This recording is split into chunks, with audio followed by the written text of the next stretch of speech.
Paramashivoham.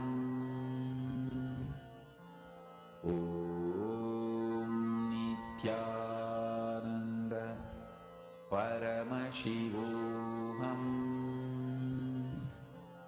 Om Nithyananda Paramashivoham. Om Nithyananda Paramashivoham. Om Nithyananda Paramashivoham. Om Nithyananda Paramashivoham. Om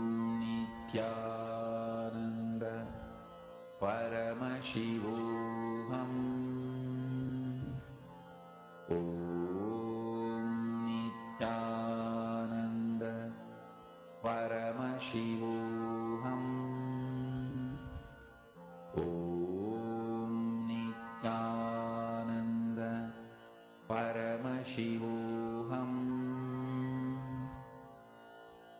Om Nithyananda Paramashivoham. Om Nithyananda Paramashivoham. Om Nithyananda Paramashivoham. Om Nithyananda Paramashivoham. Om Nithyananda Paramashivoham. Om Nithyananda Paramashivoham.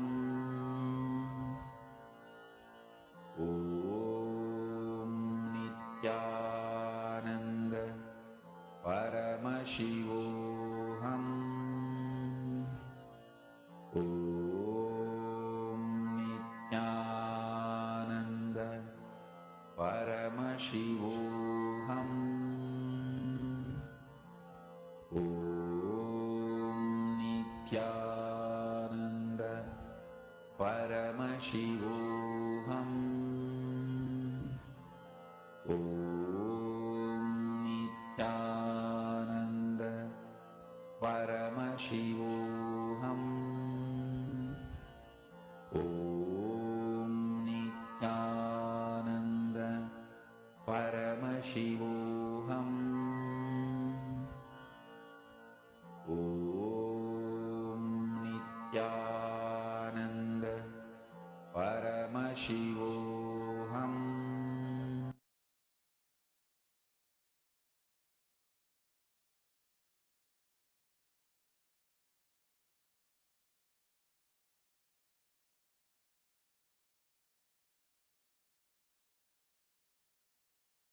Nithyanandam Paramasukhadam Kevalam Jnanamurtim Dvandvatitam Gagana Sadrisham Tattvamasyaadilaksham Ekam Nityam Vimalamachalam Sarvadhi Sakshibhutam Bhavatitam Trigunarahitam Satgurum Tam Namami. Welcome to Nithyananda Yoga, where we transcend the limits of conventional practice and dive deep into the source of our being, drawing from the original source of yoga itself. Today, we're embarking on a journey of a simple 308 asanas, the Dvitiya Vinyasa Krama. But it's not just about contorting the body or mastering complex postures. It is about connecting in oneness with the cosmos. Your body will be like wax, moldable and pliable. Today, as we embark on this journey, shed the notion of limitations. Forget the boundaries imposed by your bone and flesh. Instead, recognize yourself as the very source material of the cosmos. the consciousness from where we all come from.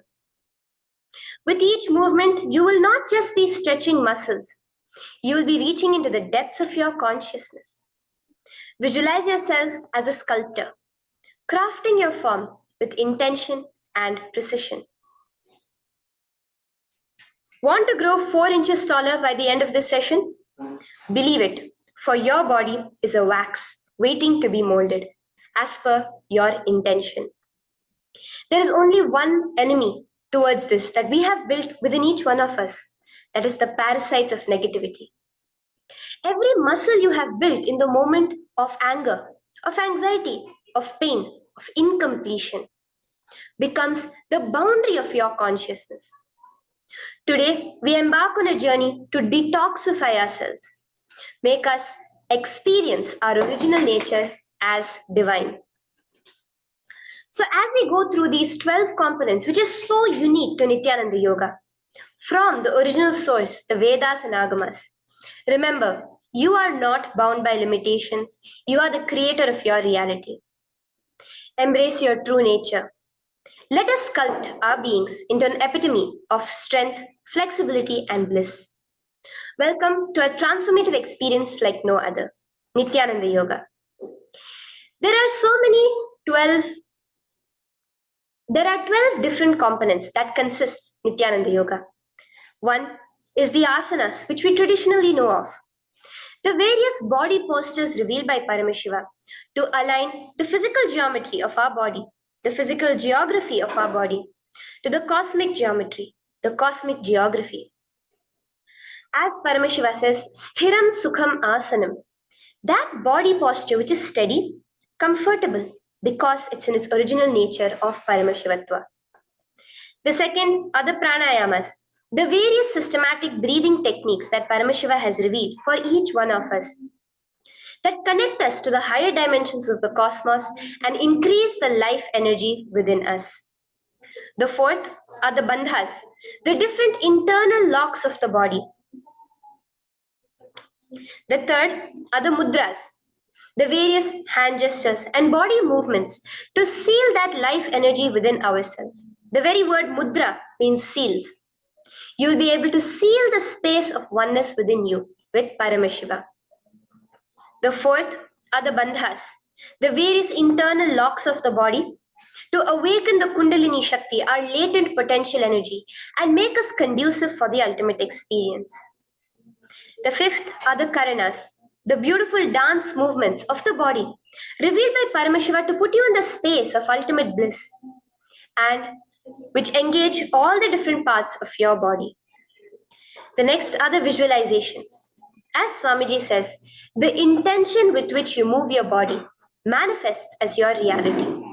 As you hold the visualization within you of the various gods and goddesses of KAILASA, of the various beings of this universe, you manifest the powers of those beings within you.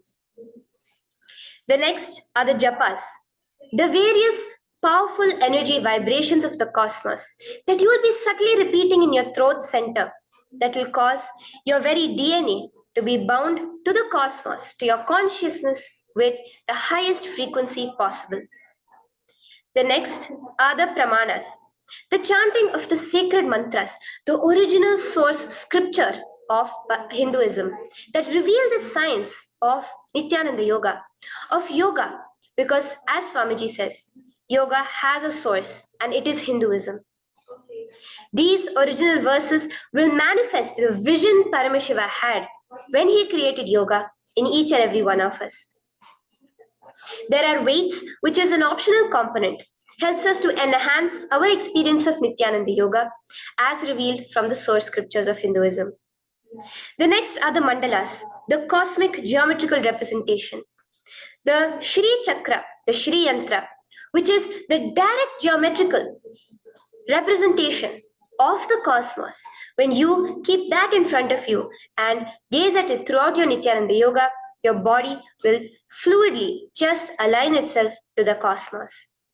We have the Abharana, the Rudraksha, which we keep on our body, which acts as an energy battery, sucking in, storing the energy that we produce during this Nithyananda Yoga and releasing it to us throughout the day to fuel our entire day with consciousness.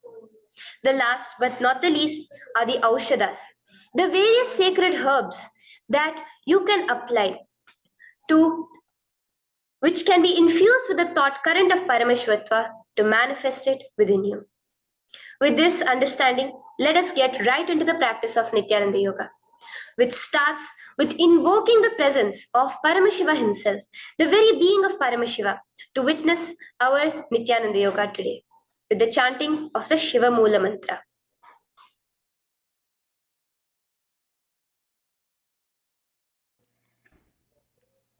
Let us now chant the Shiva Mula Mantra 11 times internally. Om Ham Hom Shivaya Namaha.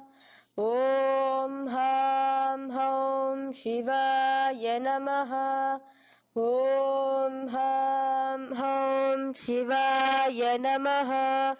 Om Ham Hom Shivaya Namaha.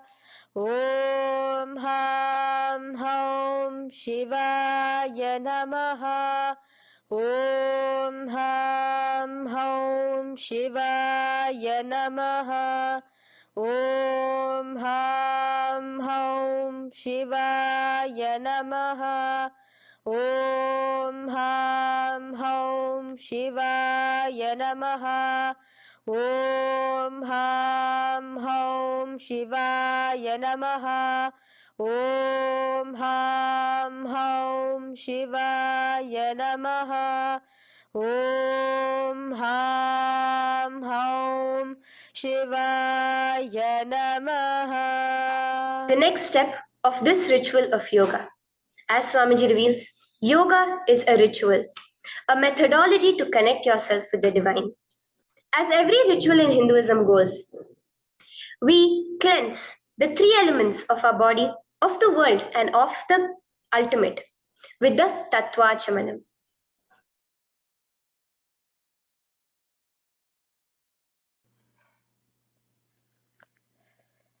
The next is the Tattvachamanam. So now I request all the participants to have the Panchapatram and the Uddharani, the traditional cup and the spoon filled with some fresh water. Now,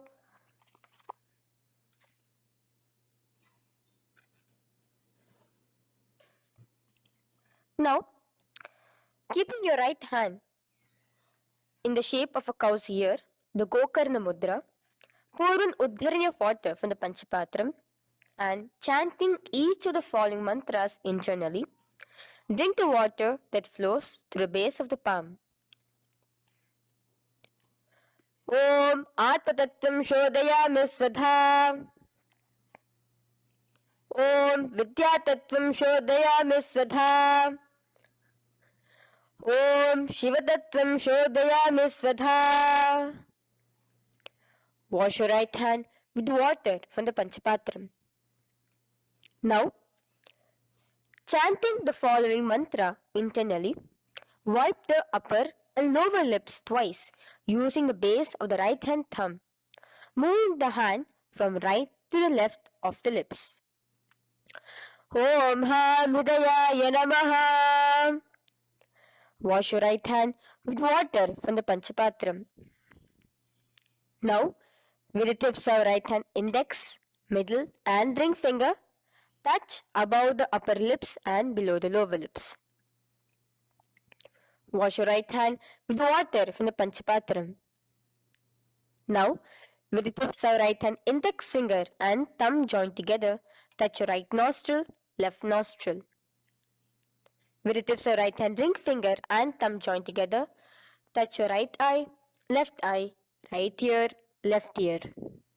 Wash your right hand with water from the Panchapatram. Now, with the base of the right hand thumb and little finger, touch the navel, right chest, left chest. With the right hand, fingertips together, touch the top of the head, right shoulder, left shoulder, and your heart center. With that, we have the sankalpa. The sankalpa, the manifestation of our conscious intention. What is it today each one of us want to manifest through Nithyananda Yoga? Hold that in your inner space. Through this conscious intention, which directly happens with the blessings, with the grace of the Supreme Pontiff of Hinduism, Bhagavan Sri Nithyananda Paramashivoham, you will just see your intention manifesting as reality.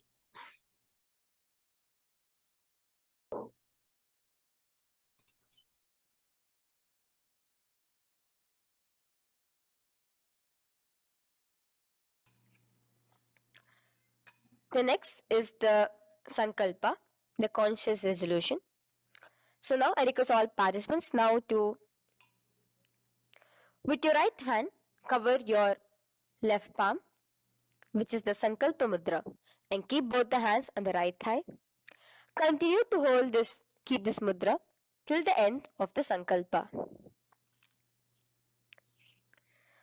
Om ममोपात्त समस्त दुरिताक्षयद्वारा भगवत् श्री नित्यानंद परमशिव प्रीत्यर्थम श्री नित्यानंदेश्वरी परमशिव शक्ति समेत श्री नित्यानंदेश्वर परमशिव प्रीत्यर्थम च शुभे शोभने मुहूर्ते अद्य ब्रह्मणः द्वितीय परार्धे श्री श्वेतवराह कल्पे वैवस्वतमन्वन्तरे अष्टाविंशतितमे नित्ययुगे प्रथमे पादे जम्बूद्वीपे भारतवर्षे भरतखण्डे मेरोः दक्षिणे पार्श्वे शखाब्दे अस्मिन् वर्तमाने व्यवहारिके प्रभवादीनां षष्ट्याः संवत्सराणां मध्ये शुभनाम संवत्सरे शुभायने शुभऋतौ शुभमासे शुभपक्षे शुभतिथौ शुभवासरयुक्तायां शुभनक्षत्र शुभयोग शुभकरण एवं गुणविशेषण विशिष्टायाम् अस्यां शुभदितौ श्री कैलासोन्नत द्वादशांत श्यामला पीठारूढ़ श्री मीनाक्षी सुंदरेश्वरा भिन्न स्वरूप परशिव पुत्र रत्न कुमार गुरुमन्य तुल्यावतार श्री पार्वती स्तन्यपान लब्ध दिव्य ज्ञान विश्रुत सकल निगमागम सारभूत द्राविड वेद प्रवक्त्रे श्रीमत् परम शिव करुणा समधिगत मुक्तामय चतुरश्रयान गीयमान छत्र चामर श्री चिन्ह काहलादि समस्त बिरदावल्यलंकृत ज्ञान विज्ञान चक्रवर्ती सर्वजन संग सद्यो निर्वाण दीक्षा व्याप वर्ग वर्ष विश्रान जीमूत परमत कलभ केसरी शैव सिद्धांत स्थापनाचार्य श्री राजाधिराज पांड्य महाराज गुरु क्षपन शाक्यादि महांधकार निवारण ज्ञान भानु वीक्षणा नरहार ध्वजोच्छेदन पूर्वक श्रीमद वृषभध्वज स्थापक शैव समय कर्त्रे सर्वज्ञ पीठारूढ़ श्री जगद्गुरु श्री ज्ञान संबंध देशिक स्वामी वागीश सुंदर माणिक्य वाचक स्वामी नाम अवतार भूत श्री ज्ञान संबंध स्वामी पुनरुद्धृत श्यामला पीत सर्वज्ञ पीत तृणवद्युत्तर द्विशततम गुरु महासन्निधान अरुणगिरि योगीश्वर परंपरागत अरुणाचल सर्वज्ञ पीठ गुरु महासन्निधान कैलास परंपरागत कांची कैलास सर्वज्ञ पीठ त्रयष्टम शतोत्तर द्विशततम गुरु महासन्निधान नित्योत्सव नित्य मंगल नित्य कल्याण नित्य रजित कैलास परंपरागत आदि कैलास नित्यानंद पीठ महासंस्थान महासिंहासन पीठ कर्त्रे साक्षात् श्री परम शिव समुद्भूत कैलास परंपरागत वैवस्वतमनि इक्ष्वाकु हरिश्चंद्र भगीरथ श्रीरामचंद्र सूरसेन इत्यादि अनवच्छिन्न सार्वभौम चक्रवर्ती परंपरागत चतुष्षष्टि योगिनी मंदिता चतुष्षष्टि संप्रदाय प्रवर्तक मनुधर्म शासन सूर्यवंश प्राप्त सर्वज्ञ पीत सुरांगी साम्राज्य मोधाभिषिक्त चूदामणे साक्षात् श्री परमशिव समुद्भूत कपिल महागुरु पुनरुद्धृत महानिर्वाणि पीत अष्टोत्तर सहस्र श्री महामंडलेश्वर साक्षात् श्री परमशिव समुद्भूत श्री महागणपति समारंभ अनवच्छिन्न पीतादीश्वर गुरु परंपरा प्राप्त अतल पीता अष्टोत्तर सहस्रतम अष्टोत्तर सहस्र श्री अतल पीताधीश्वर धर्म मुक्ति स्वर्गपुर स्वर्ण पीता त्रयोविंश गुरु महासन्निधान कैलास परंपरागत आदिपीठ सर्वज्ञ पीठ जगद्गुरु श्री कैलास पुनरुद्धारक श्री कैलास परमाचार्य श्रीमत् परमहंस परिव्राजकाचार्य वर्य सच्चिदानंद प्रणव स्वरूप श्रोत्रिय ब्रह्मनिष्ठ श्रीमद् जगद्गुरु श्रील श्री भगवत श्री नित्यानंद परमशिव श्री ज्ञान संबंध देशिक परमाचार्य स्वामिनां प्रीत्यर्थम तेषां पादारविन्दयोः भक्ति सिद्ध्यर्थम गुरु कृपा कटाक्ष सिद्ध्यर्थम क्षेम स्थैर्य वीर विजय आयुरारोग्य ऐश्वर्यानाम् अभिवृद्ध्यर्थम धर्मार्थ काम मोक्ष चतुर्विध फल पुरुषार्थ सिद्ध्यर्थम समस्त दुरितोपशांत्यर्थम समस्त मंगलावाप्यर्थम भगवत श्री नित्यानंद परमशिव प्रसादेन सकुटुंबस्य ज्ञान वैराग्य जीवन मुक्ति प्राप्त्यर्थम भगवत श्री नित्यानंद परमशिव कृपा कटाक्षेन पूर्ण आरोग्य युक्त दृढ़गात्र यौगिक शरीर सिद्ध्यर्थम परमशिव शक्ति आविष्करणार्थम नित्यानंद योगाभ्यासं करिष्ये. Now wash your right hand with water from the Panchapatram. Om Apaupasprisya. Now, let's get started with the asanas. Okay? Sit first in a cross-legged position on the ground in Sukhasana. Bring your hands into the Bindu Mudra with your thumbs and index fingers touching each other. Place it on top of your knees. Here we have the Kumbhaka, the pranayama of Samana Kumbhaka. As you inhale and exhale, visualize flames licking up your spine. Do the bandhas, the locks, the Mahamudra Bandha, all three of the bandhas, where you are doing the Jalandhara Bandha, tucking in your chin to your chest, the Udyana Bandha, sucking in your stomach, and the Moola Bandha, clenching your perineum. For the first set of asanas, we have the japa Soham, which you'll be repeating in your throat center. As you do Sukhasana, visualize Lord Shiva in your inner space. The next asana is Parvatasana. Now, from the seated position, bring both your feet to the opposite thighs. Clasp your hands together in front of your heart center in the Anjali Mudra and raise it above your head. Keep your hands as straight as you can. Continue the Samana Kumbhaka and the Japa of Soham. Remain with all the three bandhas, the chin to your chest in Jalandhara Bandha, the stomach tucked in Udyana Bandha, and the clenched perineum in Moola Bandha. Here, visualize yourself as Mount Kailash. The next asana is Hali Pavasana. Now slowly bring your feet together in front of your body as you stretch it out a little further away. Now bring your hands behind your back and clasp the left hand by your right.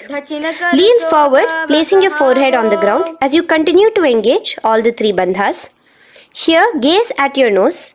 Visualize Swamiji, the supreme point of Hinduism, in your inner space. Now, in a similar position from Hali Pavasana, just release your hands, slightly get up and bring your hands in front of your body. Place them on the ground, cupping your hands, making a hollow in Nagi Pavasana. Visualize yourself as a snake, gazing at your nose. Continue the japa, the pranayama, and all three bandhas engaged. Now, raise up. This is KAILASA. Hold your big toes with your index and middle finger in the prana mudra. Stretch your legs straight out and upwards. Cross it into Padmasana. Bring it to your opposite thighs. Lean forward and down onto your elbows. Again, tuck your chin into your chest, suck in your stomach, and clench the perineum in the Mahamudra Bandha. Visualize yourself as a bird in KAILASA. The next is Nithyananda. Now, raise up again. Bring one ankle to the top of the opposite knee. Hold the elbows with your hands. Hold the respective elbows with the opposite hands. Again, engage all the three bandhas and rotate your arms in a circular motion. Keep the spine completely straight and gaze towards your nose. Visualize Swamiji, the supreme pontiff of Hinduism, in your inner space. Next is Gajasana. Press your hands onto the ground. You can bring your feet a little back as you raise yourself up, your hips up high. Lower your head and then chest, scooping your body forward again and again. Here, engage the Uddiyana Bandha, where you suck in your stomach along with the Moola Bandha, clenching the perineum. Visualize yourself as an elephant. Gajasana. Now stop the movement slowly. In another dynamic asana, which is Rikshasana, you will start alternatively pressing the heel of one foot onto the ground while lifting the other heel up. Repeat this again and again.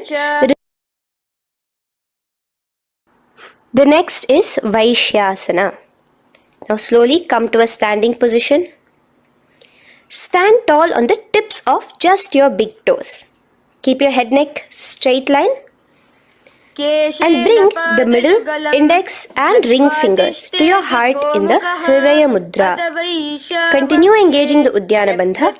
Visualize Swamiji in your inner space. Here we have a very interesting movement, which is the karanas, the dance movements. So the first karana is Urdhva Janu Karana, which literally means the raised knee. So now stand in the Aramandi position, which is your heels touching together, the toes facing outwards, almost at a 45-degree angle. Bend your knees low and keep both your hands at your chest, elbows parallel to the ground. Twist one knee towards the center of your body. Raise it up, back across the body back to the original position. Simultaneously with the leg movement, follow it with your respective hand, up and across the body. Repeat this alternatively on both sides. Now, in Balalingasana, come back to a standing position straight and interlace your fingers from outside in. This is the Sarvavashankari Mudra. Hold on to your knee, pulling it up towards your chest. Pull it tight. Continue to keep your spine straight. Engage all the three bandhas, the Jalandhara Bandha, the Uddiyana Bandha and the Moola Bandha. As you are holding your knee, visualize yourself holding, caressing a baby. Balalingasana. The next asana is Pada Pidanasana. Now the same foot which is raised, clasp it with your hands and pull it behind towards your body, holding it with both your hands. Again, engage all the three bandhas, standing tall. Visualize Swamiji, the supreme pontiff of Hinduism, in your inner space.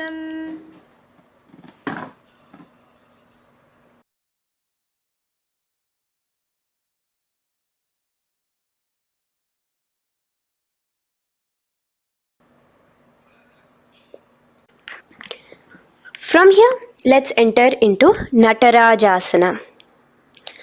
Now, the same foot you're already holding behind your back, twist the same hand of that leg inwards and pull the leg back. Extend the opposite hand forward with the index and thumbs together, again in the Bindu Mudra. Now, pull the foot back and up while leaning forward in Natarajasana. Hold your balance here. Here you will be engaging only the Mula Bandha, visualizing yourself as Lord Nataraja, the Lord of Dance.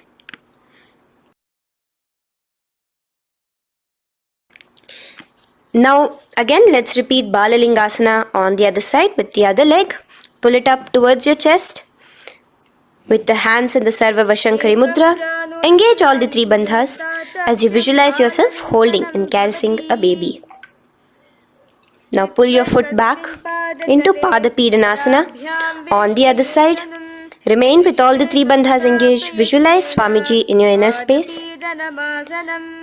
And lean forward. Now, hands stretched in the Bindu Mudra into Natarajasana. Balance there as you visualize yourself as Lord Nataraja. Now, come back to a standing position. Release your leg. Gain your balance. As we enter into the Ardharechita Karana. Now again, bring yourself to the Aramandi position. Heels together, toes pointed outwards and knees bent. Now from this position, bring your right foot onto the tips of the toes behind the left heel. The heel should be up. Bring your left hand towards your chest, parallel to the ground again, and extend the right arm out and wide like a pendulum. Bring it back towards your chest. Now while your arm is swinging, remember to move your fingers one by one inwards towards the palm and then outwards. Now, place the right hand over the nose. Uncross your ankles. Let's do this on the other side also. Cross the left ankle behind and stretch the left hand out like a pendulum.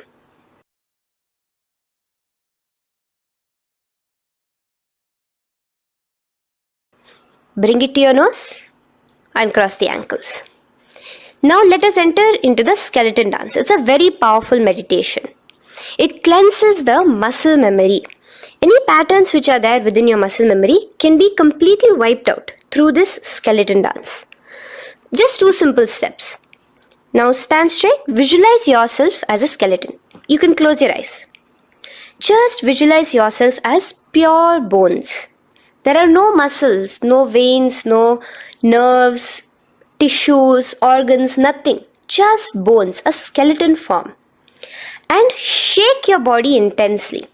As a skeleton, you are moving yourself wildly, intensely. Just shake it all out.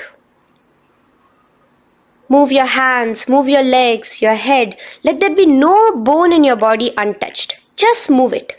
Move wildly, shake. Literally feel yourself throwing all the patterns out of your system with the intensity of your shaking.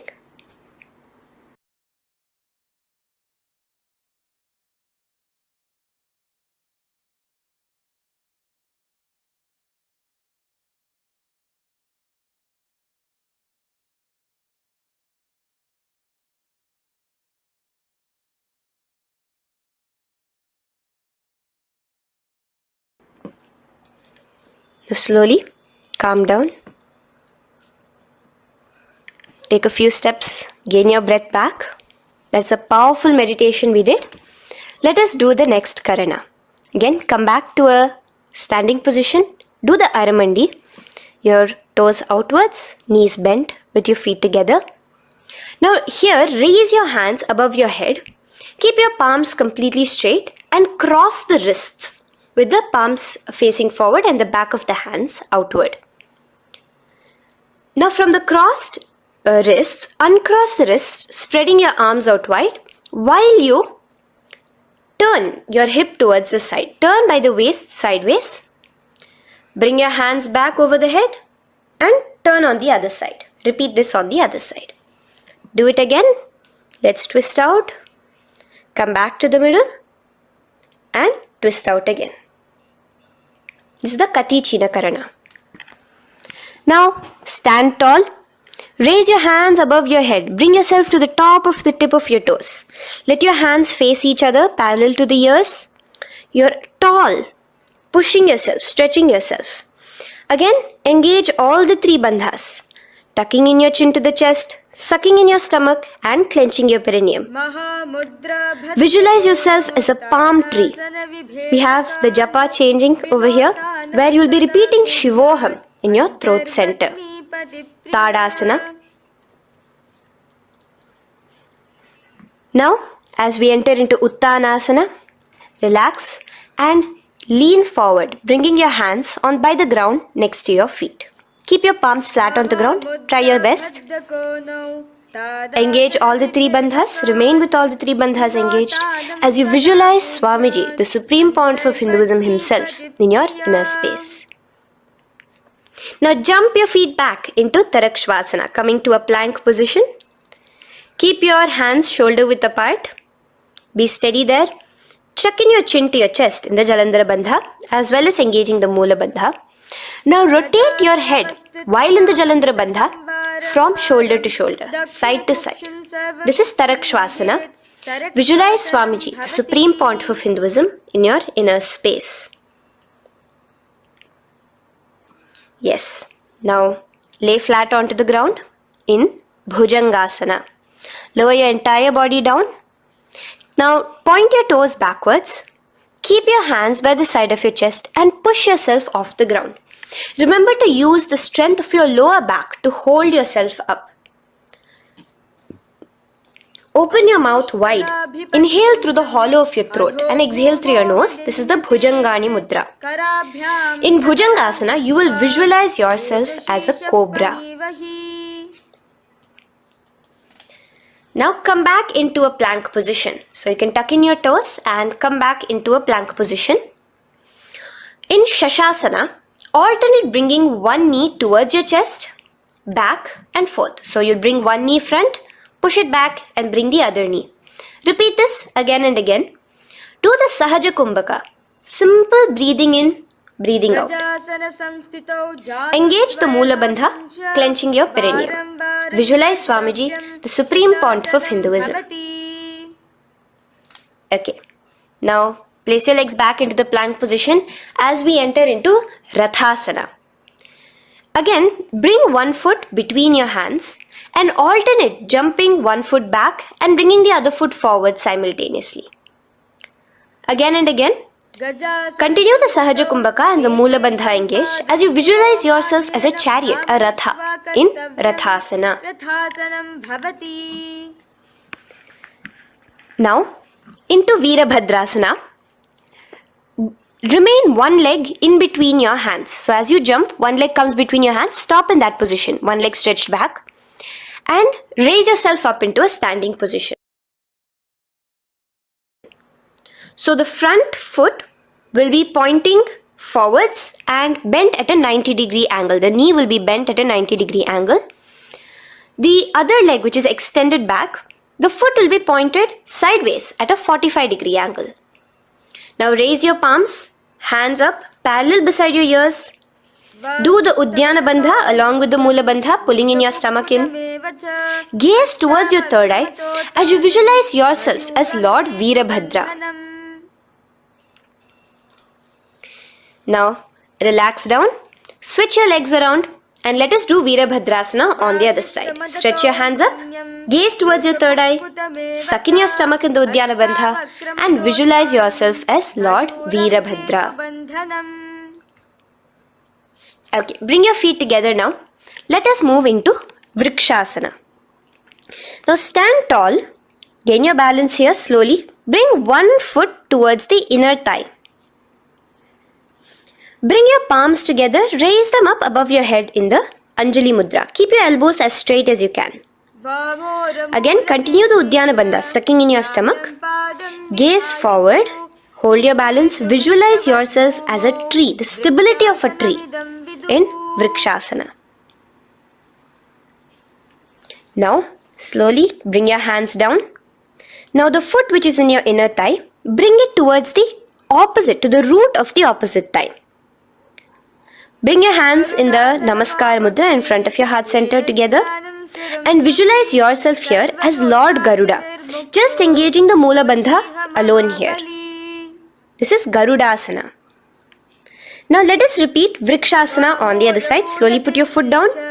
Bring the other foot to the inner thigh. Raise your hands above your head. Suck in your stomach in the Uddiyana Bandha and visualize yourself as a tree. Let's repeat Garudasana on the other side. Slowly bring the foot to the opposite thigh and lower your hands to be in front of your heart center. Release the Uddiyana Bandha, just engaging the Moola Bandha, clenching your perineum. Visualize yourself as Lord Garuda, the eagle vehicle of Lord Mahavishnu. Okay, bring both your feet to the ground now and spread them far apart from each other. Now keep one leg toes pointing forward and the other set of toes pointing sideways. Straighten your arms out parallel towards the ground. Bring your front arm down towards the front foot, beside your foot, while the other arm extends towards the sky. Visualize yourself as a triangle in Trikonasana. Now raise up and let's repeat Trikonasana on the other side. Switch the position of your legs around and go forward. The other arm raised towards the sky. Visualize yourself as a triangle. Now come back to a standing position. Bring your feet together. We are having another karana, the Nikuttaka karana. Bring yourself to the Aramandi position. Feet together, knees out wide. Here now bring your hands towards your chest, but keep both your palms parallel towards each other. Bring your right foot onto the toes with the heels up. And simultaneously bringing the right hand towards the top. Now drop the right foot, simultaneously lifting the left foot onto the toes and switch the hands position. Now the left hand is on the top and the right hand is on the bottom. Repeat and let us do this repeatedly. Okay, relax now, come back to a straight position and sit down onto your toes. Sit on your heels with your toes on the ground, knees raised up off the ground, together in front of you in Angushtasana. Bring your hands together in the Namaskara Mudra in front of your heart center. We have a very interesting pranayama over here, which is the Bhramari Kumbhaka, where you will be subtly buzzing like a bee as you do this asana. The japa we will be entering into is Sadashivoham. In Angushtasana, engage the Moola Bandha as you visualize Swamiji, the Supreme Pontiff of Hinduism, in your inner space. Now in the same position, slowly bring your hands to the ground. Balance yourself as you stretch one foot forward, sitting on the heel of one foot and the other foot stretched forward, toes pointed upwards. Bring your hands to the Vara Mudra, just the tips of the finger on the ground while the palm faces forward, both your hands. Continue to engage the the Moola Bandha, clenching the perineum as you visualize Swamiji, the Supreme Pontiff of Hinduism, in your inner space. Now, stretch, the leg is stretched forward, right? Stretch the same hand, the respective hand forward and clasp onto the big toe of that foot in the Prana Mudra with your index and middle fingers. The other hand, bring it to the back of the respective heel in Vidhunanasana as you visualize Swamiji in your inner space. Okay, bring your 2 feet back together as we repeat Saurasana on the other side. Stretch your left leg forward now. Palms in the Vara Mudra on the ground. Visualize Swamiji in your inner space. And lean forward into Vidhunanasana on the other leg. Clasp your toes. Bring the other hand to the back heel. Continue to visualize Swamiji.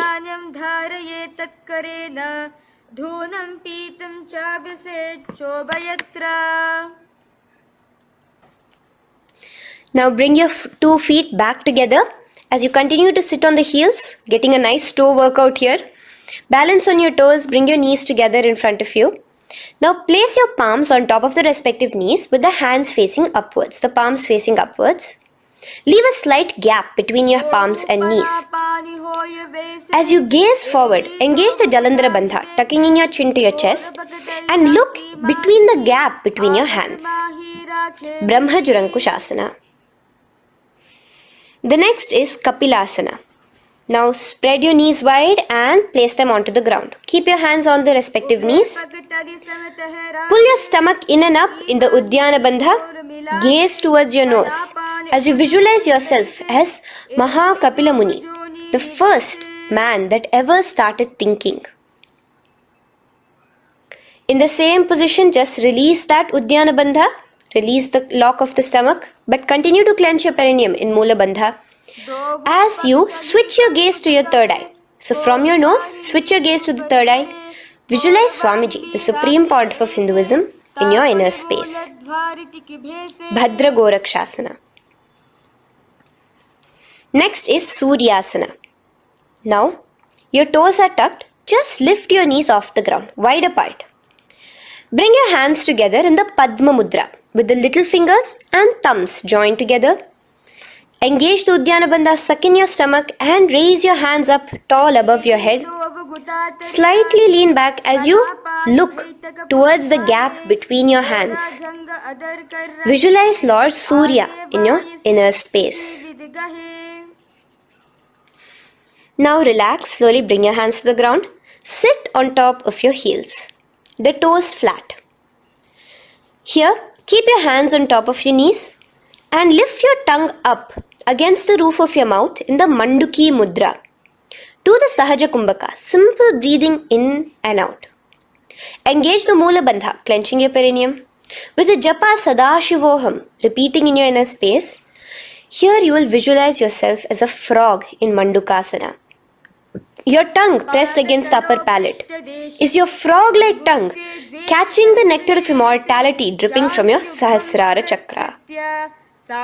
Gaze towards your third eye in Mandukasana. Now from here itself, moving into Uttana Mandukasana. Just bring your hands to the opposite shoulders, remaining in the same seated position. Continue with the Uddiyana Bandha engaged, gazing at your third eye. The Manduki Mudra, tongue pressed against the top of your palate, visualizing yourself as a frog in Uttana Mandukasana. Slowly bring your hands out from behind your back. Now slightly raise up and cross your ankles behind you. Sit on top of your crossed ankles. Keep your knees wide and your fingers spread on the top of your knees, both your hands. Open your mouth wide and stick out your tongue, exhaling forcefully. Gaze at the tip of your nose. Repeat this several times because you are visualizing yourself as a lion in Simhasana. The next asana is Bhadrasana. Now you can release yourself and uncross your ankles. Just keep your toes crossed behind you. Again, sit on top of your heels, keeping your knees wide apart. Cross your hands behind your back, hold on to the big toes in the Prana Mudra with your index and middle fingers. Apply the Jalandhara Bandha, tuck in your chin to your chest along with the Mula Bandha, sucking in your perineum. As you gaze towards your nose, here, resume the Brahmari Kumbhaka, buzzing like a bee subtly in your inner space as you visualize Swamiji, the supreme pontiff of Hinduism, in your inner space. Now, bring your hands out from behind you. As you bring yourself to a squatting position. Keep your feet flat onto the ground as close together as possible, but your knees opened wide. Bring your body in between your knees, your torso in between your knees, and take your arms in and around your knees towards the back, clasping your fingers, interlacing your fingers behind you in the Parashu Mudra. Gaze towards your nose. Visualize yourself as a crow in Kakabhusandhi Asana. The next asana is Kani Pavasana. Unclasp your hands and place them flat onto the floor. Keep them shoulder width apart for good balance. Now, slowly bring your knees to the back of your arms, above the elbows. Lean your chin forward and down. Keep your gaze steady as you lift your feet off the ground. In Kanipavasana, visualize Swamiji, the supreme pontiff of Hinduism, in your inner space. Now in the same position, slowly lower your head to the ground and stretch your legs up high, forming a tripod between your two hands and your head in Kapali Asana. Gaze at your nose, continue the Brahmari Kumbhaka, continue engaging the Mula Bandha and the Japa of Sadashivoham. Visualize Swamiji in your inner space. The next asana is Parshva Mayurasana. Slowly bring your feet down. Yes, relax. And now squat on your toes with your knees together and twist your body. Place both the hands to one side of your knees. Now bring one of your elbows to the knee and the other of your elbows towards the hip. Lean onto your arms, balance, extending your legs out to the side. Gaze towards your third eye, visualizing yourself as a peacock. In Parshva Mayurasana, as you do the pranayama, the Rechaka Kumbhaka, let your exhalations be prolonged and your inhalations be slightly shorter. Now relax, bring your feet to the ground and bring your body to the other side of your knees as you repeat Parshva Mayurasana on the other side. Lean forward, stretch your legs, gaze at your third eye. Visualize yourself as a peacock. Now let's do Bhairaganathasana. Now come again to a plank position. Place your hands down, stretch your legs back and bring one foot around your shoulder to be placed in between both your palms. Gaze at your third eye. Just engage the Mula Bandha, clenching your perineum. Here, this is Bhairaganathasana. Visualize yourself as Lord Kala Bhairava. Slowly bring your foot out and bring the other foot in between your palms, remaining in the plank position. Continue to visualize yourself as Lord Kala Bhairava in Bhairaganathasana on the other side. The next asana is Unmukha Pithasana. Now from the same plank position, bring your forearms onto the ground. Be steady as you walk your feet closer towards yourself, forming like a slight mountain. In Unmukha Pithasana, gaze at your third eye. Continue the Rechaka Kumbhaka. Visualize Swamiji in your inner space. The next asana is Vashishthasana. Now, just raise yourself onto one of your hands. So, release your forearms off the ground and raise yourself onto your right arm. And keep your body completely parallel to the ground as you raise your left arm straight above your head. Visualize yourself as Rishi Vashishta as you do the Vashishthasana. Gaze towards the hand on the top. Now slowly bring that hand down. As you switch the hands, bringing your right hand up towards the sky. Balance there, completely straight on your toes. As you visualize yourself as Rishi Vashishta, the Guru of Bhagavan Sri Rama. Now, bring your feet forward into Anjani Asana. So here you will be sitting on your hips with your legs pointed forward. And sit on top of your hands. So keep your palms facing upwards and sit on both your palms as you tuck your elbows into your body. Do the Rechaka Kumbhaka, continue the Rechaka Kumbhaka. Engage the Jalandhara Bandha, tucking in your chin to your chest, gaze at your nose, visualize yourself as Lord Hanuman in Anjani Asana. Now, slowly release your hands from under your body. As you lean forward into Paschimottanasana, clasp your respective toes with your index and middle finger. Lean forward and down, bring your elbows to the ground, your forehead towards your knees. Engage all the three bandhas, the Mahamudra Bandha, as you visualize Swamiji, the Supreme Pontiff of Hinduism in your inner space, with a new japa, Mahasadashivoham, starting here.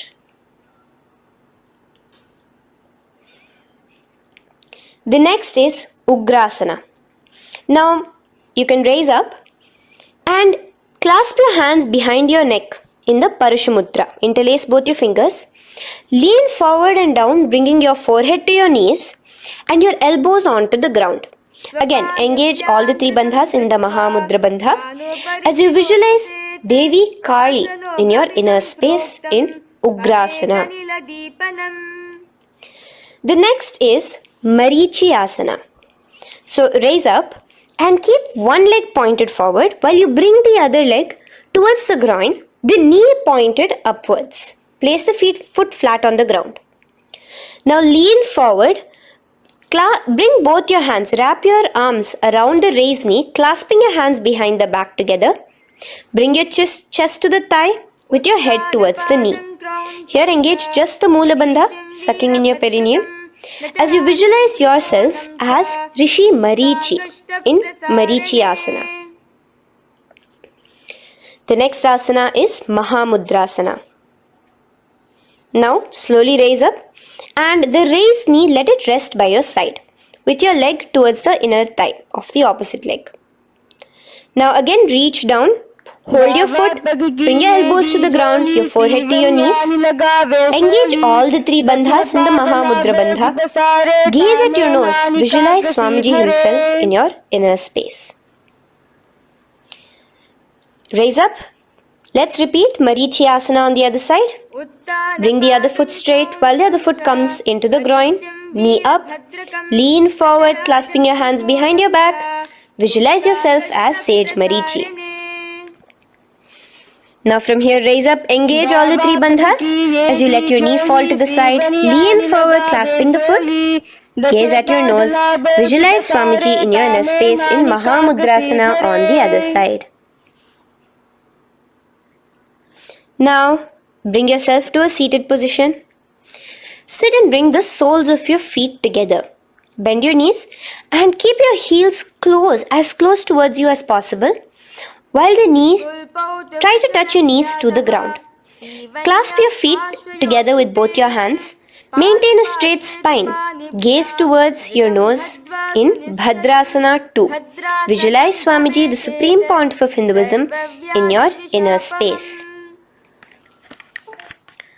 The next asana is Gwali Pavasana. Now, keeping your feet together, just bring your hands towards the respective knees. Just lightly place them there. Tuck your chin to your chest in the Jalandhara Bandha, continuing to engage the Moola Bandha, clenching your perineum. As you gaze at your nose, visualize Swamiji, the Supreme Pontiff of Hinduism, in your inner space. Now, push your soles slightly further away from you. The joined feet, push it further away from your body. And lean forward, keeping both your hands, the fingers inside of the feet. Hold the soles of your feet. Lean forward and down. Bring your forehead to the ground.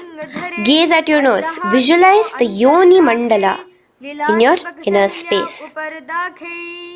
In Joni Asana. The next is Midiki Pavasana. Raise up.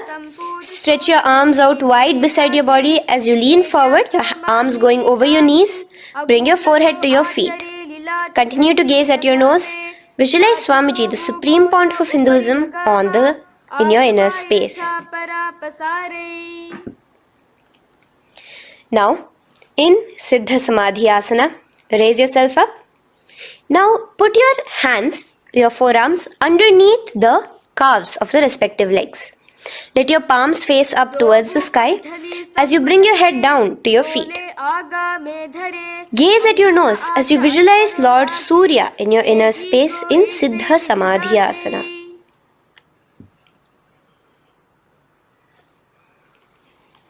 The next asana is Chiniki Pavasana. Raise up now.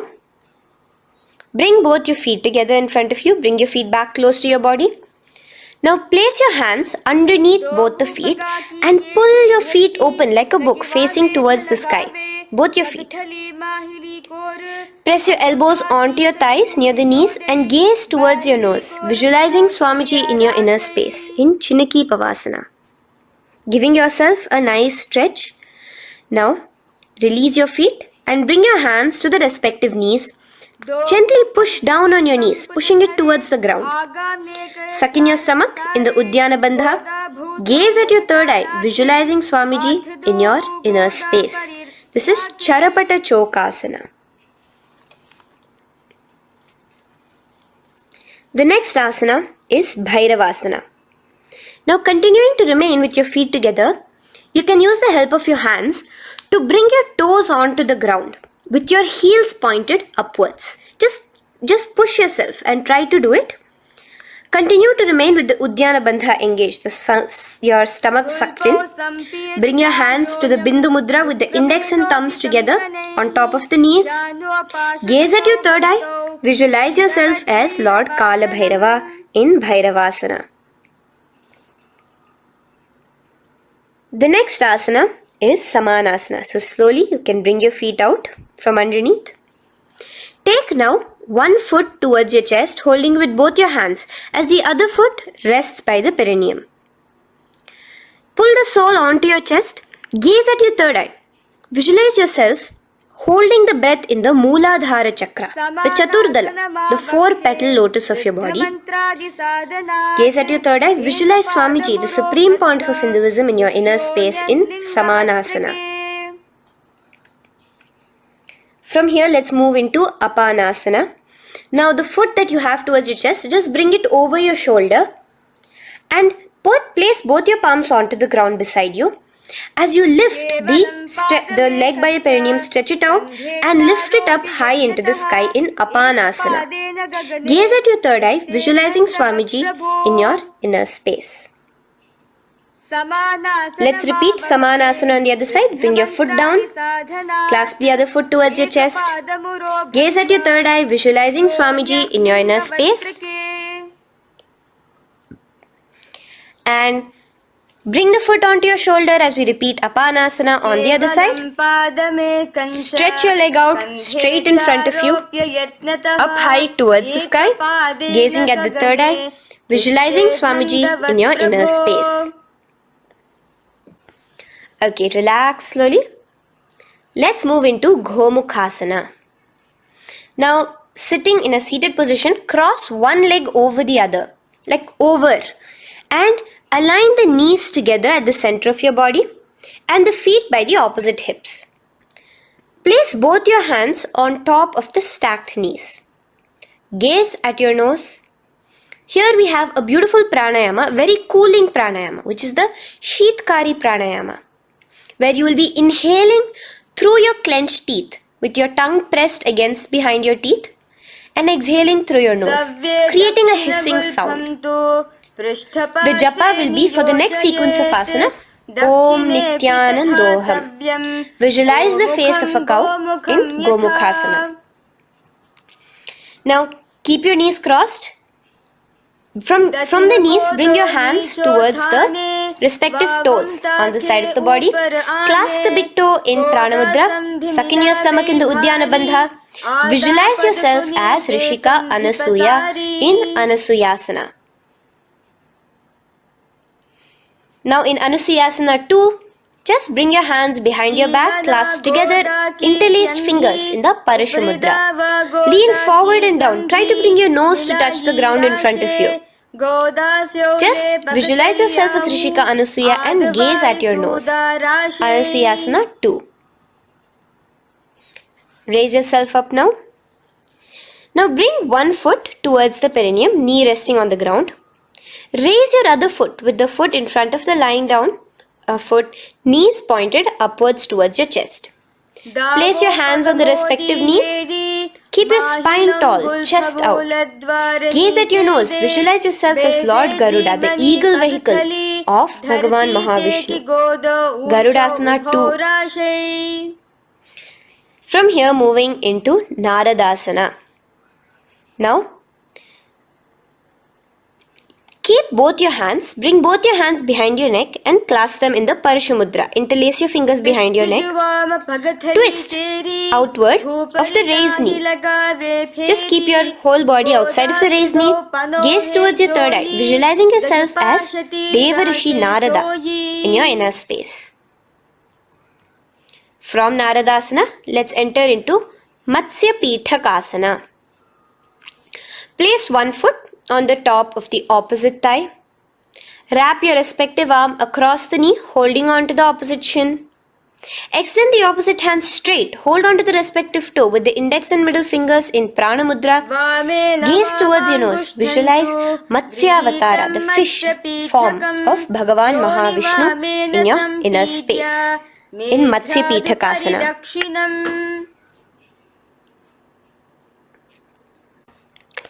From there, let's repeat the Gomukhasana and the rest of the asanas on the other side too.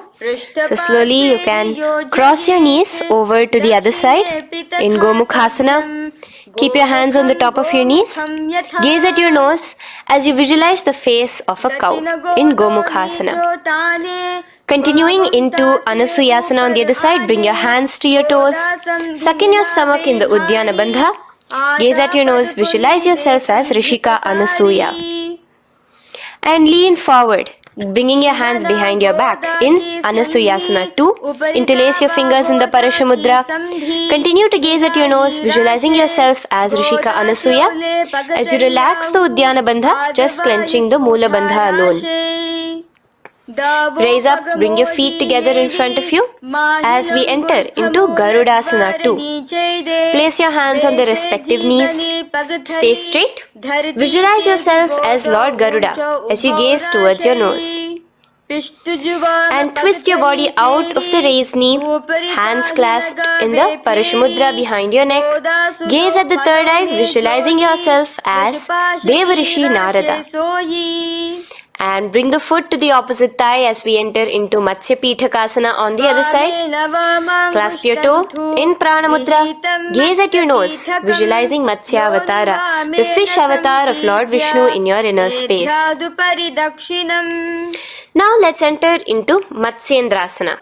Remaining in the same position with one foot on the opposite thigh, place the other foot on the ground on the far side of the other thigh. Twist. Bring your elbow outside the raised knee. Keep the raised arm by your neck. Turn backwards. Gaze towards your third eye, the other hand straight out. Visualize Matsyendranatha, the great Rishi and master of Hatha Yoga in your inner space. Just switch your hands around.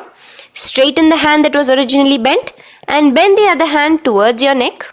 As we enter into Kubhasana, visualize yourself as a camel. Continue to gaze at your third eye. Now, straighten out both your hands straight out in the same position. Continue to gaze at your third eye, visualizing Matsyendranatha, the master of Hatha Yoga in your inner space. Now slowly, take your foot off from the thigh. As we enter into Matsyendrasana on the other side, bring the other foot to the thigh. Place the other foot on the far side. Twist, bringing your elbows outside of the raised knee, hands on the head. The other hand stretched out back. Twist, gazing at your third eye. Visualize Matsyendranatha in your inner space. Switch the hands around as we enter into Kubhasana on the other side. Remember to visualize yourself as a camel. Now stretch both your hands out in Matsyendrasana 2 on the other side. Visualize Matsyendranatha in your inner space. Now, with one leg on the thigh, bring the other foot too to the opposite thigh in Padmasana. Place your palms on the respective knees. Engage all the three bandhas in the Mahamudra Bandha, tucking your chin to your chest, sucking in your stomach and clenching your perineum.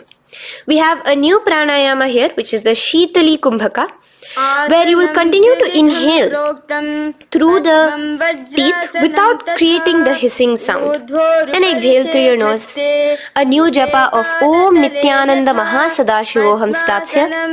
Gaze at your nose in Padmasana, visualizing yourself as Bhagavan Paramashiva.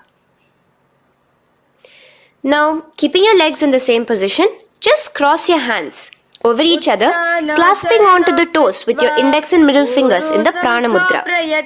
Gaze at your nose, visualize yourself as Devi Parvati, the consort of Lord Paramashiva in Padmasana 2.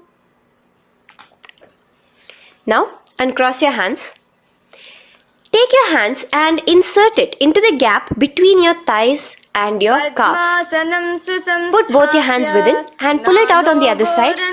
As you balance on your hands, lifting your whole body off the ground, visualize yourself as a rooster in Kukkutasana. Now relax. Take your hands out from inside your feet as we enter into Baddha Keki Asana. Place your hand onto the ground as you raise up on your knees. Place your palms on the ground, fingers pointing towards the legs. Now keep your elbows together, pressed against your navel. Slowly lean forward, balancing, and extend your knees off the ground, visualizing Swamiji in your inner space. In the same position, stretch your legs out behind you. In Mayurasana, visualize yourself as a peacock. Hold your balance. Relax now. Yes, relax flat onto the ground into Makarasana. Lay down completely flat. Keep your feet pointing outwards, far away from each other. Place your forehead on the mat. Interlace your fingers behind your neck in the Parashumudra. Just relax, visualizing yourself as a crocodile as we go back to the Sahaja Kumbhaka, the simple breathing in, breathing out. Just keep the Mula Bandha alone engaged.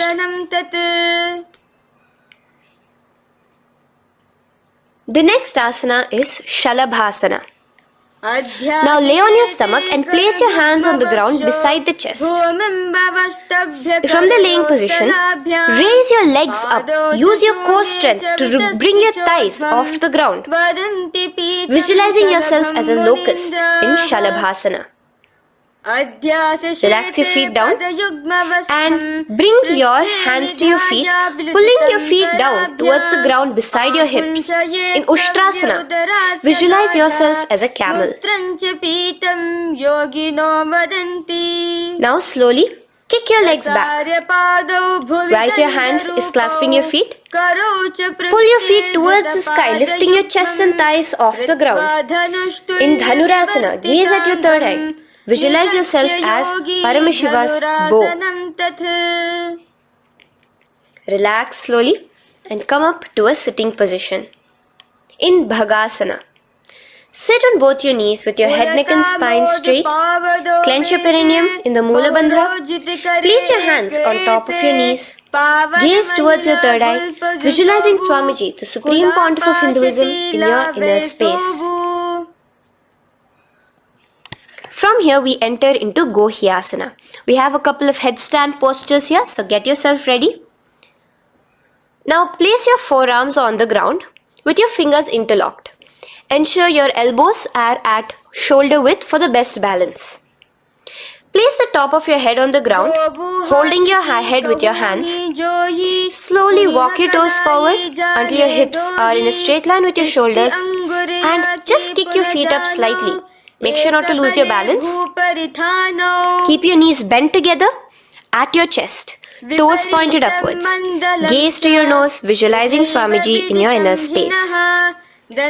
From here, stretch your legs out into Shirasasana, continuing to hold the balance there as you continue to gaze at your nose, visualizing Swamiji in your inner space. Bring your feet to the ground. Relax slowly. The next asana is Podhyasana. So come to a seated position. Bring your hands behind your calves, stretching your legs up and your forehead to your knees. Visualize Swamiji in your inner space. Here we have a new Kumbhaka, which is the Bhastrika Kumbhaka, where you will be exhaling forcefully, making the sound of a bellows. Podhyasana. The japa for this next series is Om Nithyananda Paramashivoham, the Mahavakya. Relax yourself. Continuing to remain balanced with your legs up, just bring your hands to the opposite shoulders. In Parighasana, visualize yourself as a mace as you gaze towards your third eye. Now relax. Keep your elbows and palms onto the ground as your legs are raised. Visualize yourself as a boat in Naukasana. Continuing to gaze towards your third eye, remember to continue the Bhastrika Kumbhaka. Forceful exhalation. Now, continuing to keep your balance, just bring your hands to your feet and Scoop your hands underneath the heels, pull it towards the chest. Keep your spine upright, gaze towards your nose. Visualize yourself as Lord Rudra in Rudrasana, the most ferocious form of Paramashiva. Now lay on your back. So you can remove your hands from underneath your feet and lay on your back. With your feet flat on the ground, knees pointed upwards. Now place your palms down. Just let your fingers touch the back of your heel. Do not clasp your feet. Lift your hips up high, pressing the feet onto the ground. Chin tucked to the chest in the Jalandhara Bandha automatically. Gaze at your nose, visualizing Swamiji in Unmukha Pithasana 2. Now lay onto the ground in Shavasana. Just lay completely flat with your palms facing upwards by the side of your body. Just unclutch from any movement happening within you. Visualize your body is dead. The supreme point of Hinduism, Swamiji is just liberating you. Just let your awareness, your energy completely pervade your body in the Shakti Chalan Mudra as you continue to vibrate with the Mahavakya.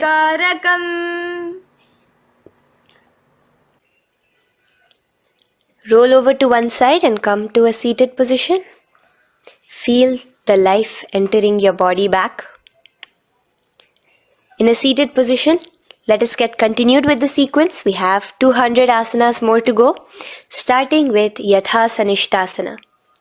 In Yathasanishtasana, sit in any posture you are completely comfortable in, bringing your hands into the Bindu Mudra with the thumbs and index touching. Start off with the Samana Kumbhaka. As you're inhaling and exhaling, feel flames licking up your spine. Clench your perineum in the Moola Bandha with the japa Om Nithyananda Paramashivoham for the remaining of the sequence. Visualize Swamiji in your inner space. From here, moving into Samasana, where you bring your feet to a cross-legged position. Keep your hands on your knees with the thumbs and index touching in the Bindu Mudra. Just inhale and exhale as you visualize Swamiji in your inner space.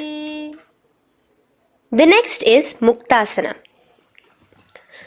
Press your left foot against your genital region. Place the right foot on top of your left. Keep your hands facing downwards on top of your knees. Sit straight, gazing towards your nose. Visualize yourself as a sage liberated by Swamiji himself. Now, continue to remain in the same position as we go into Siddhasana, where your gaze will be switching from the nose to your third eye. Continuing to visualize Swamiji in your inner space, ensure the Moola Bandha, the perineum, is locked.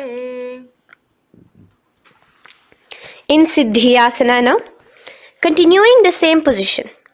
Engage all the three bandhas, sucking in your stomach, bringing your chin to your chest in the Mahamudra Bandha. Switch the gaze to the ground in front of you from your third eye. Visualize Swamiji in your inner space.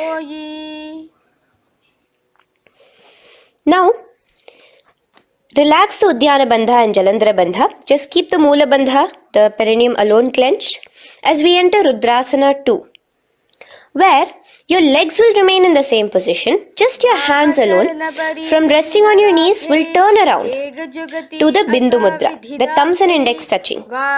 Gaze towards the third eye, visualize yourself as Lord Rudra, the fierce dimension of Paramashiva. The next is Santadhunasana. Keep your hands in the Bindu Mudra, your legs crossed in the same position.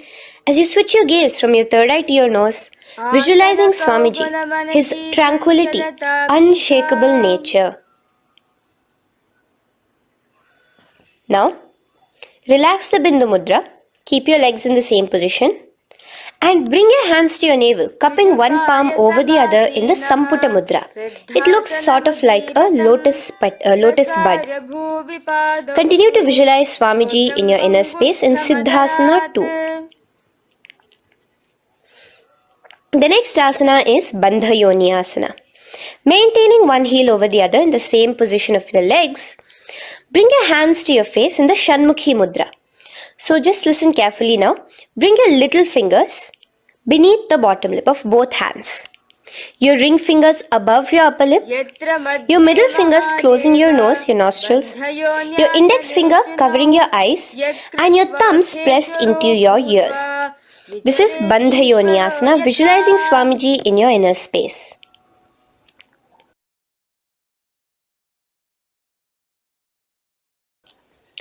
The next asana is Virasana.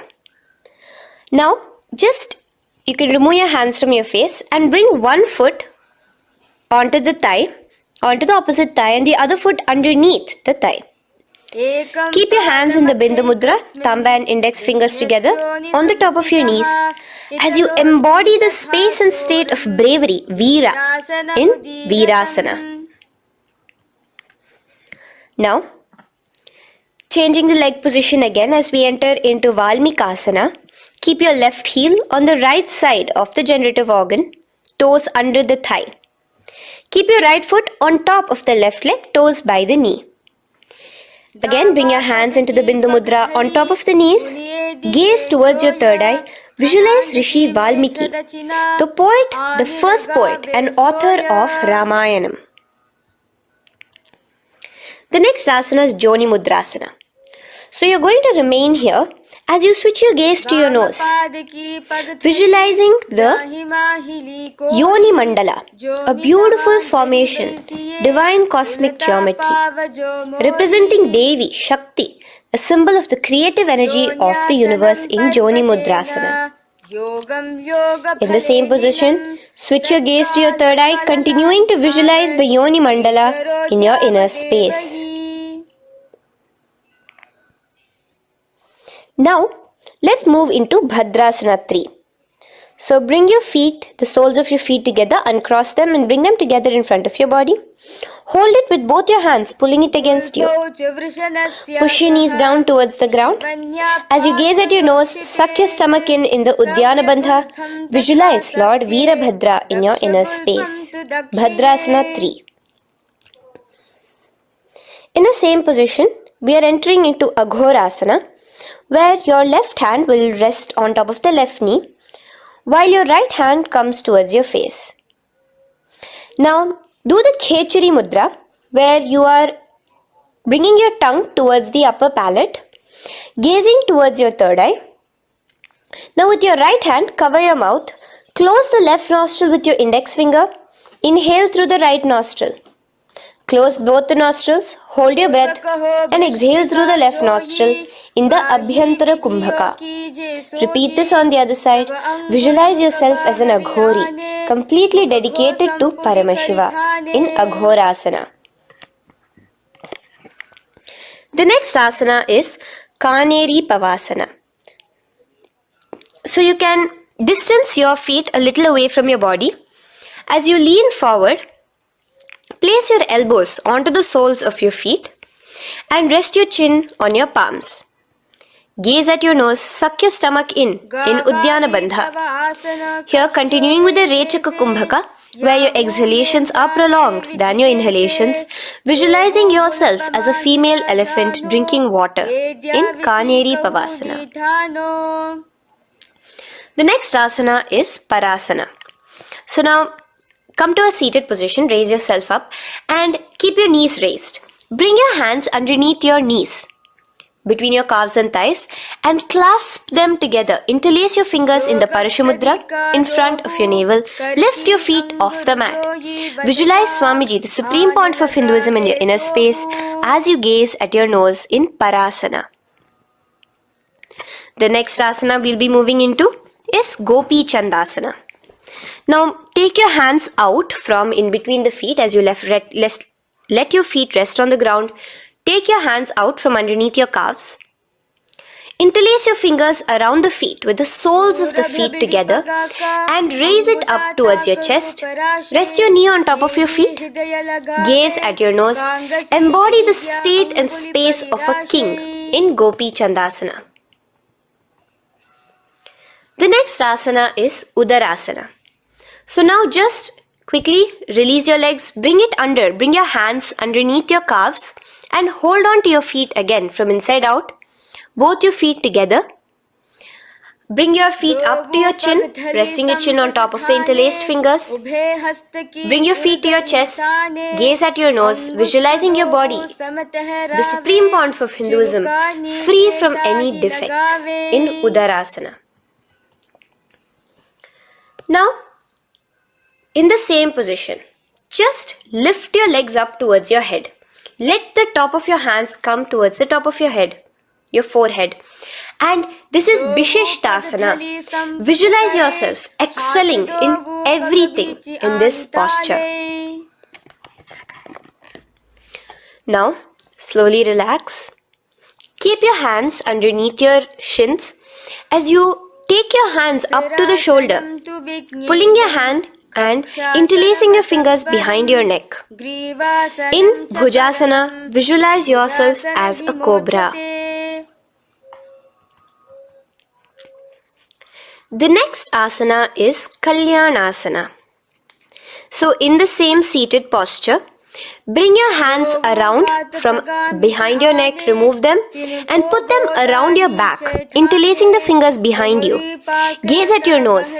Visualize yourself as a beautiful, auspicious goddess in Kalyanasana.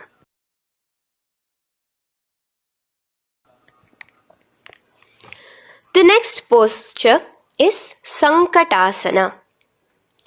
So now, uncross your hands from behind you.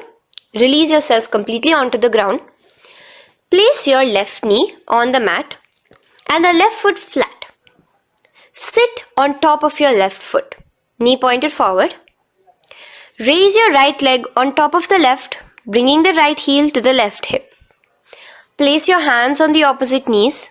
Here, do the Ujjayi Pranayama. As you inhale and exhale, make the sound of an ocean. Visualize yourself as a swan, a beautiful swan in Sankatasana. The next is Dhenukasana. Just in the same position, slide your left heel to the left hip. Keep your right knee on top of the left. Place both your hands on your right thigh. Visualize a cow in your inner space as you suck your stomach in the Uddiyana Bandha, Dhenukasana. Now slowly uncross your legs as we move into Matsyendrasana. Place the right foot on the left thigh, the left foot on the right knee. Bring your left hand behind your back, hold the right thigh. Twist a little bit. Place your right hand on your left thigh. Twist your body, gaze towards your third eye, visualizing Swamiji in your inner space. The next asana, Matsyendrasana 2, just untwist your body. As you clasp the respective toes of both your feet with your hands, lean forward and down, bringing your forehead to the ground in front of your feet. Visualize Swamiji, the supreme point of Hinduism, in your inner space. Raise up now. Keep your legs in the same position. We have the Guru Asana. Interlace your fingers together and place it over the topmost knee. Suck in your stomach in the Uddiyana Bandha, clench your perineum in the Moola Bandha, tuck your chin to your chest in the Jalandhara Bandha. As you engage all three bandhas, visualize Swamiji in your inner space. Let us now repeat Sankatasana on the other side. So, you can release your hands, your legs as you cross the other leg over. Visualizing yourself as a swan, remember to put your hands on the opposite knees. The next asana, Dhenukasana, repeating it on the other side. Slide your leg out, bring both your hands to the topmost knee. Suck your stomach in the Uddiyana Bandha. Visualize a cow in your inner space. Matsyendrasana again, repeating it on the other side. Bring your legs to the cross-leg position. Twist your body around as you gaze at your third eye, visualizing Swamiji in your inner space. Untwist as we enter into Matsyendrasana 2 on the other side. Hold on to your feet, bring your forehead to the ground, continuing to visualize Swamiji in your inner space. Slowly raise up and let us do Guru Asana on the other side. Engage all the three bandhas in the Mahamudra Bandha. Interlace your fingers, place it on top of your knee. Continue to visualize Swamiji, the Supreme Pontiff of Hinduism, as we do Guru Asana. Now, slowly uncross your feet and place them flat on the ground, knees towards the chest in Pashasana. Keep your hands holding the opposite knees, thighs together, and keep your spine completely erect. Continue the Khechari Mudra, where your tongue is pressed against the roof of your mouth. As you gaze at your third eye, visualize Swamiji in your inner space. Continue the Ujjayi Kumbhaka. As you breathe in and out, make the sound like an ocean. Now in the same position, just bring your chin towards your knees in Bodha Shokasana. Lean forward, gazing at your nose, and visualize Swamiji, the abode of bliss in your inner space. Now raise up and bring your hands, uncross your hands, bring your hands underneath your knees, clasping the opposite elbows in Kurakatasana. Gaze at your nose, visualizing Swamiji in your inner space. Now, in the same position as Kurakatasana, just cross your ankles into Sumatyasana. Toes pointed upwards. Gaze at the nose. Visualize the great sage and Maharishi Sumati in your inner space. The next asana is Dandasana. Extend your feet out straight in front of you. Keep your arms straight above your head. Interlace the fingers from inside out. Let your wrists point outwards. Engage the Mahamudra Bandha, all the three bandhas. As you gaze at your nose in Dandasana, visualize Swamiji in your inner space. The next is Arambhasana. Now keeping your legs straight, release the Jalandhara Bandha and the Udyana Bandha, keeping your perineum clenched in Mula Bandha. Lean forward and down. Hold your big toes in the Prana Mudra with your index and middle fingers. Head to your knees. Do here the Nadi Shodhana Pranayama. Inhale through the left nostril, hold and exhale through the right. Visualize Swamiji in your inner space. The next is Bhidokasana. So slightly raise your body up and bring your hands underneath your knees, extending your knees slightly up. Keep your heels a bit apart from each other and clasp your feet. Bring your shoulders down, wrapping your hands around your legs. Gaze towards your third eye, visualizing Swamiji in your inner space. So from here, let's enter into Jalandhari Pavasana. So you can actually remain in the same position with your hands underneath your calves and just bring the soles of your feet together. You might want to bring your body closer. Place your head on top of your feet with the palms facing upwards on the ground. Gaze at your nose. Visualize Swamiji in your inner space. Now slowly bring your hands out from underneath and come to a seated position. Stretch your legs out as we enter into Urdhva Paschimottanasana. Here we have a new Kumbhaka, the Pratyahara Kumbhaka, where you will feel your breath coming from your Mooladhara Chakra up to the Brahmarandra above the Sahasrara. This is the Pratyahara Kumbhaka. In Urdhva Paschimottanasana, extend your legs out, lift one foot behind your neck and lean forward and down towards your foot, visualizing Swamiji in your inner space. Now, slowly, keeping your leg behind your neck, lay onto your back as we enter into Anantasana. Hold the foot from the top of the opposite hand. Visualize yourself as infinite, endless, eternal. Gaze at your nose in Anantasana. Just now, in the same position, roll onto your elbow of the hand holding the foot. Gaze at your nose, feeling in complete control like Swamiji in Ankushasana. Slowly remove the leg from behind your neck. Take a moment to stretch, relax. Lay on your back. Bring your knees towards your chest. Bring your hands around, encircling the thighs and the calves with your arms. Roll to the left and right in Drishasana, visualizing Swamiji in your inner space. The next asana is Urdhva Paschimottanasana. On the other side, let us repeat it. Raise up to a sitting position and bring the other foot behind your neck. Lean forward and down, clasping your foot. Repeating Anantasana on the other side, lay on your back, bring the opposite hand to the foot, gaze at your nose, and continuing to gaze at your nose, roll onto the elbow as we repeat Ankushasana on the other side. Now, you can release your foot and try to remain in the same position without removing the leg from behind your neck as you bring the other leg too to cross behind your neck with both your legs behind your head. Laying on your back, bring both your hands to clasp behind your back. Gaze to your nose, visualizing Swamiji in your inner space in Yoga Nidrasana. As we enter into Atmaramasana, in the same position you can uncross your hands from behind your back. Bring it up, continuing to keep it underneath the legs. Just clasp it behind your neck. So you can bring your legs out from behind your neck. Just let your hands interlace behind your neck, gazing to your nose, visualizing the Atma Rama, Bhagavan Mahavishnu within you as your soul blessing you, as you gaze at your nose in Atma Ramasana. Now, you can release your hands and legs. Continue to lay on your back as we enter into Kochikasana. Bring your knees to your chest with the soles facing upwards. Extend your arms sideways as you gaze towards your third eye, visualizing Swamiji in your inner space.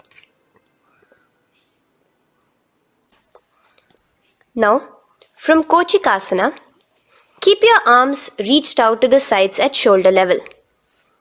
As we enter into Jatara Parivriti 1, keep one knee bent, twist it and bring it to the ground on the opposite side with the other leg extended straight. In Jatara Parivriti 2, keep both the knees bent to one side. And in Jatara Parivriti 3, keep both the legs straight to one side. Throughout this, keep your head looking in the opposite direction. And let us repeat this on the other side. You can bring your knees back to your chest. Let your legs out, go to the other side and do Jatara Parivriti 1, 2 and 3. The next asana is Dvipada Pitham. So now from Jatara Parivriti you can bring your feet down, lay on your back with your knees pointed upwards, feet flat on the ground. Extend your hands holding your ankles. And lift your hips up. Engage the Jalandhara Bandha automatically as you raise your hips up. Gaze at your nose, visualizing yourself as a bridge in Dvipada Pitham.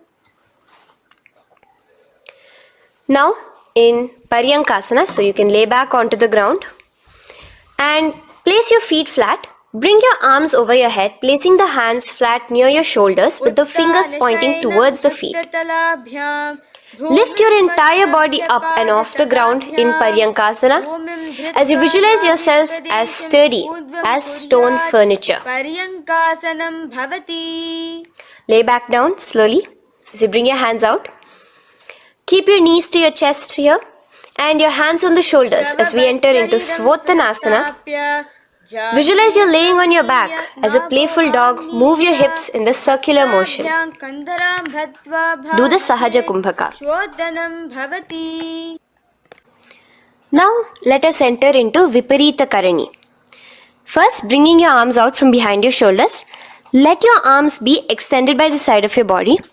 Use the strength of your arms, palms flat on the ground, to push your body, your upper body, your lower body off the mat. And keep your legs straight above you, extended. Move your legs around and around in Viparita Karani. Automatically the Jalandhara Bandha is engaged. Breathing during the Jalandhara Bandha is the Murcha Kumbhaka. Visualize Swamiji in your inner space. The next is Viparita Karani 2. In the same position, just stop the rotational movement of your legs. Visualize Swamiji in your inner space. Now, as we enter into Langalasana, just let your feet from the top rest onto the ground above your head. Interlace your fingers in the Parashamudra behind your body. Visualize yourself as a plow in Langalasana, continuing to engage the Jalandhara Bandha. Bhumim karshayet Langalasanam bhavati. Now, in Shaita Paschimottanasana, bring your hands out from behind your body and hold on to the toes above your head. Keep your legs and hands completely straight. Visualize Paramashiva as Shaita Paschimottanasana is one of the 84 different asanas directly revealed by Paramashiva himself. Continue to do the Murcha Kumbhaka, inhaling and exhaling with the Jalandhara Bandha. Clasping your toes now, spread your feet wide apart from each other in Supta Konasana. Visualize Swamiji in your inner space. Bring your feet back together as we enter into Chakrasana. Clasp your ankles, keeping your legs and hands completely straight above your head. Visualize yourself as a chakra, a wheel in Chakorasana. Now slowly rest your back onto the ground. Keep your legs raised up in Supta Prasarita Padangushtasana. Clasp the respective toes in the Prana Mudra with your index and middle fingers and spread your legs out wide apart from each other. Visualizing Swamiji in your inner space, restart the Ujjayi Kumbhaka where you're inhaling and exhaling, making the sound of an ocean. Bring your feet together in Supta Padangushtasana in the same position, continuing to visualize Swamiji in your inner space.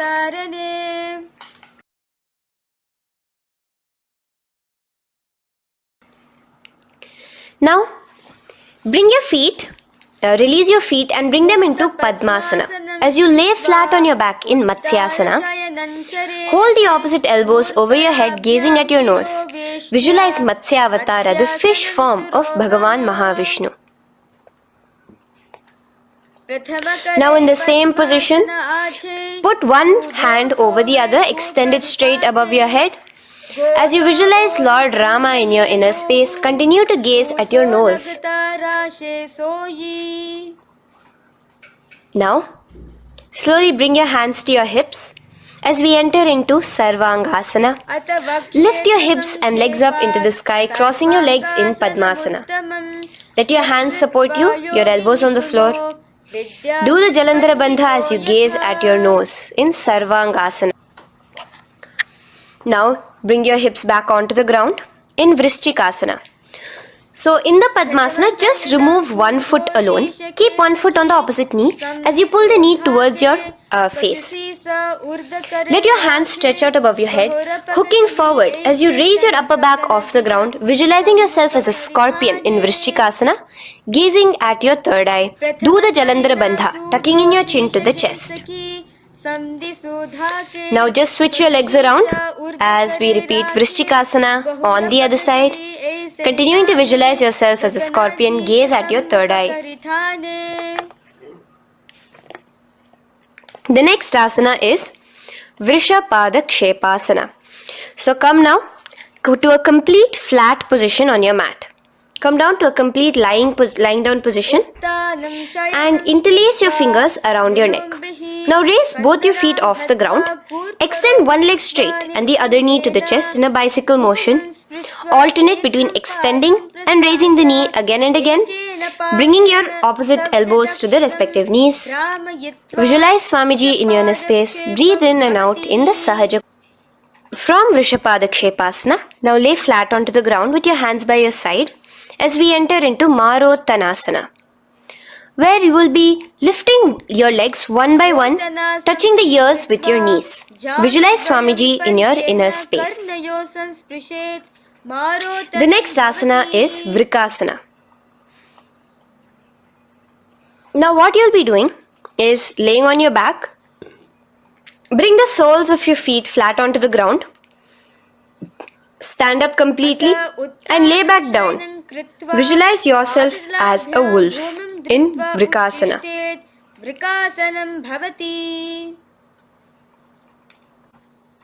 Now, come back to a seated position as we enter into Luthasana, where you are going to be quickly throwing your legs above your head as you roll over completely, finishing in a prone position. Do this a couple of times.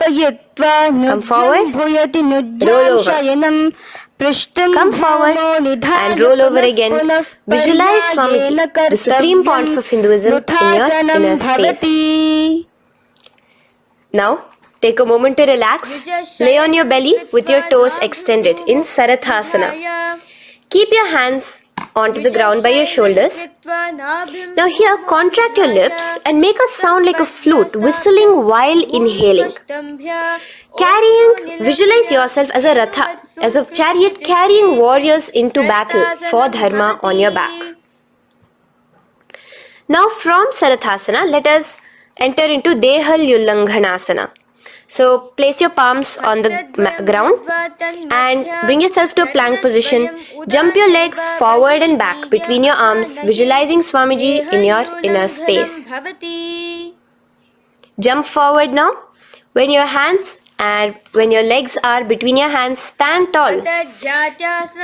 Holding your toes with your hands, walk back and forth. Visualize yourself as a wise 60-year-old elephant in Jatyasana. Now come to a standing position. The next is a beautiful karana, the Lolitika karana. So keep your knees bent, feet pointing outwards again in the Aramandi position. Bend your elbows, keeping your hands at the chest level.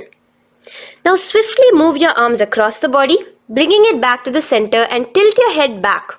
Opening your chest up towards the sky, move your head in all the directions. Now stand back straight as we enter into Sarpasana. So stand erect like a rod with your arms by your side, hands touching the thighs. Visualize Devi, Kundalini, raising up and curling upwards around your body in Sarpasana. The next asana is Ushtrasadanasana. Lean forward and down, standing on top of your palms. Begin to move and walk like a camel, visualizing yourself as a camel. In the same position, continuing to walk around, switch your visualization to visualizing yourself as a horse as you start to walk around like a horse in Ashvasana. Now raise up tall as we enter into Kapota Nitakasana. Interlace your fingers behind the back. Pulling them down towards your calves, open up your chest. Keep your hands in the Parashamudra. Visualize yourself as a soaring bird diving down in Kapota Nitakasana. Now, stand tall as we enter into another karana here, the Tala Pushpaputam karana. Bring yourself to the Aramandi with your hands in the Namaskara Mudra. Simultaneously now, open up your palms while raising one heel off the ground, slightly lowering the waist and shoulder of the heel you have raised. Visualize you're offering a bouquet of flowers to Paramashiva as you come back to a standing position and repeat this on the other side. Let's do this a few times, offering flowers to Paramashiva. Now, come to a standing position.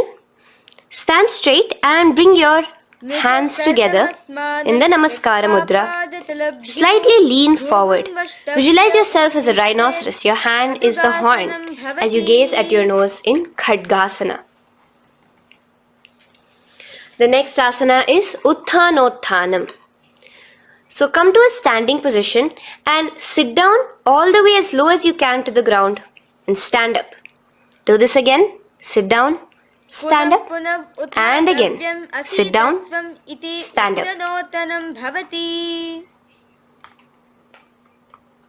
As you gaze at your nose throughout this. The next asana is Musalasana. Now come back to a standing position. Raise your hands above your head. Tall as you jump up and down repeatedly. Visualize yourself as a mace. Jump here in Musalasana. The next asana is Shaka. So come back to a standing position. Pull the sole of one foot towards your belly. Now with the other leg, sit down and stand up. Release the leg. Pick the other leg up, pull it towards your belly. Sit down and stand up in Shaka as you visualize Swamiji in your inner space, gazing at your nose. The next is a karana, which we will be entering into the Parshvajanu karana. So again, bringing yourself to the Aramandi position. Bend and lift one knee towards your chest, pointing the toes downwards. Keep your arm around the knee, holding it with the hand in a fist. Let the other hand hang down on the thigh, wrist twisted, fingers pointing inwards. This is the Parshvajanu karana. Now slowly release as we enter into Tandavasana. Stretch one leg out straight in front of you as you alternate between sitting and standing. Visualize yourself fiercely dancing as Paramashiva. Raise the foot to the inner thigh of the opposite side. As we enter into Brahmanasana, let your hand be resting by the sides. Keep your standing leg erect like a rod. Visualize yourself being blessed by Lord Brahma. Now, you can bring the left foot around the right knee and rotate it, tucking the left toes on the other side of the right calf. Simultaneously cross your left arm below the right, bring your palms together in the Namaskara Mudra. Visualize yourself as Lord Garuda in Garudasana 3. Now slowly uncross your legs and hands as we enter into Ekapadasana, coming to a standing position. On the right leg, bring your left foot to the opposite thigh with your hands relaxed by the knees.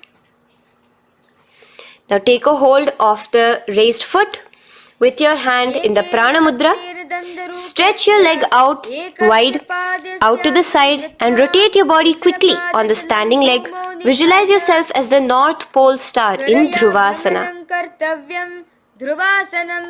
From here now, in the foot which is in your hand, just slowly, once you finish the rotating movement, in Trivikramasana, bring it up towards the back of your neck.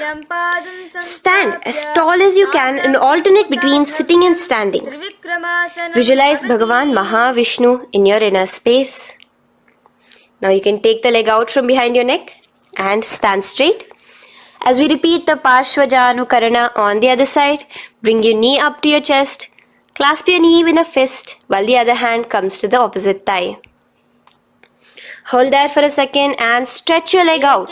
In Tandavasana, sit and stand. Visualize yourself fiercely dancing as Paramashiva.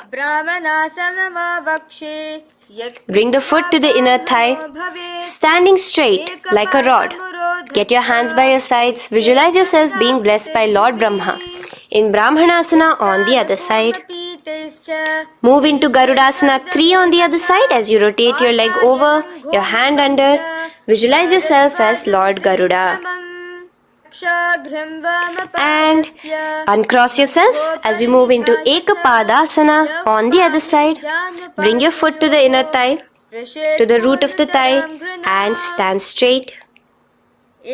Clasp your toes, stretch it out as we go into Dhruvasana on the other side. Visualize yourself as a pole star rotating quickly. Come back to a standing position and bring your foot behind your neck. In Trivikramasana, sit and stand. Visualize Vishnu, Bhagavan Mahavishnu in your inner space. Now, stand tall as we do the Samanakha Karana. Stand with your feet close together, toes slightly pointed outwards. Keep both the hands to the side of the body. Take a moment to breathe in and breathe out and relax. Now, slowly relax and from the standing position, slowly bend forward, bringing both your hands underneath your knees. Now once you have squatted down fully, interlace the fingers together in the Parashamudra. Bring that interlaced fingers in front of your navel. In Ghora Kanjali Asana, Visualize the great sage Gorakhnatha, the founder of the Natha Yoga Hindu Sampradaya. As you do the Jiva Chala Kumbhaka, engage the Moola Bandha. The next asana is Kanchyasana. So now just slowly unwind your hands from each other, from your navel, and now bring your hands from the opposite side inwards underneath your calves and wrap your hands around your back. Hold them together in the Paramashivoham. Keep your body, your upper body upright, visualizing the supreme pontiff of Hinduism in your inner space. The next is Bhairu Asana. So slowly unclench your hands and bring them out from underneath your legs.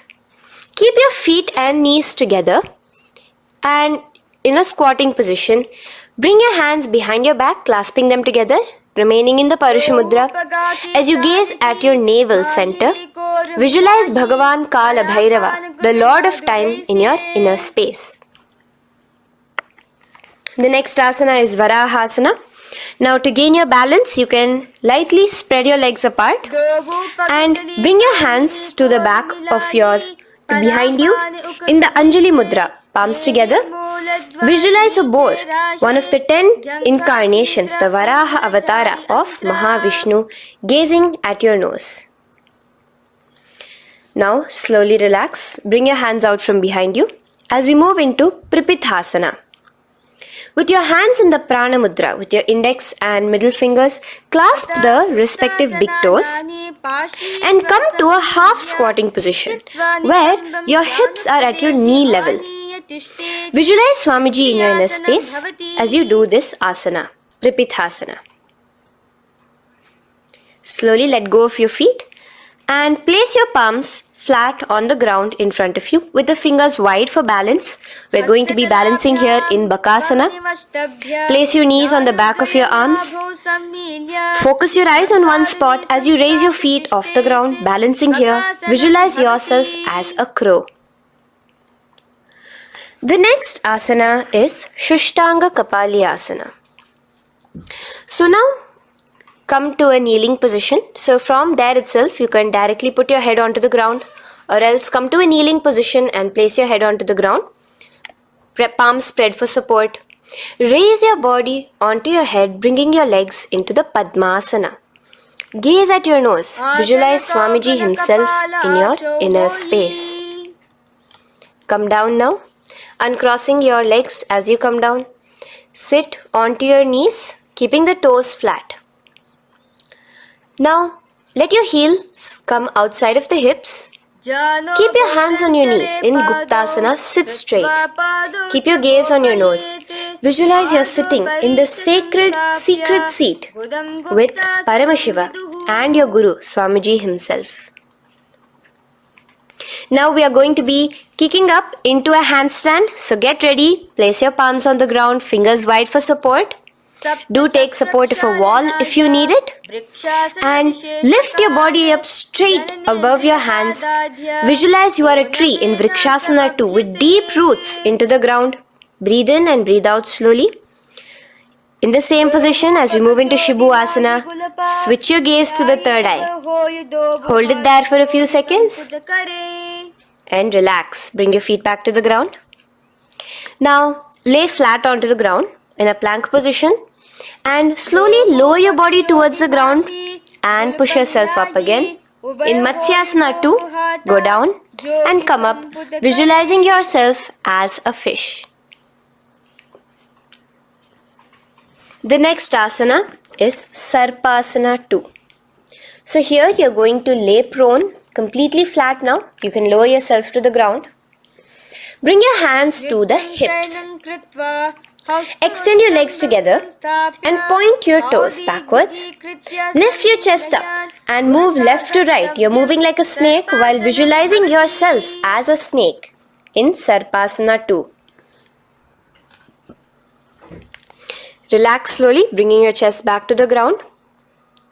Now, keep your feet together, pointing backwards. As you bring your elbows onto the ground, rest your upper body on your elbows.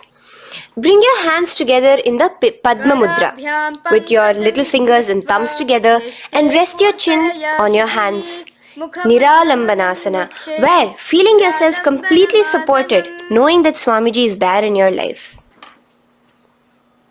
Now, slowly relax, place your palms on the ground beside your chest and push yourself up, your hands straight up completely. As you bend your knees, bringing your feet to touch the top of your head. Lean your neck back, touching your head with your tip of your toes. See yourself, visualize yourself as an umbrella, protecting your Guru from the sun's rays in Chhatrasana. Slowly relax, you can bring your feet down. As we move into Vajrasana, just push your body back and sit on top of your knees, with the heels flat on the ground. Now stretch your arms in front of you with the palms facing downwards. Place your forehead on the mat. Visualize you are the weapon of Indra, the Vajra, symbolizing indestructibility as you gaze at your nose. As we enter into Meshasana, raise yourself into the same Gajasana position on your hands and legs with your hips pointed upwards. And alternate striking the ground with the opposite hands. Experience yourself, visualize yourself as a powerful ram as you alternate striking the ground in Meshasana. Now stop striking the ground, bring your palms down again. As we move into Ajasana, kick your legs off the ground and lower your forehead to the mat. Let's do it again. Kick your legs off the mat. Lower your forehead to the ground. You are unborn, existing for all of eternity in Ajasana. Now, come to a seated position as we move into Dhanantara Asana. Sit on your heel with your legs together. Pull your toes underneath you. As you bring your hands top of the knees, gaze at your nose, visualize Swamiji in your inner space. Here, do the Ujjayi Pranayama, inhaling and exhaling like an ocean, Dhanantara Asana. From Dhanantara Asana, now interlace your fingers in front of you and then behind you. Stretch your arms towards all the sides, backwards, forwards. Giving a massage to the various different joints and muscles in your body. Lean forward, get up again. Continuing to visualize Swamiji in your inner space. Relax your hands and now take your respective heels and point them outwards, outside the side of your hips. Keep your hands on your knees with your thighs and knees resting on the ground, spine straight. Visualize yourself as Lord Garuda in Garudasana 4. You have Mahavishnu and Mahalakshmi on your back as you are flying. The next asana is Ananda Mandirasana. Now you can continue to remain in the same position. You can bring your feet pointing inwards. Use your hands to clasp underneath your ankle. Make sure your knees are spread out wide. Gaze at the third eye. Visualize residing in the blissful space of a temple. You are in a temple in Ananda Mandirasana. Now, as we move into Mandukasana, keep your knees wide and sit on top of your ankles. Your hands underneath your knees. Gaze to your nose. Visualize yourself as a frog. Suck in your stomach in the Uddiyana Bandha and remember to do the Manduki Mudra, your tongue, your frog-like tongue, catching the nectar dripping from the Sahasrara Chakra in Mandukasana 2. Now, as we move into Narasimhasana, tuck your toes in and sit on top of the heels. Place your palms on the ground, spread your fingers wide and spread your knees apart onto the ground too. Gaze towards your nose, stick out your tongue and exhale forcefully, visualizing the Narasimha Avatara, the form of Mahavishnu as a half lion and half man. Now just raise up, bring your hands off the ground. Here we'll be doing a new pranayama, which is the Bhishraka pranayama, as we enter into Bhishrakasana. So continue to keep your knees and feet on the floor. As you bring your hand up to your face, Make a hollow of your palms and place it over the mouth. Keep your thumbs under your teeth and close your lips. Gaze to your nose. Inhale through your left nostril, exhaling through the mouth.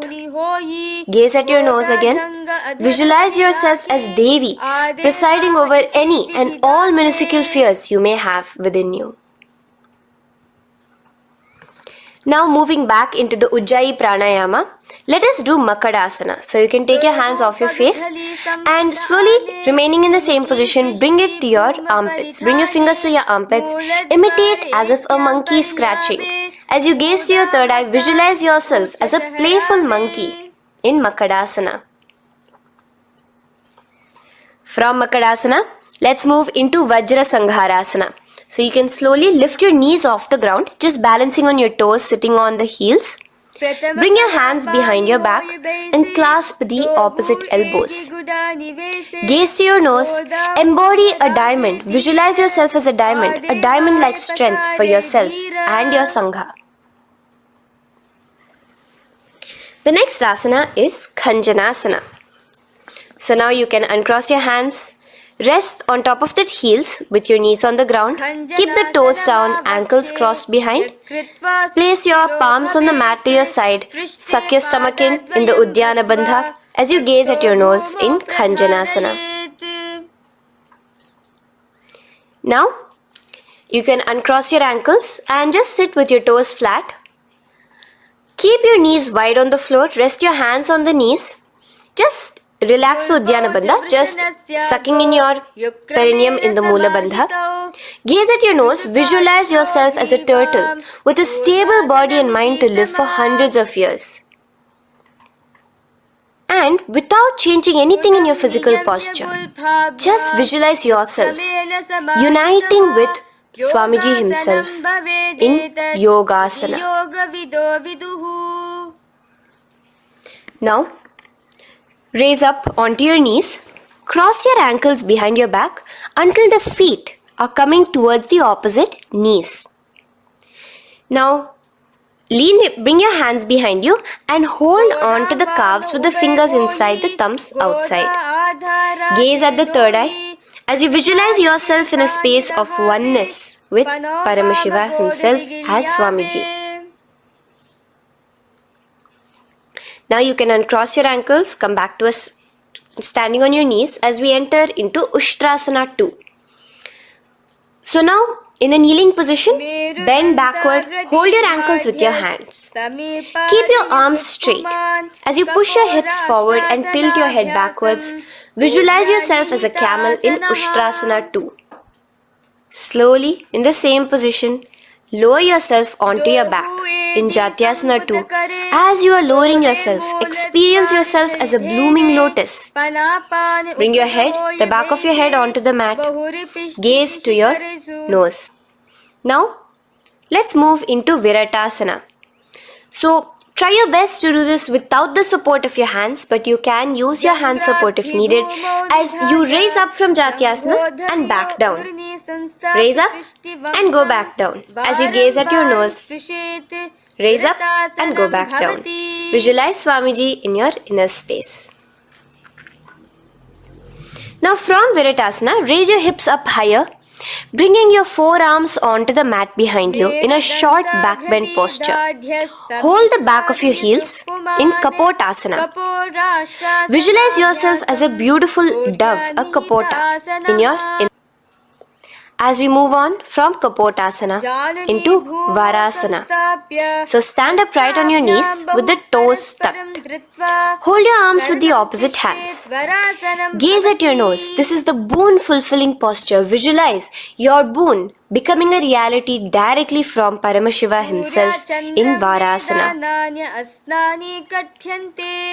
Now, keeping your knees together, toes tucked, just lean forward, bringing your head onto the mat. Holding your head with your hands. Visualize yourself as a boar, as the Varaha avatar of Bhagavan Mahavishnu in Varaha Asana 2. Now, just kick your legs off the ground as we enter into Mundasana. Raise yourself up into a headstand posture, visualizing yourself as a lopped tree Gaze at your nose. Breathe in and out in the Sahaja Kumbhaka. Slowly come down now. Relax. Come to a kneeling posture. Sit on your heels. Bring your head down beside your knees. Your elbows adjacent to the knees. Your hands holding your head. Exhale through your mouth as you gaze at your nose, visualizing Swamiji in your inner space in Andhasana. Now from here, push yourself off the mat as you come lying prone on your belly. Let your arms be extended straight out, and together lift your thighs, arms and chest off the ground, stretching your body, balancing there. Visualize yourself as a locust in Viparita Shalabhasana. The next asana is Kapalasana. So slowly lower yourself back to the ground. Now, laying on your belly, bring your arms to your side, palms downwards. Keep your forehead on the ground and your chest on the mat. Only lift your legs up into the air. Only your legs are lifting up. Visualize yourself as a skull. You are a mind with purified thoughts, a strong will to attain enlightenment in Kapalasana. The next asana is Akasha Kapotasana. So now, in the same position as you are, let your arms be straight out behind you. As you kick your legs up and over your head, bring your feet slowly to the mat in front of you. Push yourself, balance there. Visualize yourself as a free and open flying dove in Akasha Kapotasana. Bring your legs back out. As you lay flat on the mat, now push yourself onto your knees. Place your forearms on the ground and your chest down such that your navel is touching your knees. Be sturdy, visualizing yourself as a sparrow in Chatakasana. The next asana is Vrishchikasana 2. So your forearms are on the ground. Now slowly raise to your toes and kick your legs off the mat. Slowly lowering your legs to your head. Visualize yourself as a scorpion as you balance in Vrishchikasana 2. Slowly release yourself, coming back to the ground. As we enter into Vrishasana, sit down on top of your right heel and let your left foot remain outside of the hip, the ankle to the side. Place your hands on the mat, visualizing yourself as a bull in Vrishasana. Now, bring both your knees underneath you, sit on both your heels. Cross your left leg over top of the right lightly and in Lolasana, push yourself off the ground. Your knees are off the ground. You're just balancing on your hand above the mat. Visualize Swamiji in your inner space. Lower down now. Bring the left foot now outside. Bring the right foot out and sit on your left heel now. As we do Vrishasana on the other side, visualize yourself as a bull. From here, let us get into a very powerful asana, Balagunasana. So, place your left toes on the ground, sit on the heel of your left foot. Place the right foot flat with the knees raised towards your chest. Maintain your palms on the respective knees. Be upright. Visualize Balagunahai, one of the 84 siddhas in your inner space in Balagunasana. Now come to a squatting position. Let your feet be flat as you bring your elbows under your thighs and calves, wrapping it around your shins. Hold on to your ankles from the outside in Grahasana, visualizing yourself as an entire planet.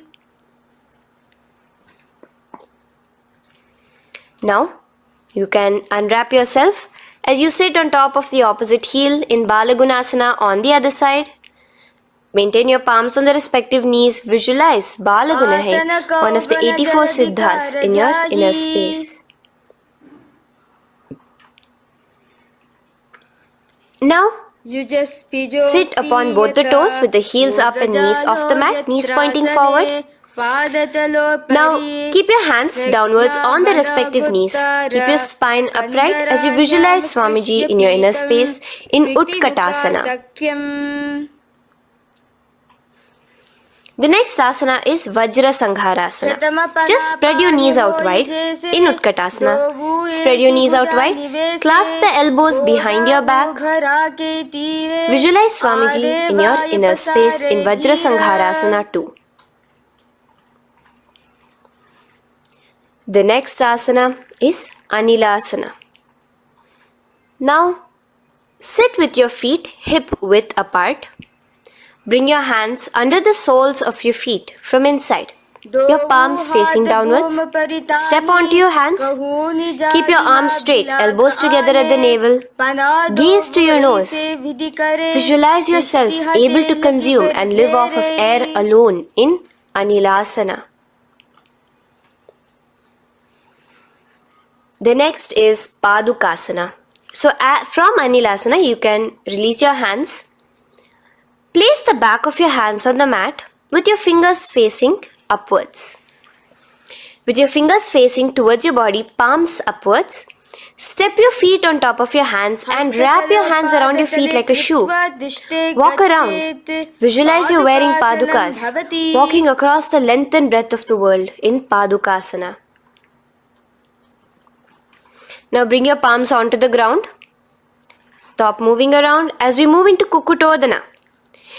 Kick your feet up into the air and let them fall back down. Let's go up again and come down. Kick up and go down. Visualize yourself as a rooster in Kukutodana. The next is Viparita Nrityasana. So as you're kicking yourself up, you can go up into a complete handstand posture, which is Viparita Nrityasana. Do take support if needed. And move around on your two hands as if you are dancing in Viparita Nrityasana. Slowly come back down to a standing position. Lean forward and let your feet be slightly apart from each other. Bring one palm down on the mat with the arms straight. Bring the opposite hand to your head and be stable in Kunjarasana. Now just put that hand down as you bring the other hand to your head, repeating Kunjarasana on the other side. Be stable here. Now you can squat back down onto the ground. Keep your feet flat. Hold your respective ankles and lift your feet off the ground in Kadamba Asana. Visualize yourself as a Kadamba tree, a pious tree that promotes a long life. The next asana is Pavana Muktasana. Now sit back down onto the ground. Bring your knees towards your chest. Let your hands wrap around your knees. Hold it close to your body. Visualize all the excess vata, air, just balancing and releasing in your system in Pavana Muktasana. Now, let us move into Chakorasana. So first stretch your legs out in front of you. Bring one leg behind your head. Now place both hands on the ground and lift your body off the ground while lifting the other leg too, up straight.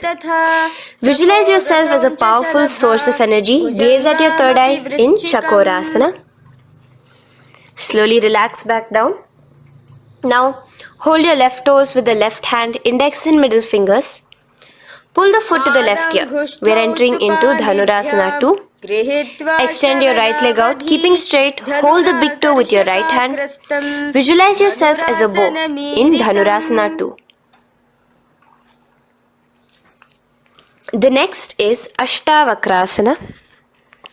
So lift your left leg over top of the left shoulder. After releasing your hands, bring the right foot across and hook it on top of the left foot. Lean forward and down. Keep your palms onto the ground. Extend your legs out to the left. Lift your head up and chest. You're completely balancing only on your hands as you visualize yourself as a flying crane in Ashtavakrasana. Now slowly relax down. From here, bring your right foot to the left thigh and your left foot flat onto the ground. Knees raised up. Have your left shoulder underneath the respective leg and place your hands flat on the ground. Gaze towards your third eye. Visualize you are immortal, able to exist solely from prana alone in Pranasana. From here, moving into Parshva Matsyendrasana, place your right foot at the root of the left thigh. Then the left leg by the side of the right knee. Hold the left leg by the right hand. Twist your body out. Remain steady here, gazing at the third eye. Visualize Matsyendranatha, the great Rishi, Yogi, master of Hatha Yoga, in your inner space. Now slowly unwind yourself. As we repeat Chakorasana on the other side, lift the other leg behind your head. Place both your hands on the ground and keep your entire body off the ground straight up. Gaze at your third eye, visualizing yourself as a powerful source of energy. Now relax back onto the ground. Let's repeat Dhanurasana 2 on the other side. Clasp your respective hands with the feet. Pull one foot back, the other foot extended forward, visualizing yourself as a bow. Release your feet as you cross them over each other, over top the shoulder in Ashtavakrasana on the other side.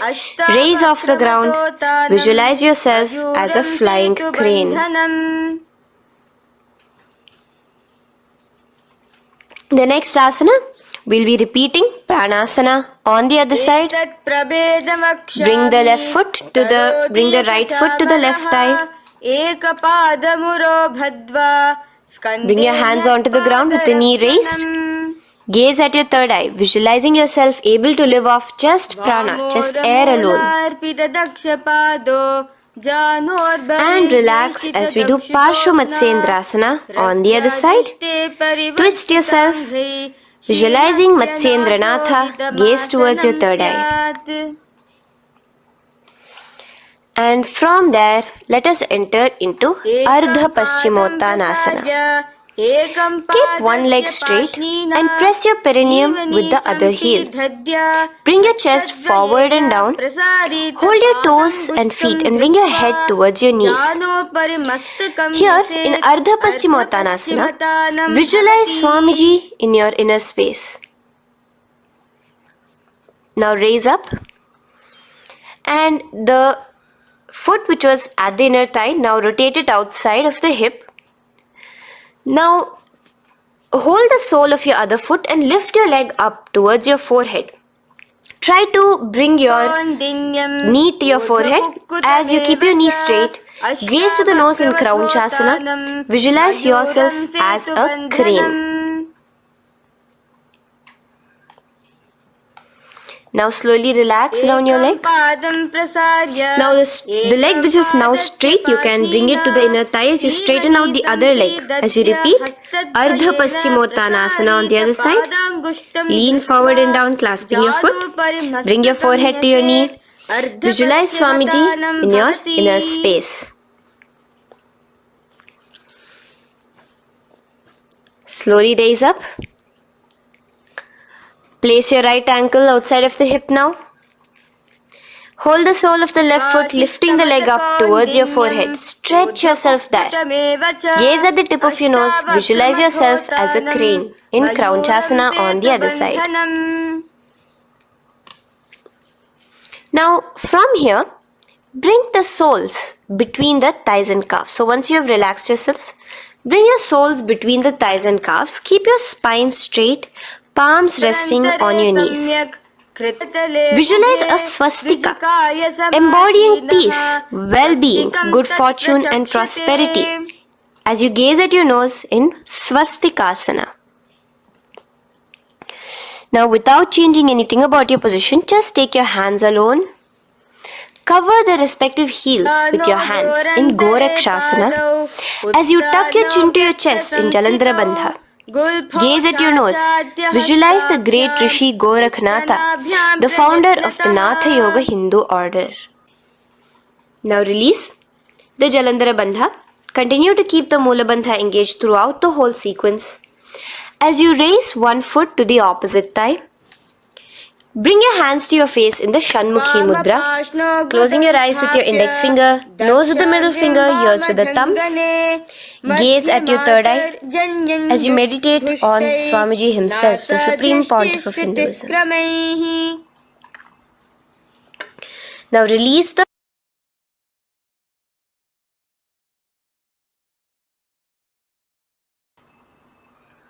Shanmukhi Mudra. And in Yogasana 2, bring your legs into the Padmasana position over the opposite thighs. Keep your hands flat onto the ground beside your knees with the palms facing upwards. Sit straight, gaze at your nose. Here we'll be starting the Kakachancha Kumbhaka, where your inhalation will be through your tongue wrapped like a pipe, and your exhalation will be through your nose. From Yogasana 2, now keeping your palms beside your body, just switch them around to be flat on the ground and push your entire body off the ground, balancing. Visualize yourself as a rooster in Urdhva Kukkutasana. Now relax down, come back to a seated position on the floor, keeping your legs in Padmasana. Insert your hands through your knees and place them on the mat. Remember, do not lift your body up, just stay seated down there. In Siddha Haritali Asana, gaze to your nose, visualize Swamiji himself in your inner space. From there, let's enter into Hamsasana, where you will actually be pushing yourself off the ground. Lift your thighs up high above your shoulder, above your elbows as much as possible. Gaze to your nose, visualizing yourself as an elegant swan in Hamsasana. Now release yourself. Now, do not take your hands out from between your thighs and calves. Just go onto your knees and reach your hands behind your body with your fingers interlaced in the Parashamudra. Bring your forehead to the floor as you gaze at your nose. Visualize yourself as Lord Paramashiva's bow in Karmukasana. Now, slowly come back to the seated position as we move into Kurmasana 2. Keeping your hands in between your thighs and calves, bend your elbows and hold your respective shoulders with your hands. Visualize yourself as a turtle, a stable body and mind to live for hundreds of years. Now in the same position, just engage the Jalandhara Bandha, tucking your chin to your chest as we move into Granthi Bhedasana, gazing at your nose. Rejoice, knowing you are in Paramashiva's secret knot posture. And from there, release the Jalandhara Bandha as you roll onto your back. Keep your hands on the shoulders, laying flat on your back. As you visualize yourself as a turtle on its back, playful, gaze at your nose in Uttana Kurmasana. Now rock yourself back to a seated position as we do Pangu Kukkutasana. Now it's the same as your hands between your thighs and the calves, except you will be placing one hand flat on the mat. Hold the wrist with the other hand. Lift your body up and holding only on one hand. Visualize yourself as a rooster in Pangu Kukkutasana. Now release back to the ground. Hold. Let's do Pangu Kukkutasana on the other side. Place the other palm flat and bring the other hand holding the wrist. Push yourself off the ground. Visualize yourself as a rooster. Continue the Kakachancha Kumbhaka, sucking in your breath through your curled tongue and exhaling through your nose. As you slowly extricate your hands from between your thighs and calves, let's do Girdharasana here. So now, interlace your fingers in the Parashamudra as you place your elbows on the feet, remaining your legs in Padmasana. Lean forward and down, resting your chin on your knuckles. Press your thumbs to your throat in Girdharasana. Visualize Swamiji in your inner space. From there now, sit straight into Padmasana 3. So with your legs in Padmasana, bring one hand over the other near your navel center.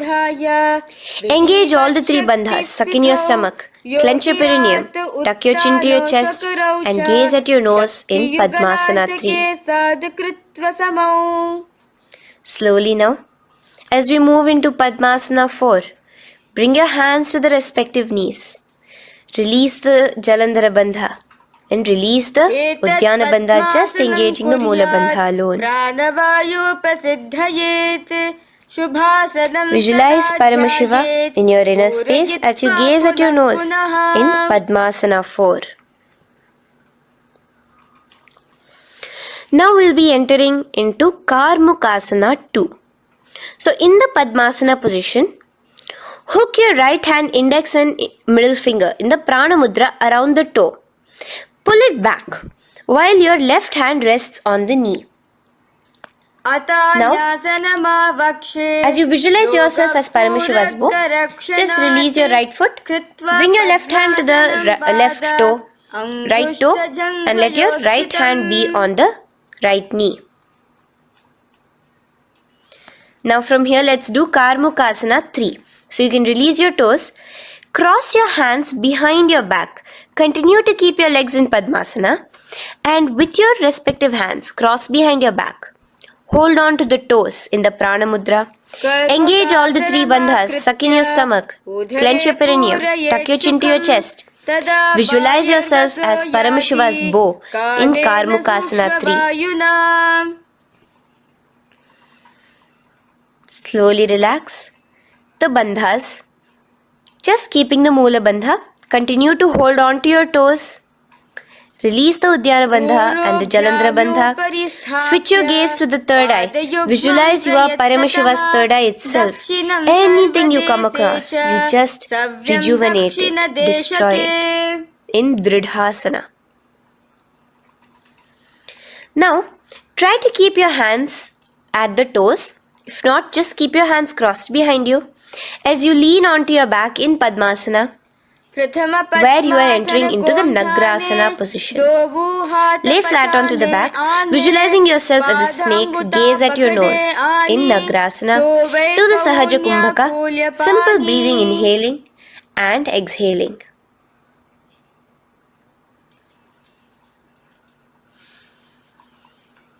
Now bring your knees to your chest.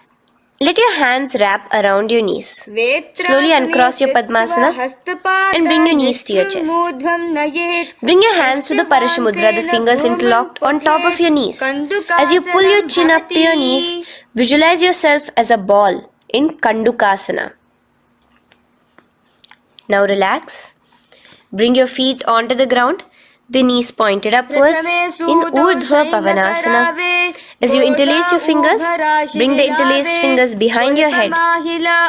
Laying down, gaze at your nose in Urdhva Pavanasana. The next asana is Marakata Pithasana. Now, from behind your head, take your hands out and clasp onto your feet. Just step lightly onto your palms. As you push your hips up into the sky, automatically engaging the Jalandhara Bandha. Visualize yourself as a powerful alpha ape in Marakata Pithasana. In the same position now, bring your hands to your hips as we enter into Uttanashiki Pitakasana. Let your weight rest on your elbows as you stretch your legs out straight. Gaze at the nose. Visualize Swamiji in your inner space. From there, continuing to rest on your elbows, kick your feet up high into the sky in Narakasana. Stretch your palms out behind you, flat on the ground. Balance there. Visualize yourself blissfully traveling through hell unscathed in Narakasana. Bring your hands to your hips now as we move into Tiryanavkasana. Angling your legs down at an angle, visualize yourself as a boat crossing the ocean of samsara in Tiryanavkasana. Now from there, come back straight as we enter into Dhwajasana. Keep your legs up high above your body, your hands stretched out down behind you. As you push yourself up, visualize where KAILASA's flag respected across all nations in Dhwajasana. Hold there for a few seconds. And relax now. Flat onto the ground. Palms slightly away from your body.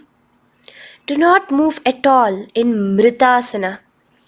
Your body is dead. Visualize that. Visualize the supreme pontiff of Hinduism liberating you. Let your awareness travel to all the parts of your body in the Shakti Chalan Mudra as we do Mritasana.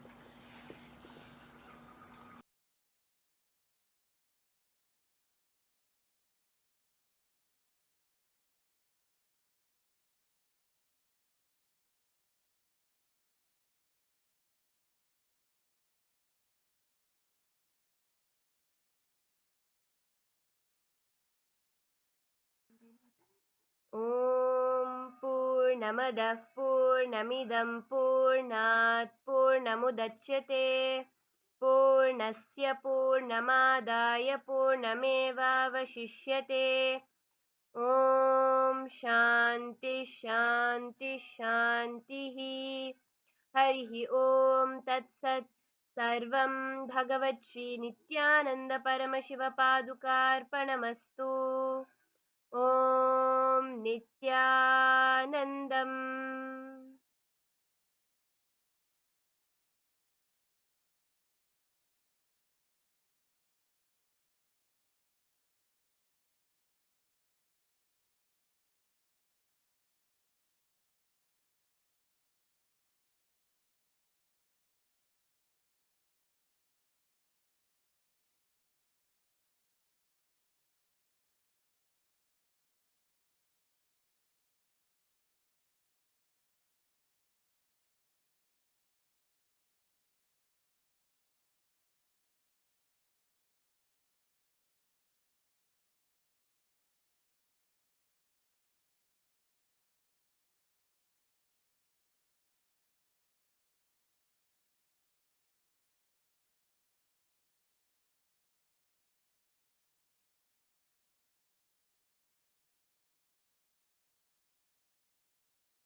Nithyananda, and welcome to each one of the participants, each one of you who are sitting here with us today. After that beautiful, powerful yoga session that we just had, hope all of you completely enjoyed it and really had a breakthrough as you were doing the Nityananda yoga. Because the next which we are going to be entering into is a very powerful power manifestation session. See, yoga, as Swamiji has revealed it to us, is not just some movements of the bodies. It is the way of connecting to Paramashiva himself, connecting to Swamiji and manifesting the powers of the cosmos. So now we are all going to be entering into a very powerful and very beautiful power manifestation session. So I hope all of you are excited and ready for that. If you are, please do come settle down in front of your camera. As we enter, I request all those of you who are sitting here, turn on your camera, settle down, as we get ready to start this round of power manifestation.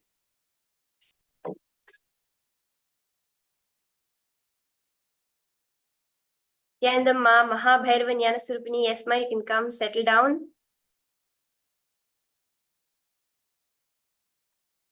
Ma Jnana Pradata, Ma Sari Chen, I request all of you can come and settle down in front of your camera as we start this round of power manifestation.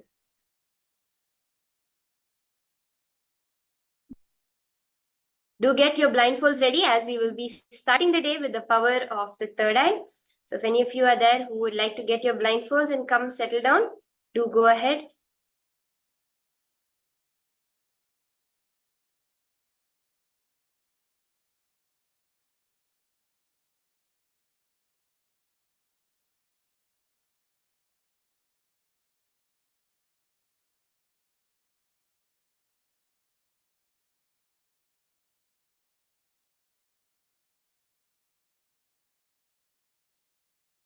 Yes, now let us understand a little bit about this power of third eye. Swamiji, Paramashiva himself, has revealed this science in the Vedas and Agamas, especially in the Vijnana Bhairava Tantra.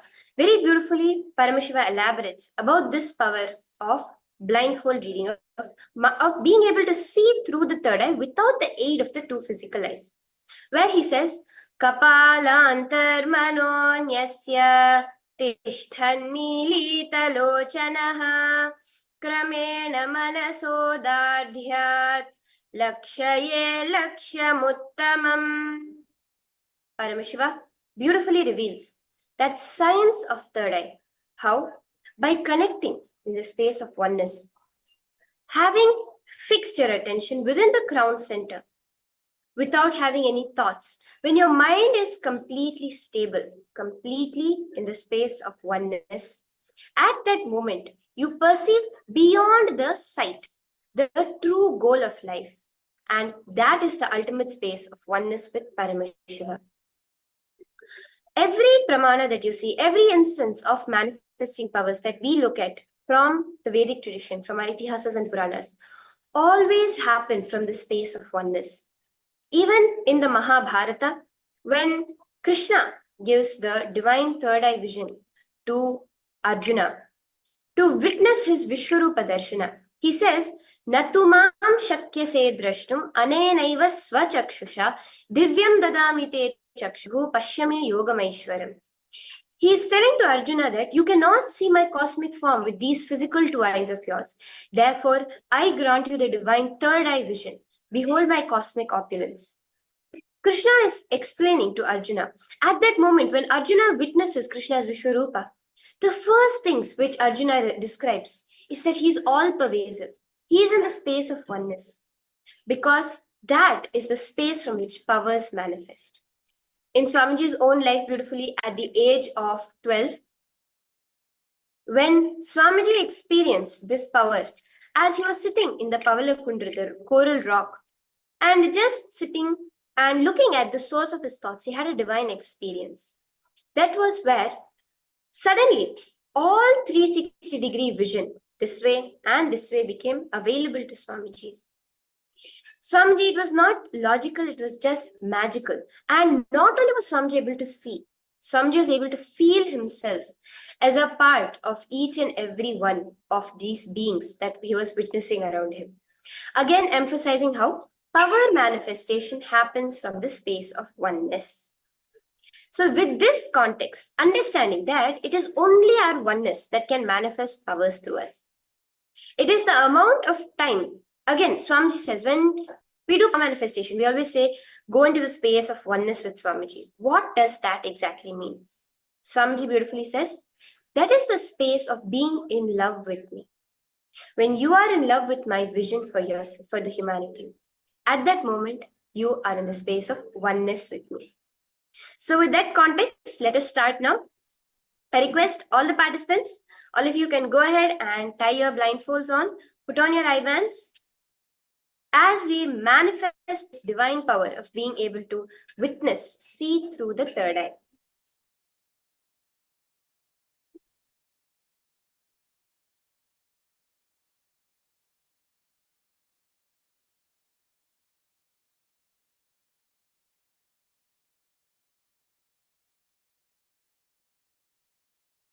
So now, my stick, you can put on your blindfold, Masari Chen, Mahabhairvanyana Surupini. If all of you can wear your blindfold, we can start this round of manifestation.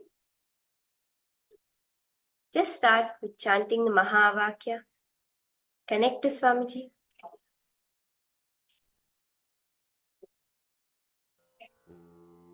Intensely chant the Mahavakya.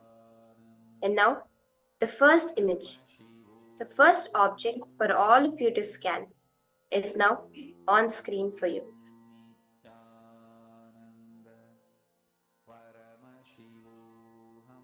Om Nithyananda Paramashivoham. Om Nithyananda Paramashivoham.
Just connect to Swamiji in the space of being completely unclenched.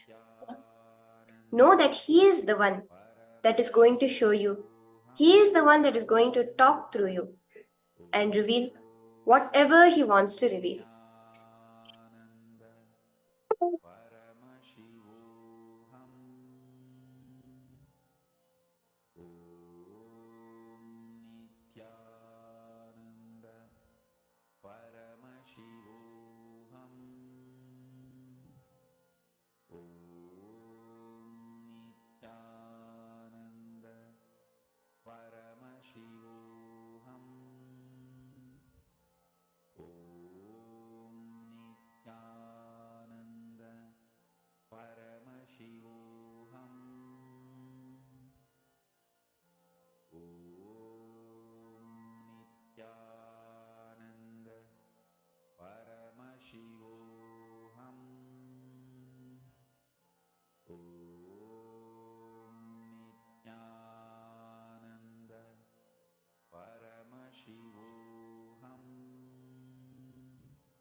Now, I request each of you to go ahead and post whatever it is Swamiji showed you through your third eye.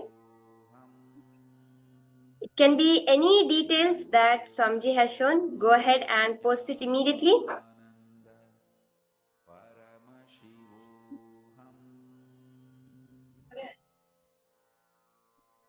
Mahamahavaagya, spiritual lullaby for samadhi. I request all the participants, go ahead, post your answers in the chat box. Whatever it is Swamiji showed you, post it in the detail, up to the utmost detail that Swamiji is showing you, post it. A spiritual lullaby for you to fall into samadhi. Suprabhatam, wake up song for Paramashiva to wake up in you. Just remember this one powerful cognition. This Mahamahavaagya puts me in samadhi. This is spiritual lullaby for samadhi. And Suprabhatam, wake up song for Paramashiva in me. For Paramashiva to manifest. With this one spiritual powerful cognition, chant this Mahamahavaagya. Yeah, Ma Shreya Gupta, you have posted purple and white, amethyst stalks, a red bicycle, the color purple, red tulips with lots of green leaves and grass, a vivid sunset with red, orange, and purple hues. Okay, interesting. Ma Sally Chen, you can go ahead and post. Ma Issa Kyutuma.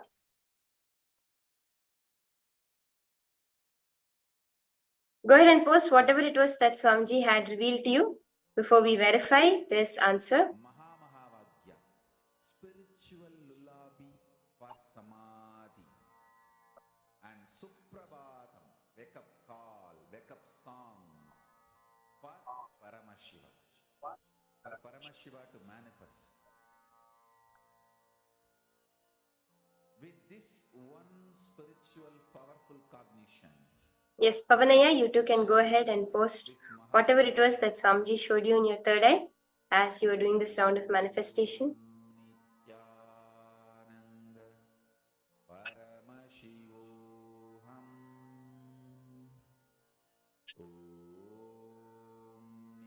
Nithyananda, Paramashivoham. Okay, my sec, you saw a third eye.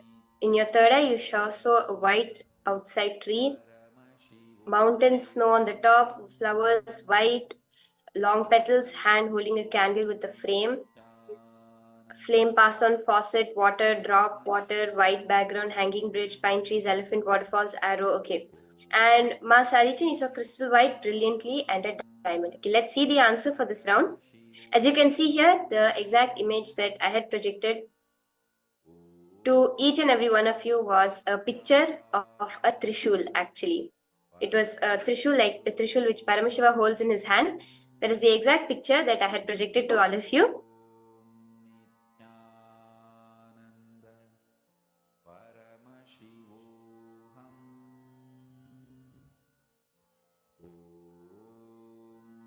Nithyananda, Paramashivoham.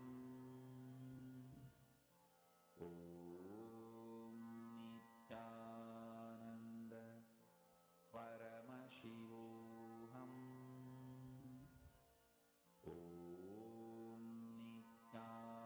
Nithyananda, Paramashivoham.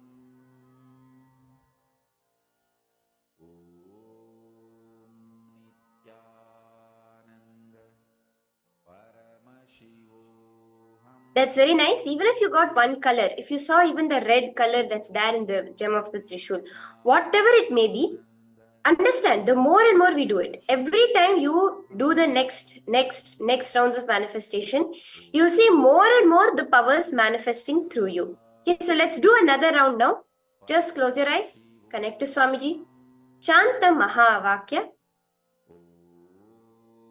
Can put on your blindfolds. You will see how, yes, Okay, ma, it's like if posted, I can relate the flower with the long petals similar to the both sides of the Trishul. Yes, man, you saw Kailash, Paramashiva's place. That's so nice. This is what is manifestation. When you are recognizing the manifestation that has happened. Manifestation is not about getting it right or getting it wrong. It is about recognizing how Paramashiva has manifested through you. So that's very nice. All of you can blindfold yourself as we enter. Just put on your eye bands as we enter into the next round.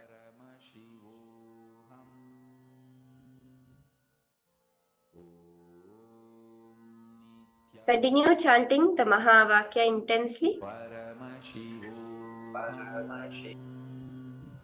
The next picture is now projected for you. Nithyananda Paramashivoham Om Nithyananda Paramashivoham Om Nithyananda Paramashivoham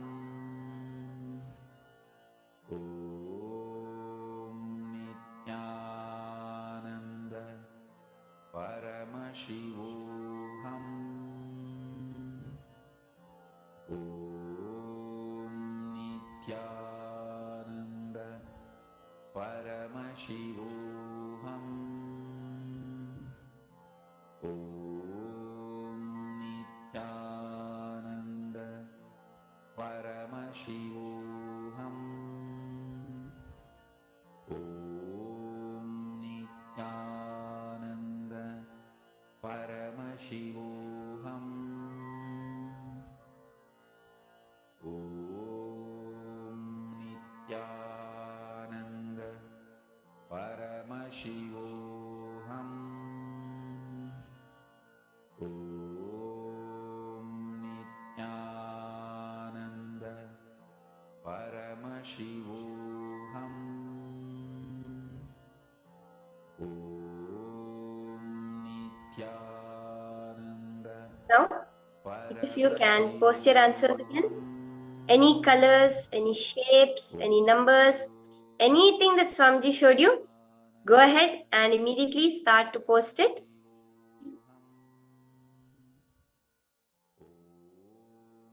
Just see, go to the detail. It can be a taste, it can be a smell, it can be a sound you heard. But go and put exactly what it is Swamiji showed you in your third eye.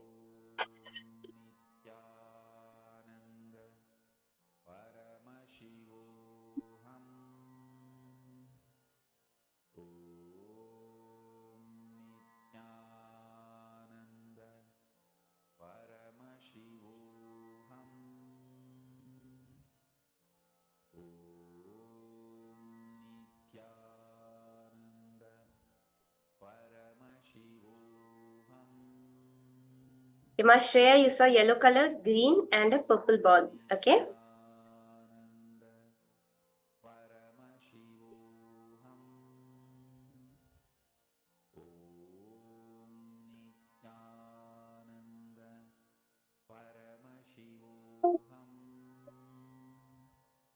Abhishek Sangaraya, you too can post whatever Swamiji showed you in your day. See, Pavanaya, you're saying that you're able to see mostly darkness, right? Whenever you feel that only darkness is coming up, it is because of a fear, a subtle fear, incompletion we have with the unknown component of ourselves. So, yeah, what you need to do is you have to just sit with that darkness and whatever feelings are coming up, it can be something, no, nothing is appearing in my third eye, I cannot see anything. It can be that, why am I even doing this? This is pointless. See, whatever thoughts like that are coming up, just sit with it and go through it. Say that, no, I am going to manifest today. I am going to sit with this feeling. Okay, my stack you have posted round 2. Swamiji showed me in my third eye, bird flying, a being standing on top, and okay, a serpent around a shaft, wings open, green, blue, dark V shape, book wing, children related, water being born from the earth. Okay, let's see the answer as to what this image exactly was that I had projected to all of you. So as you can see here, the image was actually that of a fruit basket. I think Mashreya, you got a lot of the colors, right? The green, there's grapes, there's apple, there's an orange, and there's coconut. So that's amazing. Just see how each of you got the colors in the image. Nithyananda Paramashivoham Nithyananda Paramashivoham.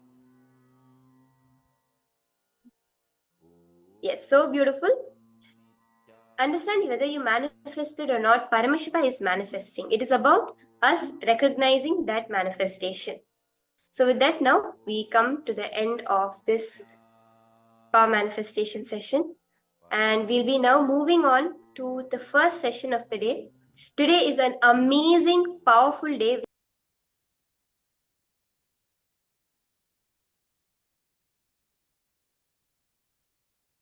Nithyananda, everyone. Welcome to the Paramashivoham Level-1 program. And I hope all of you have enjoyed the yoga session and the power manifestation session. And today, we are going to learn about the Nithyananda Spurana second day. We have started learning about this yesterday. And today, day 4 of the Paramashivoham Level-1 program and day 2 of the Nithyananda Spurana program. So we're going to learn, starting learning about the 7 energy bodies that we all have, our existence and how it affects us. What are the engrams in each of these 7 energy layers that we all go through? While how we suffer.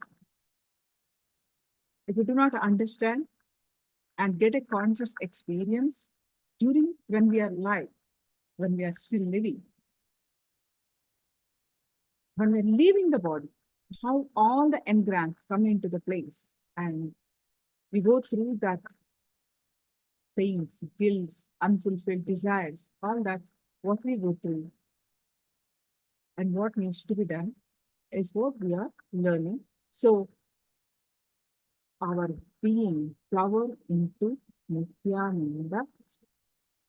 Spurana is flowering, Nithyananda is eternal bliss.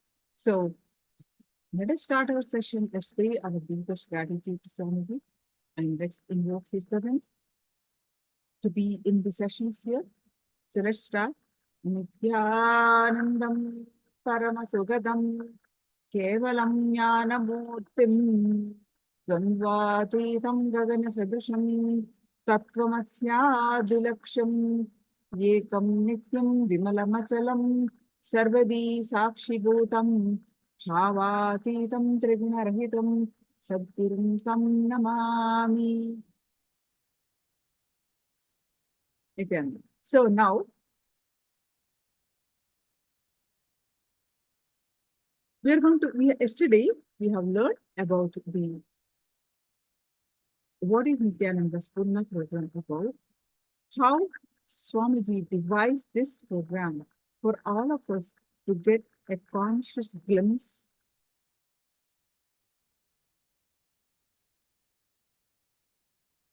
I push all of you to come on camera. Puja Karim, Elizabeth Ma, and Diju, Yao Home Wing.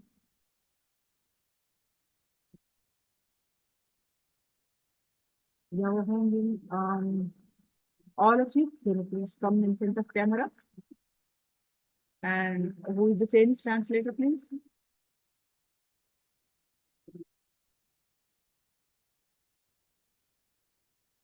And with the Chinese translation happening?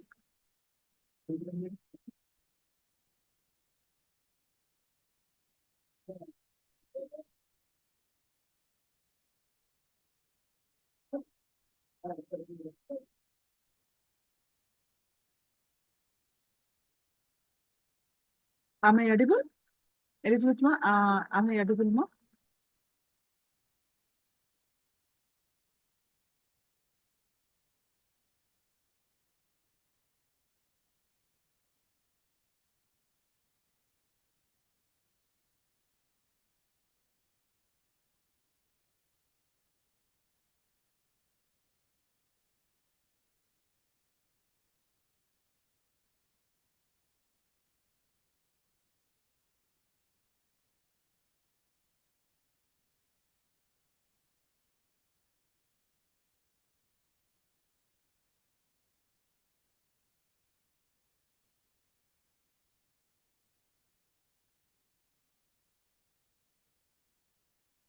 Yeah. So we have started learning our 7 layers of existence. Yesterday we had learned about what are our 7 layers and 4 states, 4 states of consciousness.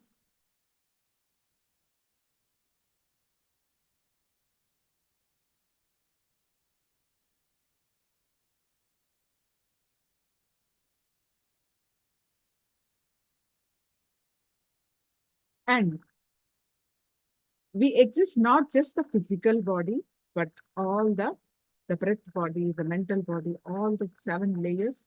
And what are all the engraved memories are associated with these layers. While we are leaving the body, the soul first leaves the physical body, and the inner physical body is the outermost layer. Then all the other layers, how the soul leaves.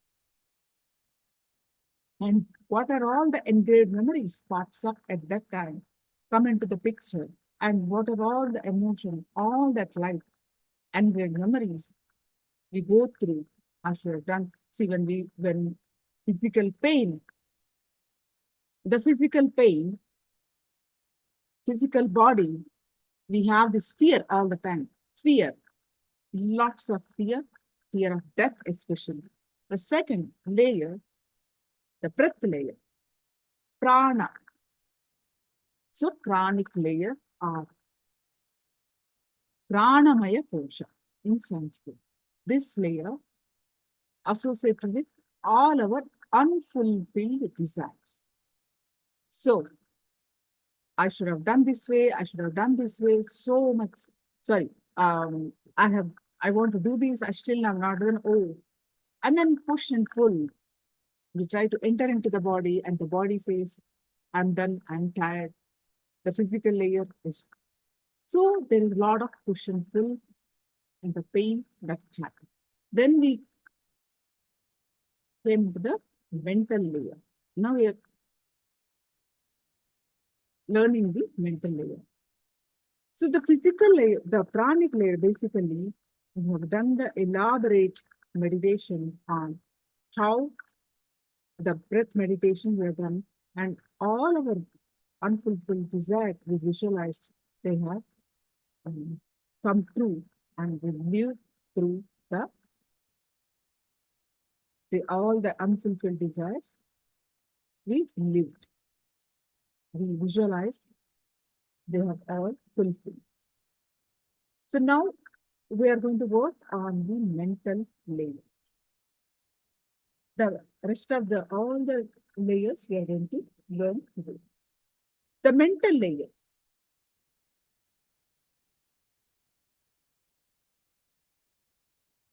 Manomaya kosha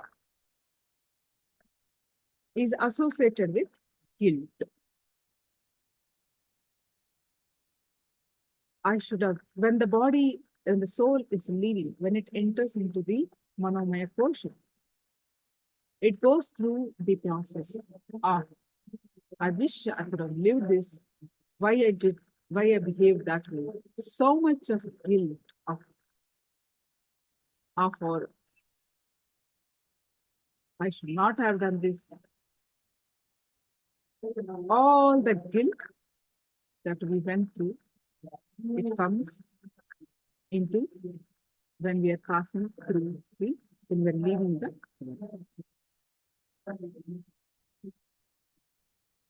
So desires are about the future and guilt is about the past. Swamiji says guilt is basically looking at the past with the updated intelligence. Swamiji said one beautiful example when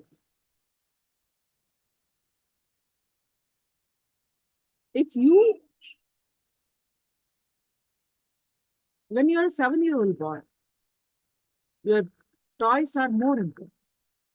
Even if a mother calls you for food, you prefer to play with the toy. and mother snatches away toys that feed you or go to bed. You literally look at her as a demon. You cry, you crib. But after you grow up, like about 20, 30-year-old, will you still look at the toys are so important? Or will you, if you feel bad that, oh, I have cursed my mother at that time, that is what, that much only at the age of 7, that much only intelligence you have. So you behave that way. So you feel guilt after you grow up is not going to help. So, but we inculcate so much of patterns and weird memories of guilt.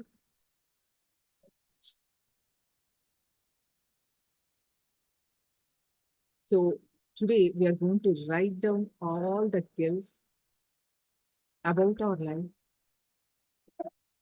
and we are going to relive the incidences, and we are going to do a beautiful meditation, really wonderful meditation.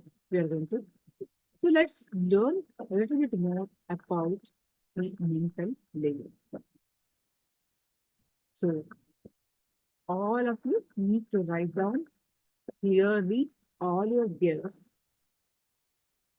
Then we are going to relive to relieve.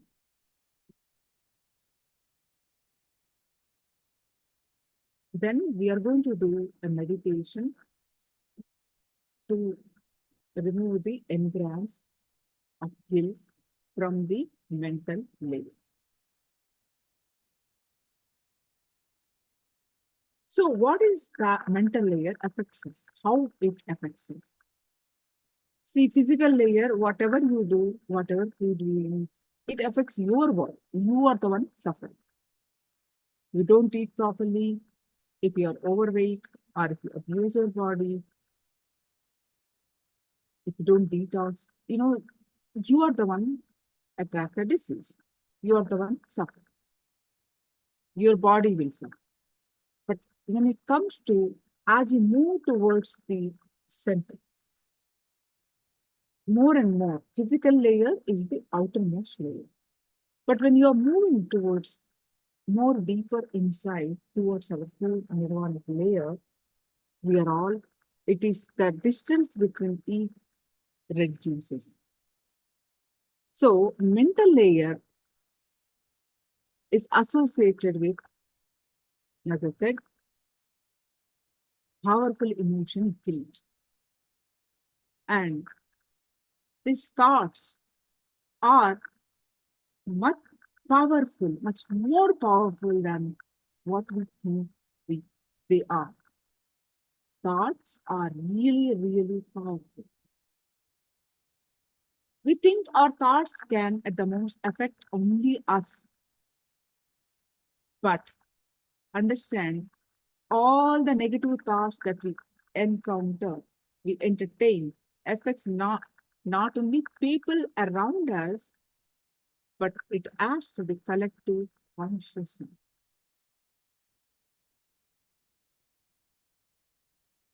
Our thoughts affect the whole world,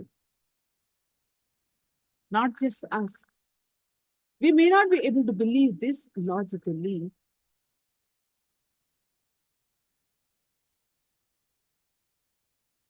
but our thoughts affects not only us, not only the people around us, but affects the whole world.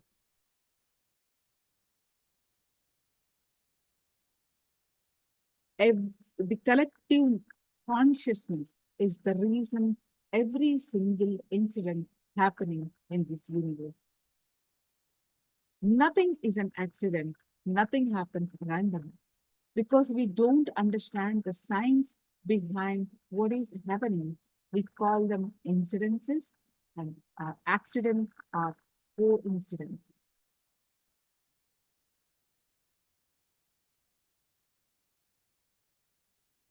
We need to clearly understand the deep yet fundamental truth about life that will change the very way we look at life.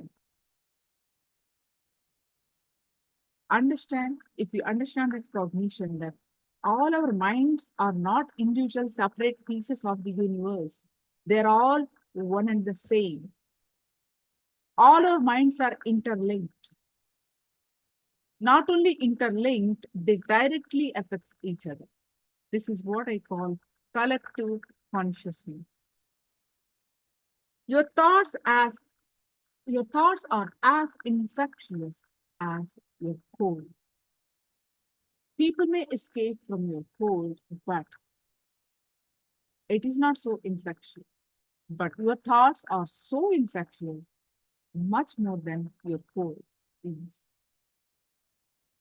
If you catch a cold from someone, you might suffer physically for few days.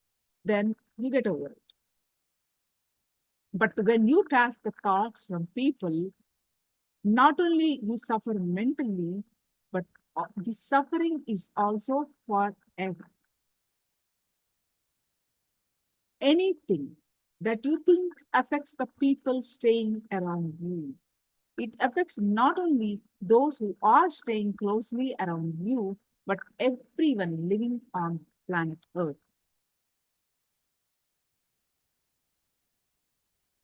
Your intellect might resist, saying, how can this be true?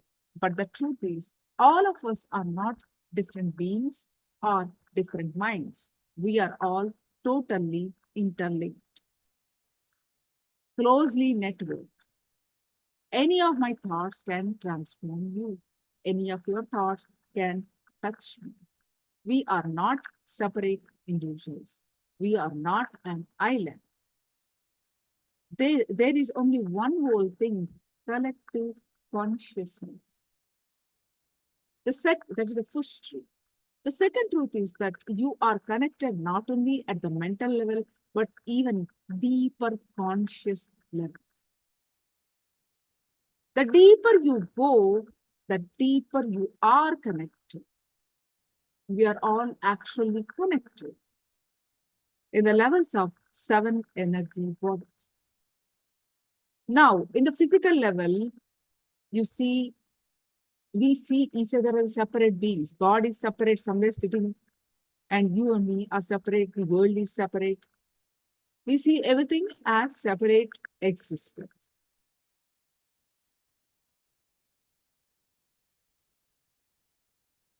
Straight, 180 degrees, 120 degrees separate from each other. In the physical distance, the distance is so much.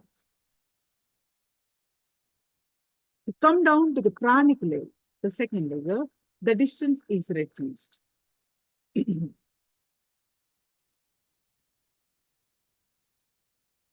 you come deeper into the mental layer, the distance between you and me and God, everything reduced. And so is the distance between each one. So when you travel deeper and deeper, Etheric, and all of the layers, by the time you reach nirvanic layer, all this merge into one. You, me, God, this world, everything merged into one. There is no separate. They are not separate.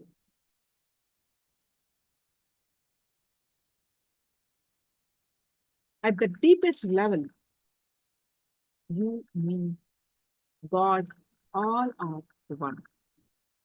There's no distance between us.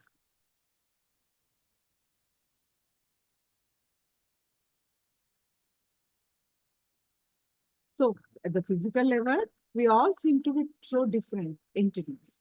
But what happens when you love someone intimately? His or her love and her suffering or his suffering affects you.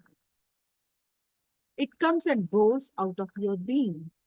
This is because on a deeper level, there is no individual entity, and each one of us is a part of the collective consciousness.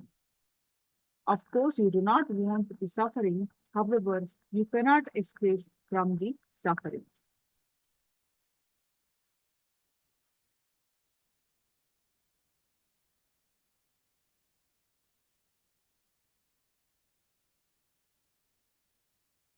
Have you noticed that whether it is a physical pain or mental suffering or spiritual bondage, You get it again and again. This is because you are not aware that you are part of the collective consciousness. Once you become aware and realize that you are a part of the collective consciousness, that you don't have an individual entity, you realize that you do not have a separate ego. All of us think that we own our intellectual identity. However, the simple truth is, in existence, no such thing as a separate individual um, identity exists.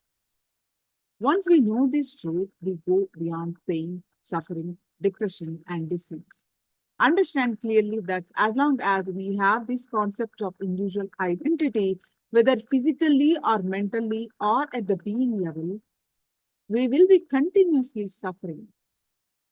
And the moment we start thinking that we are an individual identity, individual body that is separate from existence, our whole body becomes our enemy. You are a part, and everything is a whole. If you fall in tune with the whole, your whole behaves as your friend. Existence will become your friend. The moment you start thinking, discriminating, or behaving with the whole in opposition, it starts acting like an enemy.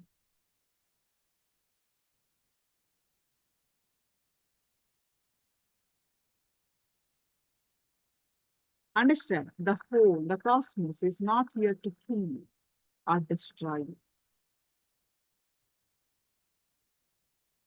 The whole, meaning the whole cosmos, is a hologram. You are a part of, meaning you are a microcosm of the whole macrocosm. Whatever is happening in the whole cosmos is happening here. What is a hologram? If a big canvas of hologram, even if you take a small piece, the whole picture will be there in that hologram. Whereas the separate cutout, a paper cutout, you have to put piece by piece like a puzzle and attach it to make a big picture. But hologram, the whole hologram, even if you cut it 10 mm by 10 mm, the whole thing, whatever is there in the canvas, it is there in the whole, that small piece. So like that, you are, whatever is happening in the cosmos, it is happening inside you.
So there is an interesting article. A man jumped in Niagara Falls and survived. This is an unusual event, isn't it? Anybody who knows how a Niagara Falls, how fierce it is, how deep it is, you wouldn't believe, jump into the Niagara Falls and survive. So there was many people interviewing him, how that happened, how that miracle happened. Nobody can survive. It's not that easy. So when asked how he managed this unimaginable feat, The man replied beautifully, when I jumped, I became part of the Niagara Falls. I felt like I was part of it. I never felt that I was different from these falls. So when we are in tune with the collective consciousness, when we become part of the collective consciousness, nature is with us. Nature is our friend. And nature protects us. Nature will not harm us. When we start thinking that we are different from nature, that we are an individual consciousness, we will always experience nature as our enemy. Let us be very clear that as long as we are in tune with the collective consciousness, we experience nature as that which protects us.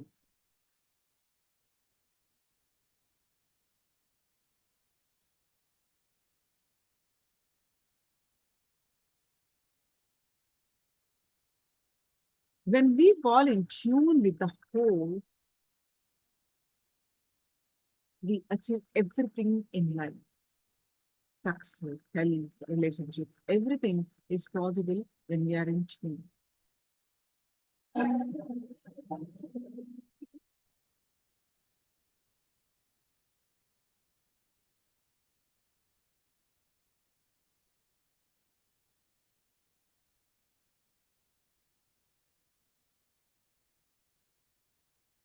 When we feel the problem is when we feel separate entities, the seeds of violence start. Insecurity, violence.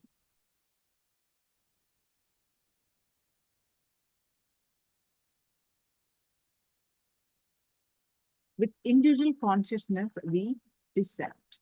We cut things into pieces. Understand that such logic ways breaks things apart.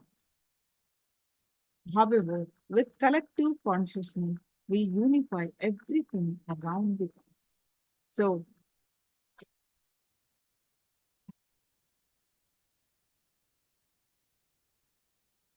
at the soul level, we think we are separate individuals. Spiritually, we cannot even take the first step. There is no possibility of any spiritual growth if you start considering a separate individual existence. Yes, at the physical level, you feel you, um, you feel you are an independent entity.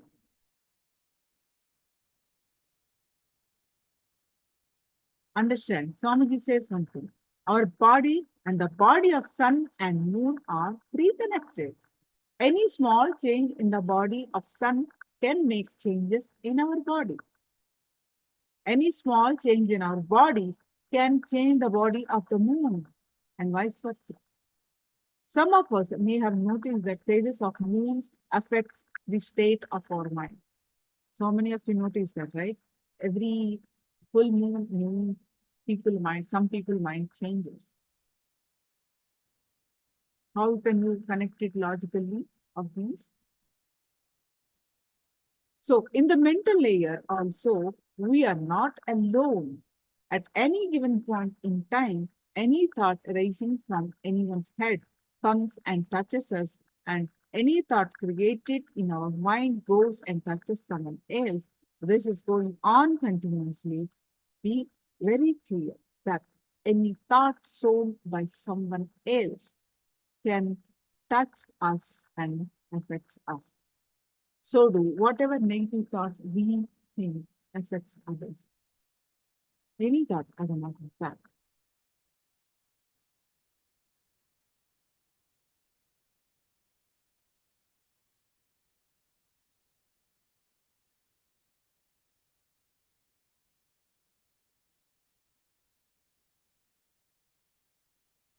That is the second truth. Now, third truth. At the spiritual level, the moment we understand that we are deeply, totally, and intensely connected to the whole group, to the whole universe, not only do we start experiencing the bliss, but we also start actually live. This opening up leads to the opening of the many different dimensions of our being.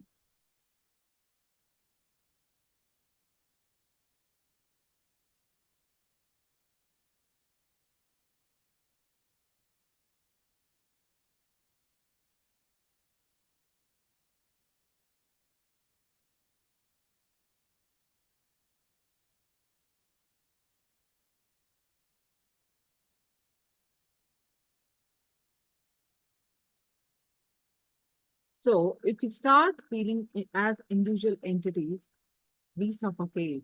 But when we start feeling the connectedness of the whole, we start experiencing bliss.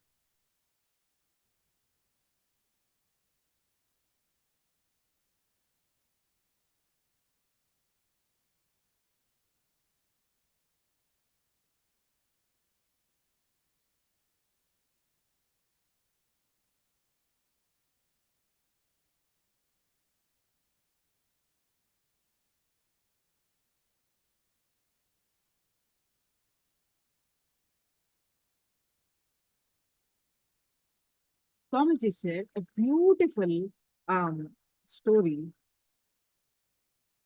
A farmer. There is a farmer who grew a superior quality of award-winning corn.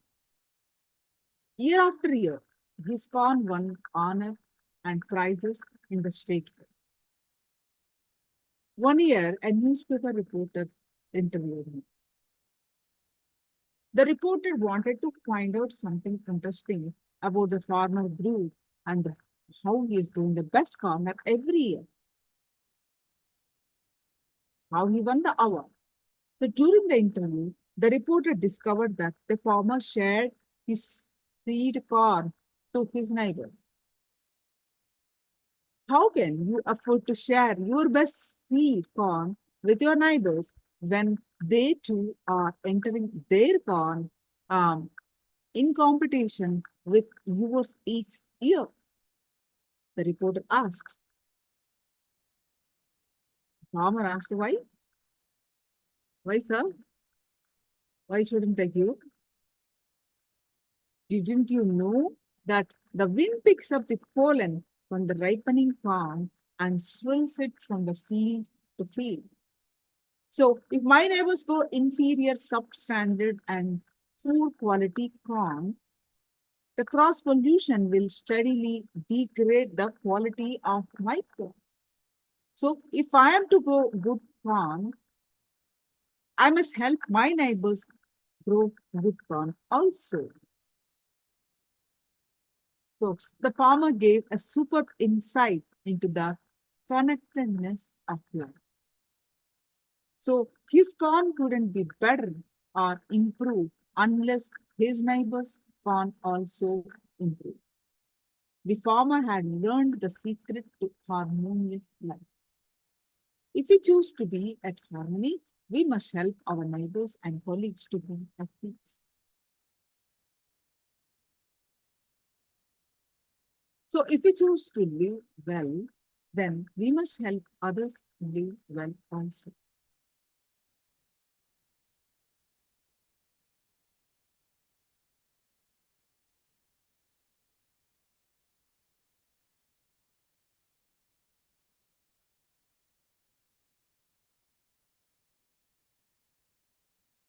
So why we don't do that?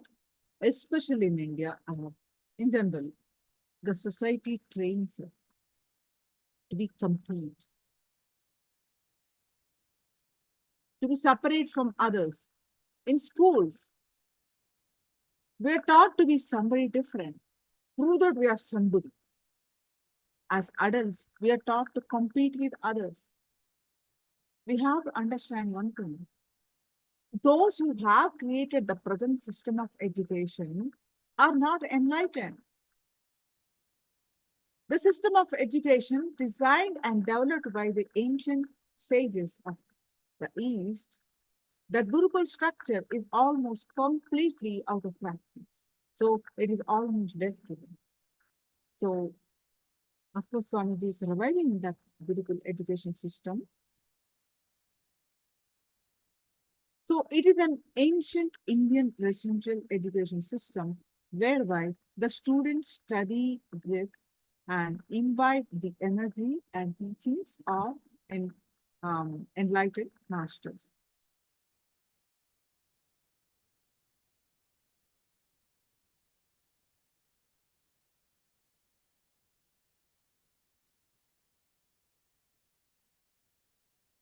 They are taught to live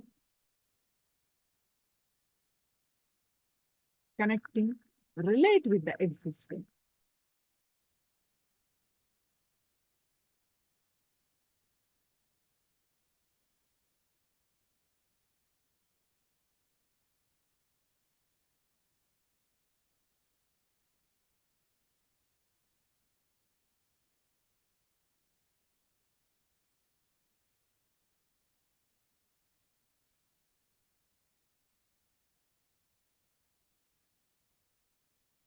So our thoughts and energy flow have the capacity to attract incidences in our life.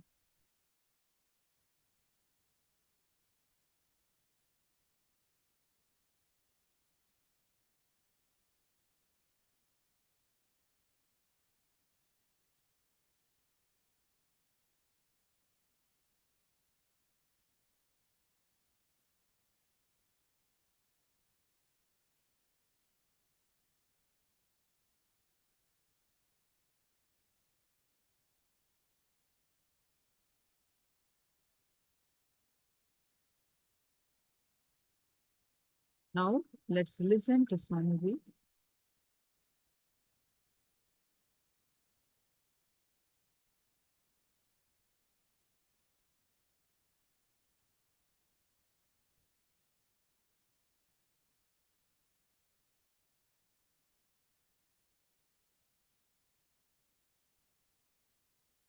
I request all of you to be on camera.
We'll work on the cosmic layer. In this body, there is no engrams. Understanding few truths are more than enough to liberate you. Understanding these few truths and internalizing is what I call initiation. Understand these few truths. Step by step, just understand. You will see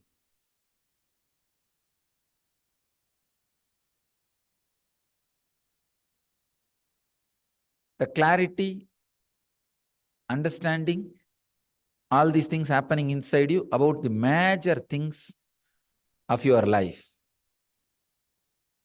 First truth I wanted to share is, for all our problems, many, I can say majority, most of our problems, mind is responsible. That's the first truth.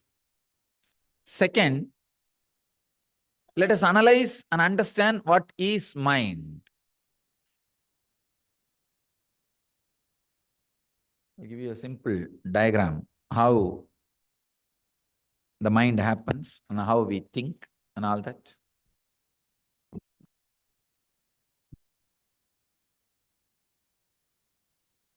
How the thoughts flow in us.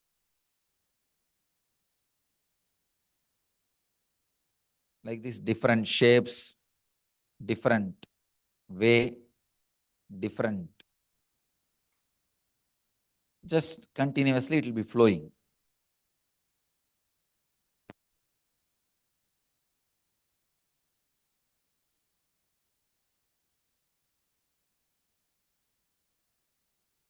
Trying to present how the thoughts flow in us.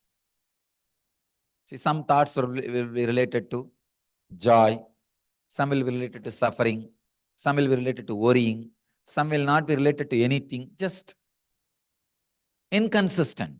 Means you will not be able to make anything out of that statement, out of that thought. You can say some will be related to joy, some will be suffering, some will be just worrying. Means you just do not know. It's there. Some will be very broken thoughts, not complete thoughts. Some will be again joy. Some will be again suffering.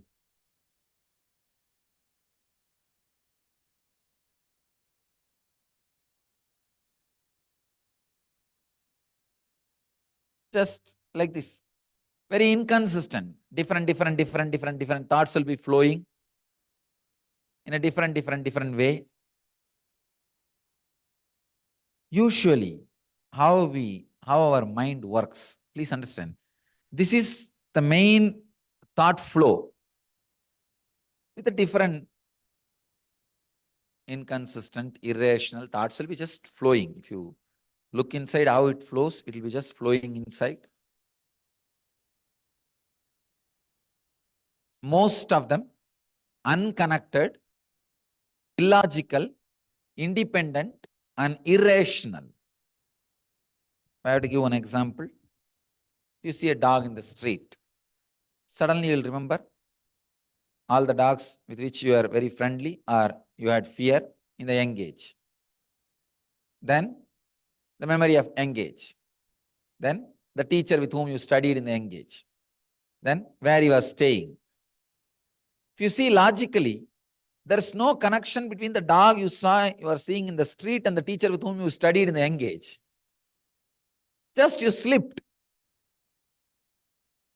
There is no logical connection. If you see inside, this is the way it is flowing.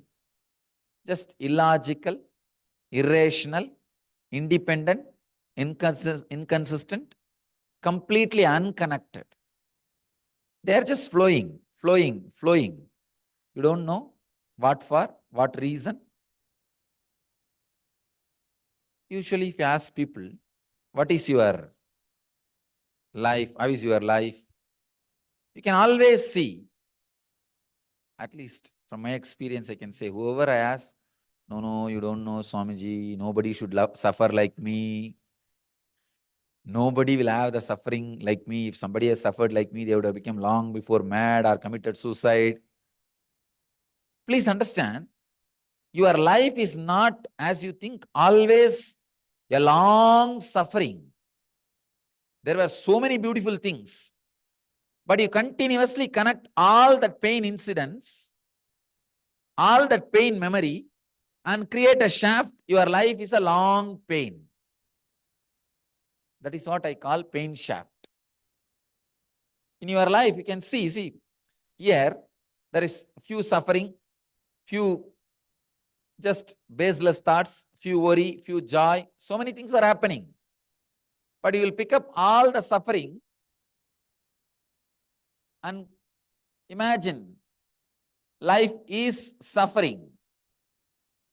This is what I call pain shaft.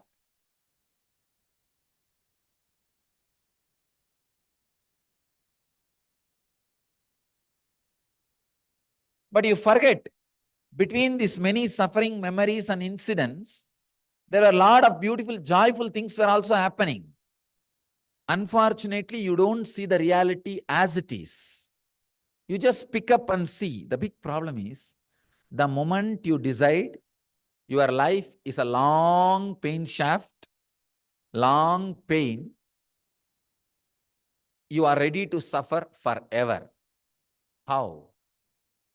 See, the moment you decide your life is a long pain, now, even in the present moment, you will be waiting for painful incidents. Like a conveyor belt, so many things will be going in front of you in your life. Some good, some bad, some unclassifiable, some which you cannot even say worry, or so many things will be flowing in your life. But because you have a clear conclusion, life is suffering, you will pick up only the suffering. See, I told you. Life is suffering. See, I am proving. The Swami from Bangalore came and said, life is not suffering. But see, my life is suffering. Maybe his life is not suffering. My life is suffering. The moment you have some conclusion about the past, please understand, your understanding about the past is very important, because that is going to set a trend about your future. For example, till yesterday, you know, you can't fly.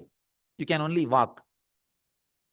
So because of that, you know for sure from tomorrow also you are not going to fly. You are only going to walk.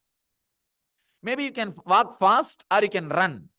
But the tomorrow's base, the basic trend is already set based on the ideas you carry about your past.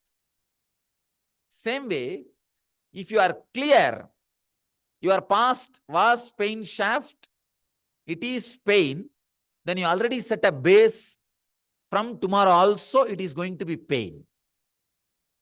Unfortunately, the idea you carry about your past is not truth. It's not right. You are not looking into it. And you think it is not necessary to look into it and correct. You think, oh, it's okay, forget about past. Let us see about future. Understand, you are not, even if you say this to yourself, let me forget about past and let me see the future, you are not going to forget completely. The basic ideas which you created about you in the past, that is going to continue to be the base for your future. Instead of understanding this, instead of working on this, we have big problem. We have big, I can say negligence. That's the right word. Negligence, understand? If you carry the idea, your whole past was suffering, pain. First thing, it's a lie. It's not truth. Nobody can live only with suffering. Understand? There is some hope. For example, in your whole past, I'll give you an example of, if your past is 30 years, if you have spent 20 years in pain, suffering, at least 10 years of hope and inspiration should have been there between the 20 years. Otherwise, you will not survive. You will not be alive. You cannot recoup. You cannot stand up again. So if you are dropping, see, one guy came and told me, Swamiji, 11 times I stopped smoking. Means what? 11 times you started again. Same way, if so much of time was spent in pain, suffering, so many times you stood up again. So many times you had confidence again. So many times there was some reason which gave you the hope again. Unfortunately, we edit all these scenes where we had rejuvenation, where we had hope, where we had joy, where we had inspiration to stand up, we edit. See our whole past as a suffering. First thing, it's a lie. It's not truth. Second thing, it's a very dangerous lie, because this lie is not going to be just about our past. It is going to put its nose in your future. It is going to be stretching itself in your future. Very dangerous. A small experiment we will try now. Just sit for 3 minutes and write whatever comes in your mind without editing. Please understand. In that same samskara notebook, please listen first. Then you can start. Please listen. First thing, please listen. We will now take a photograph of your mind. Do not edit. Do not judge. Do not stop. Do not criticize. Whatever comes, suddenly you will see nothing is coming. I'm empty. Write that. See, these fellows are shouting outside without having sensitivity. Write that. Whatever comes, whatever goes, suddenly you will see. If I get bonda, it will be really nice. Gongura chutney, nothing like it. And then I think I should go to Biddi ashram. And you don't know why they are coming. Just write as it comes, in the same language it comes. Let's see the photograph of your mind. Write just for 3 minutes. Whatever comes in the same language. Please don't change the language or grammar. Sometimes you will see the broken thoughts. They don't even make any sense. Just 2-3 words will appear. House, dog. You don't know how the house and dog is connected.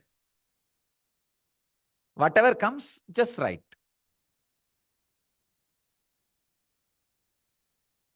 Do not edit or do not try to suppress. Do not try to logically make sense. Whatever is happening inside, just write as it is. It's like an unedited, uncensored version of your mind.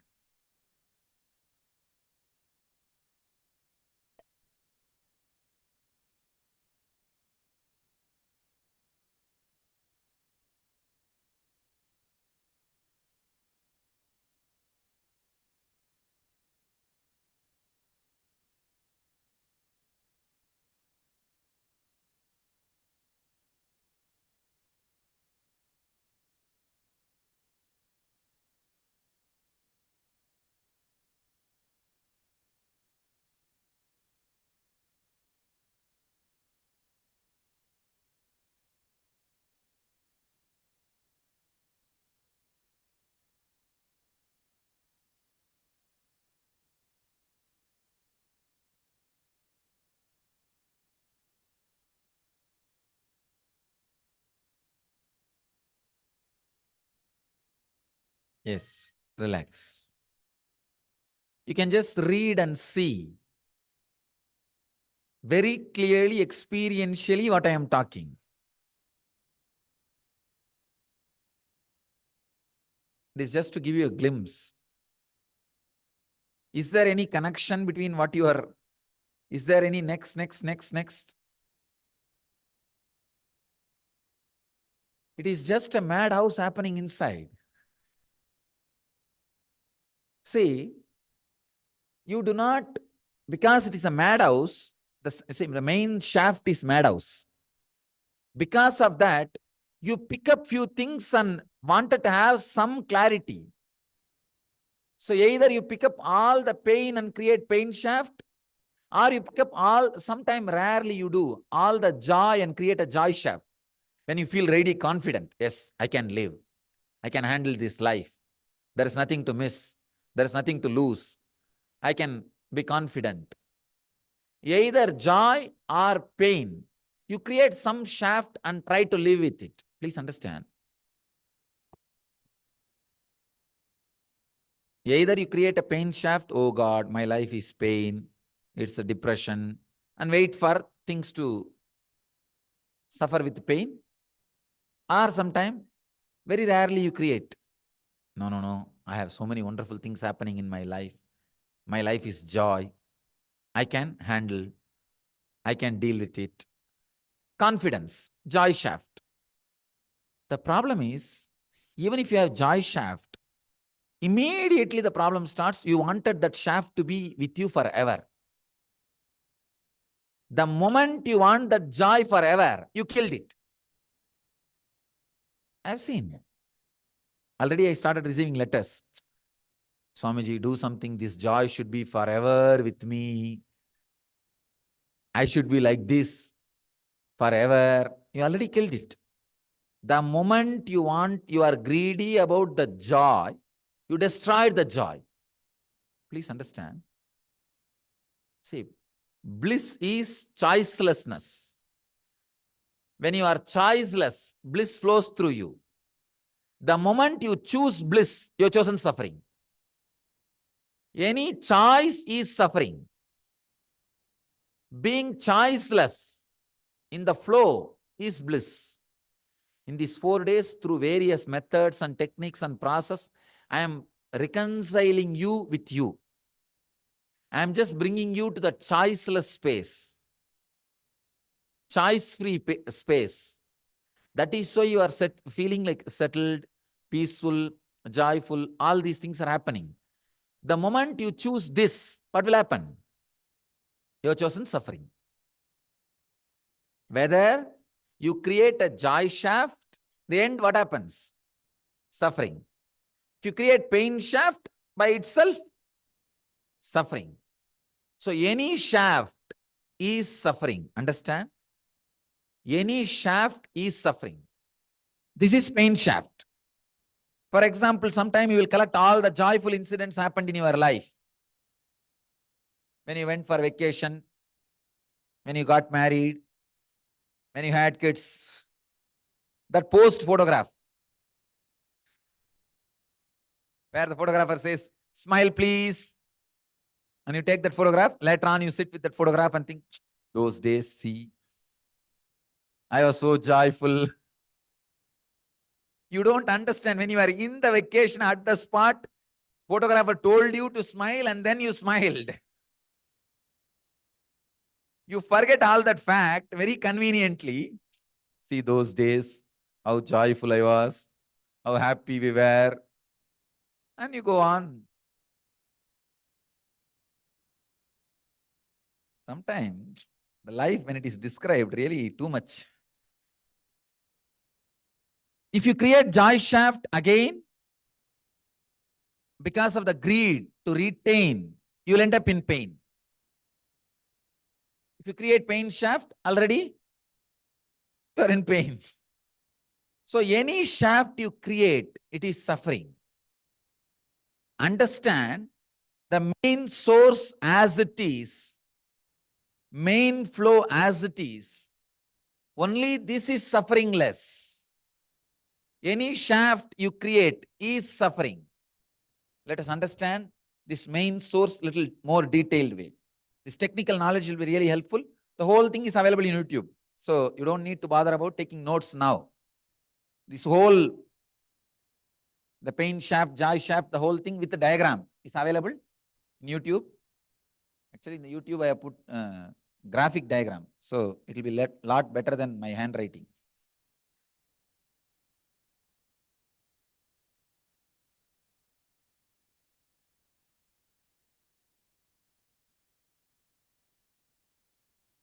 Now we are working on a new project. All the major truths of Hinduism, Vedic tradition, like a rebirth, karma, the vairagya, jnana, bhakti, all the things. We are making half an hour animated presentation, with animation presentation. Any of you you can understand those concepts. If you want to teach to your kids, friends or family, anybody who is teaching the Vedic tradition, you can use it freely. The whole thing will be available.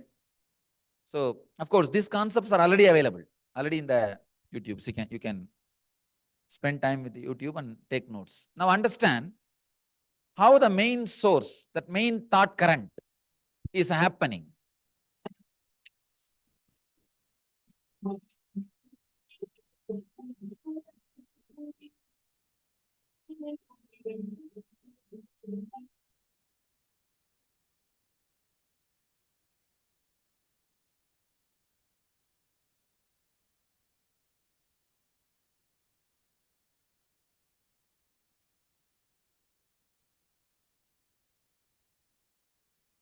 So what did you understand? What is your internalization so far on the mental layer?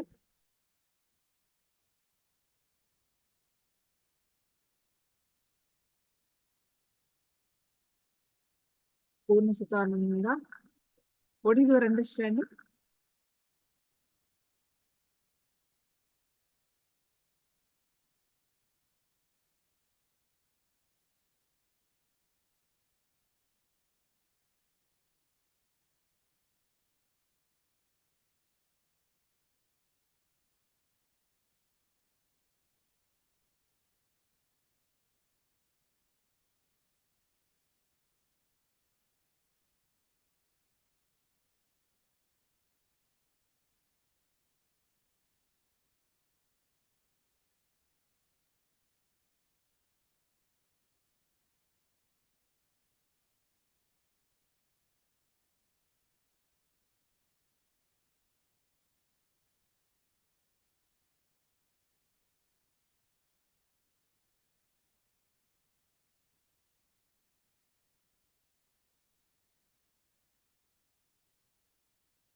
Okay.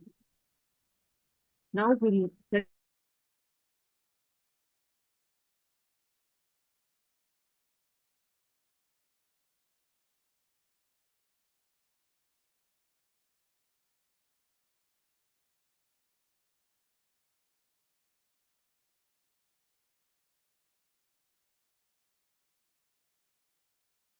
Different way. I'll give you a vertical diagram.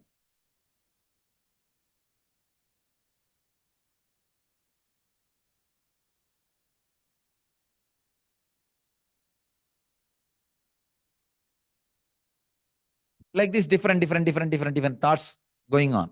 You can say like a water bubbles in the fish tank. It is just happening continuously. One important thing you need to understand, between every water bubble, there is a gap. Because the gap is too small, you think it is a continuous stream. It is not continuous stream. Fortunately, between every thought you have, there is a gap.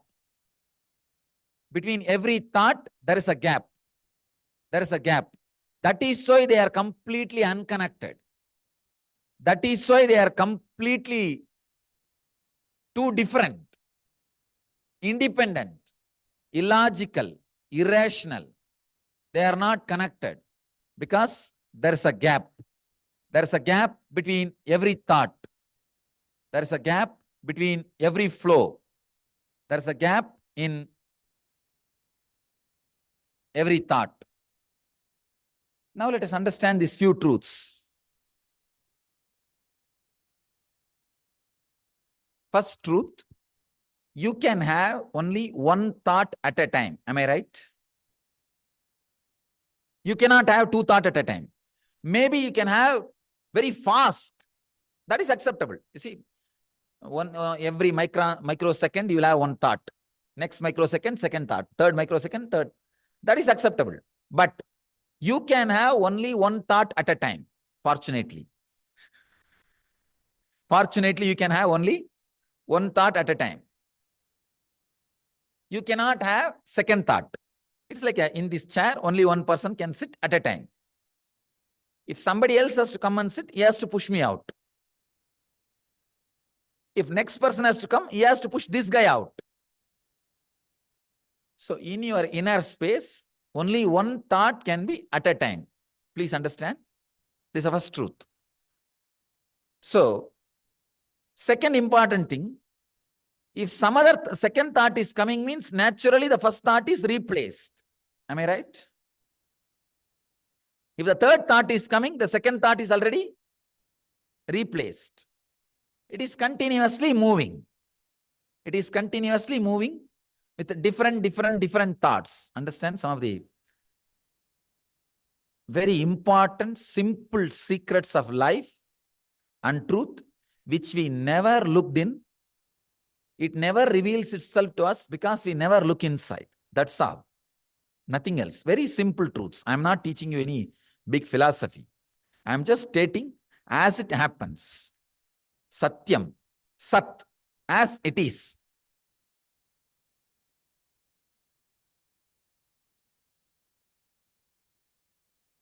If somebody can sit in this chair, pushing me out, then that guy is surely more powerful than me. Am I right? If a third person can come and push the second guy out and he can sit, then naturally he is more powerful than the second guy. Please understand very systematically. If the second guy can come and push me out and sit here, he is more powerful. The third guy can come and push this guy out and he can sit, he is more powerful. So naturally somebody else is coming and constantly replacing means the last guy becomes more and more powerful. It is just happening. It is just happening. Please understand an important truth. Step by step I am guiding you to these great truths. First thing, only one thought can be in you at a time. Second thing, if a second thought comes and pushes the first thought away, it is more powerful. If a third thought comes and pushes this thought also away, that is more powerful. That is why it is being pushed. It is being just pushed and moving. Somebody came and asked me, Swamiji, I am completely shaken by fear of death. I am suffering with this fear. How can I escape? Please give me a solution. I just told him, have a cup of coffee. Please understand now. I just told him, have a cup of coffee. He said, what? How can having a cup of coffee solve my death fear? I told him, the moment you think, let me have a cup of coffee, that thought naturally has to move the death fear. Understand, at least for a second.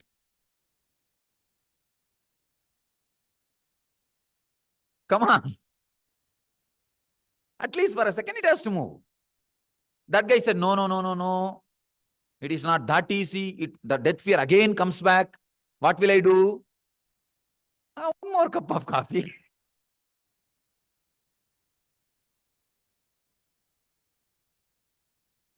People say, no, how many cup of coffees we can have? See, it doesn't need to be always cup of coffee, cup of water. And it doesn't even need to be cup of water or cup of coffee. See, the moment you think, let me stand, you renounce the thought of sitting. The moment you think, let me sit, you renounce the thought of standing. The moment you think, let me go in, you renounce the thought of standing out. The moment you think, let me walk out, you renounce the thought of sitting. So the moment you think, even to move the right hand, your death fear is moved. It has to. Understand? At any given time, you can have only one thought. Second, any thought which comes inside is more powerful. That is why he is able to push the thought out and he is able to come and sit. Very subtle truths. Very subtle truths. I'll answer all your questions. I'll answer all your questions. It means what? Having a cup of coffee thought can replace your so-called fear of death for a moment. Then naturally having a cup of coffee, that thought is more powerful than your death fear. Am I right? Then your whole death fear is only cup of coffee. Mind says, no, it is not this easy. This Swami is telling something. I think he studied only half. mind will raise. This cannot be this simple. He doesn't know how many sufferings we have and he's making fun of us. No, just see. Just see logically how things are happening inside. Very simple. I'm opening up just some of the simple truths inside you. One guy came and told me, Swamiji, I am suffering with lust and fantasy engrams. What is the solution? I told him, just sit. For 10 minutes, meditate on lust, on all your fantasies. That guy, within 5 minutes, he opens his eyes and says, Swamiji, my mind is wandering here and there. I'm not able to concentrate. I said, what are you talking? You only came and told me I am suffering with lust and engrams of fantasy. All I did is meditate on it. Just be with it. And he's telling, no, I am not able to concentrate. This is mind, understand? The problem is not the thought. Your fear that thought may stay with you and you will start acting as per thought. Understand? The problem is not the thought. Your fear that thought may stay with you and you may start acting as per it. That is where the problem starts. That is where the problem starts. All you need is just giving you confidence. It can be just moved by your will. Please understand. There are hundreds of problems in you. You don't even need to apply the solution. If you know the solution, it will not happen in you. I'm telling you, hundreds of problems will not happen if you know the solution. You don't need to apply. They will not even happen if they know you know the solution. I'm guaranteeing you, all you need, you don't need to move your death fear continuously for 10 years and all. 10 times move it with a cup of coffee. 11th time it won't be there. Your mind knows, this guy knows the solution. No, I'm telling you. Your mind knows, this guy knows the solution. Your mind knows he cannot play with you. See, the whole truth is how you sell yourself to your boss. First thing, you convince your boss there is no solution for this problem. It means what? Only you can solve. That's the meaning. These are all corporate technical meanings. The corporate dictionary. So there is a special meaning for all the corporate words. When the company announces you need crisis management skills, means you are entering into a company which is perpetual chaos. That's the meaning. Multidimensional skills are required. If that is the announcement, it means what? You are going to replace 3 people who have left just. These are all the corporate meanings. It's all meaning underlined. Underlined meaning. Sometimes it is very shocking, but the truth. Anyhow, first you convince your boss there is no solution. Second, if somebody has to solve, they have to practically give their whole life. Third, only you have the capacity and dedication to do that.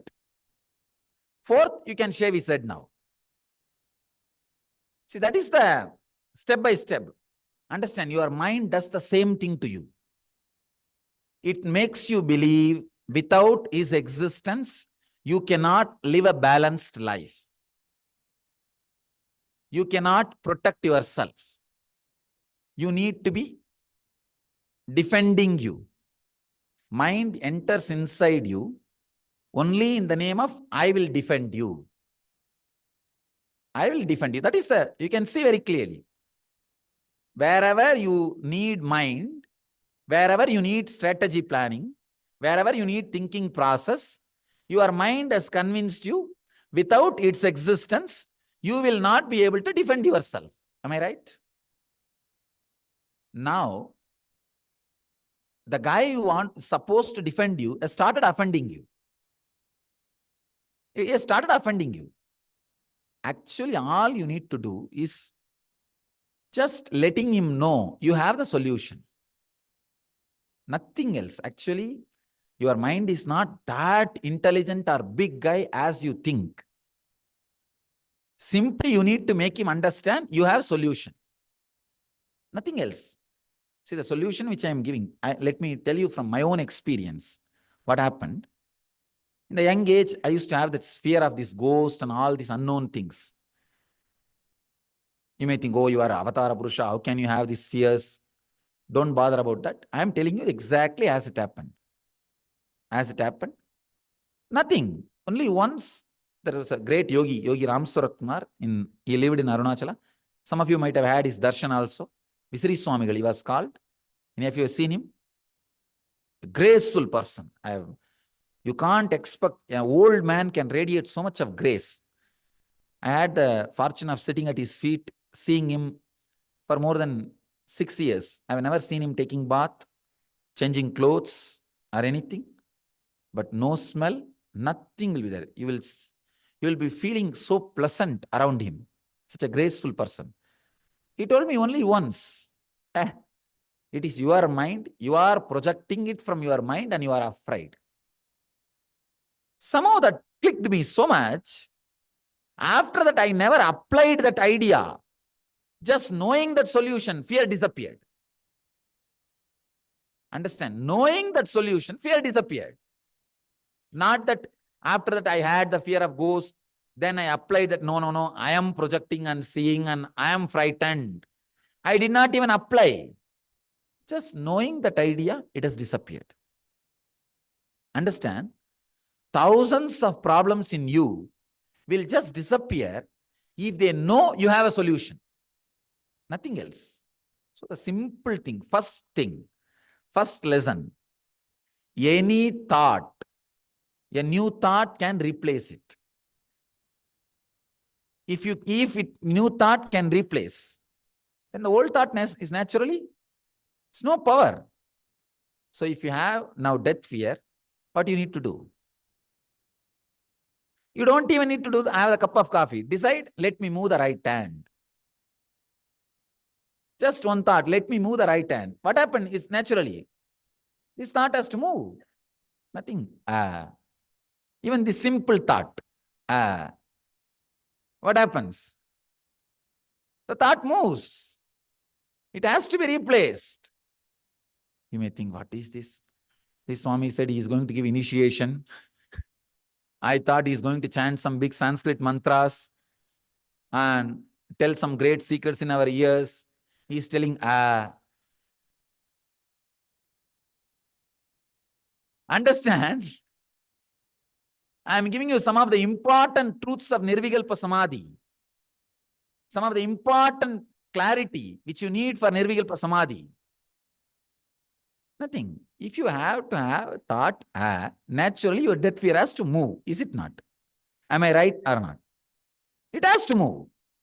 So then, all you need to do, any problem which happens in your inner space is then now big problem. If I am just sitting and telling for everything, who is going to pay my bills? Who is going to run my house? What will I answer? What answer I will give if my boss asks me? Oh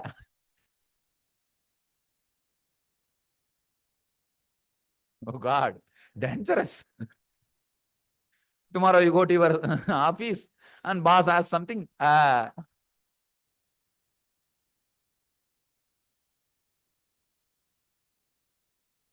Suddenly you have a thought, let me go to my office and work. This is a big problem. Who will pay my bills? Who will run my life? Understand. Now I am sharing one strong, important truth with you. I am responsible for this truth. When you move things, please understand, you will never become useless. First thing, your prarabdha is intelligent enough to run, earn, maintain whatever is required for your life. You cannot just whole day sit and say, ha. By your innate nature, you will do what needs to be done. That is what Krishna says. Your prarabdha will make you do. Actually, when you say you will only drop the suffering. You will not drop the work itself. Try. Try for next 21 days. Anything comes, just see, when I say, saying that is what I mean, unclutching. Just try. I am guaranteeing you, you will neither become lazy nor become impractical. You will only lose all the psychological unnecessary suffering you go through. Unnecessary psychological fears, worries and suffering, as I was describing, unbroken or unwanted or irrational thoughts. Only those things will disappear. Understand?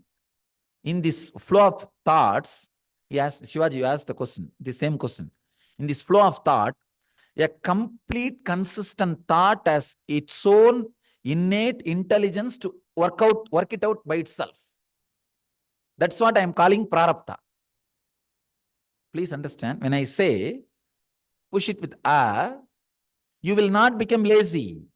You will not become impractical. Only thing will happen is unnecessary accumulated stress and fear and worry which you are carrying, that will be dropped. It's not that you will not go to office. It's not that you will not do your regular routine. You will be doing all those things.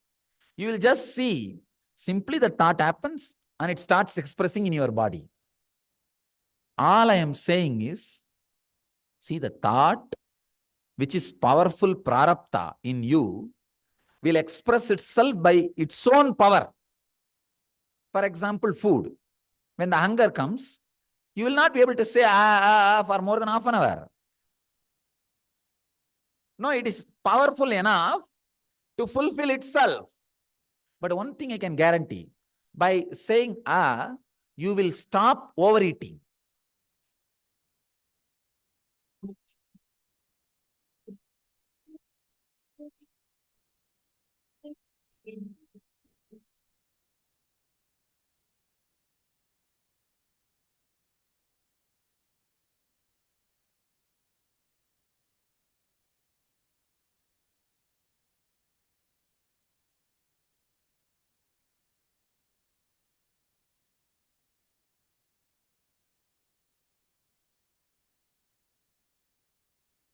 Nithyananda.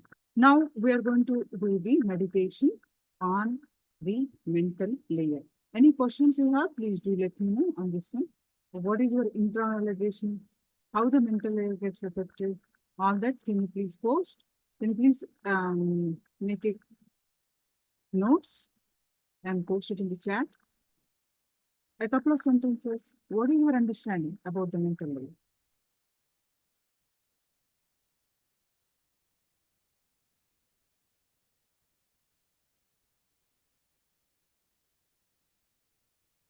And we are going to do a beautiful meditation on the mental layer to remove the guilt engraved memories.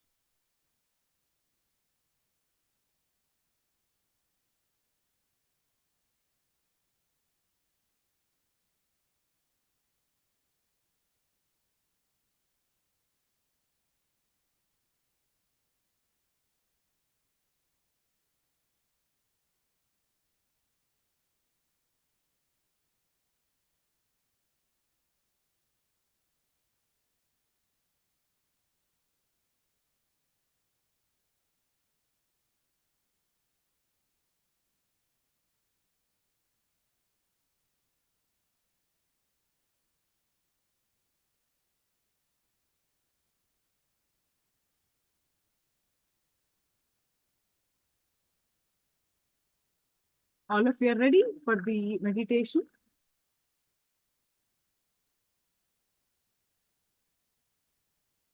I request the response from all of you.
This is a very unique meditation that we are going to do now.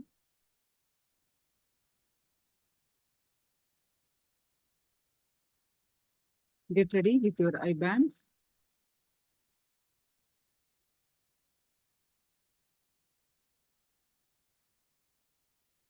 Yeah, first, all of you write down all your guilts.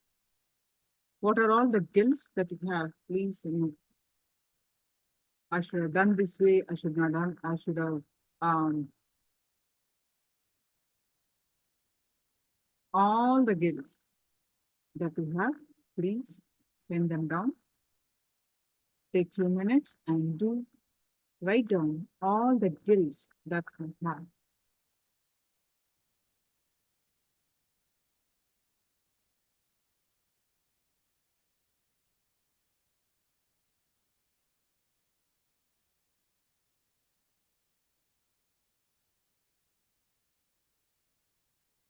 Pen down all the guilts that you have.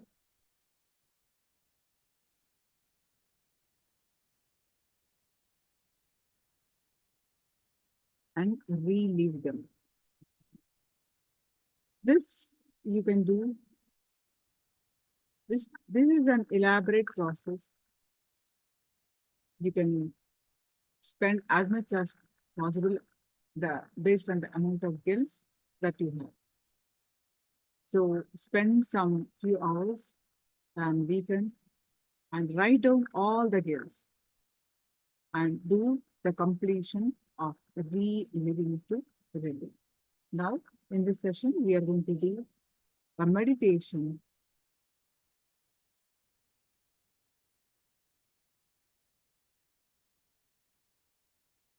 Sit in a upright position, head and back straight line.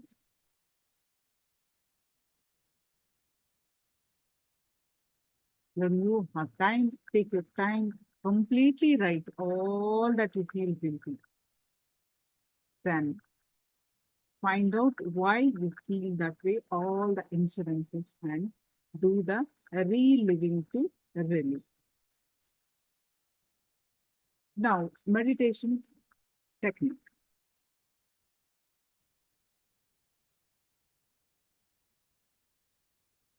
The first step is slowly, very slowly, and consciously feel that your head is being pressed inside your heart. Let me project the slides for this, so you will understand me.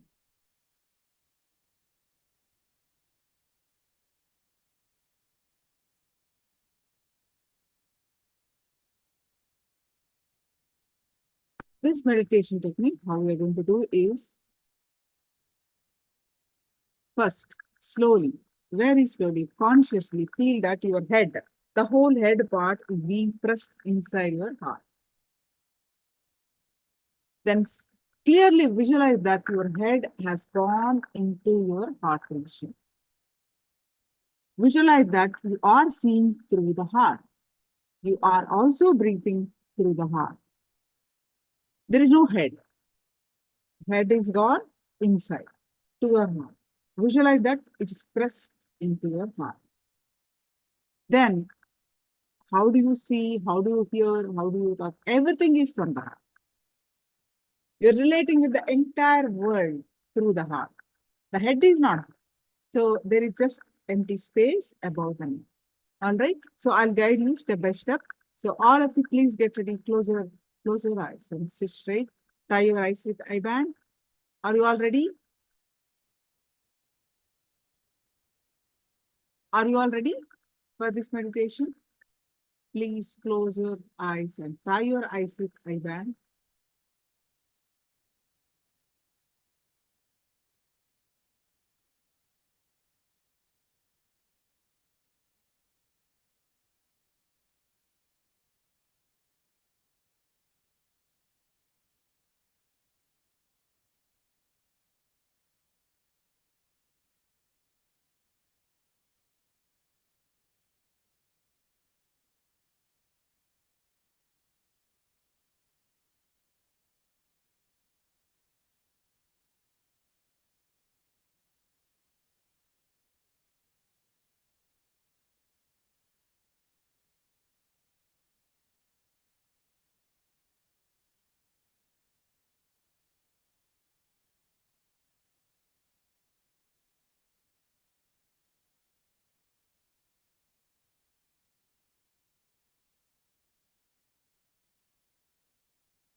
Please close your eyes. I see every one of you not ready. Are you all ready? Please close your eyes. Sit straight, close your eyes. Please close your eyes. Ananda, Sunyu, Jnana Sarupini, all of you are open your eyes. You will not be able to do this meditation if you open your eyes. Please close your eyes. Tie your eyes with eye band. It's a guided meditation. A beautiful meditation. You must close your eyes and tie your eyes with eye band. I still see some more are yet to.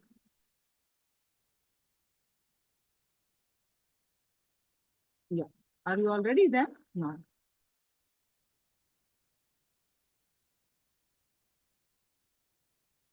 Only the translator should open as she is translating the guided instructions.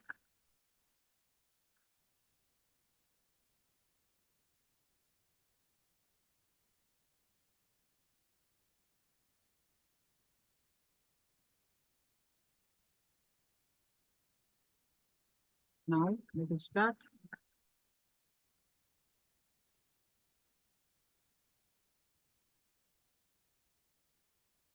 Now,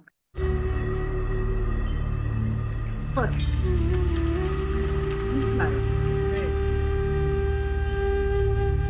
back straight line, close your eyes and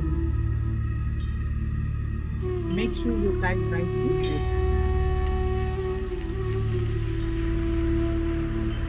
Now, your head. Clearly visualize that your head has gone into your heart region. Your head is being pressed inside your heart. Your head is being pressed inside your heart.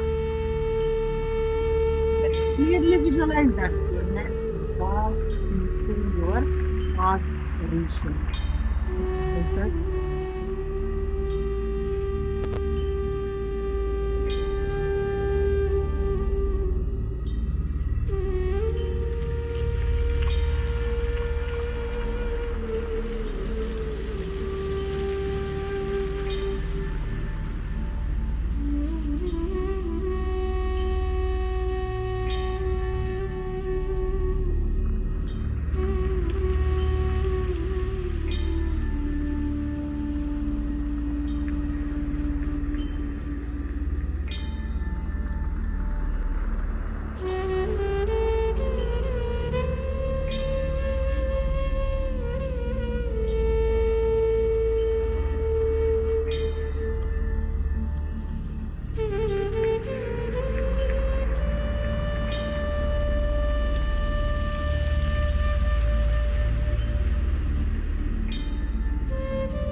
Visualize that you are seeing through the heart.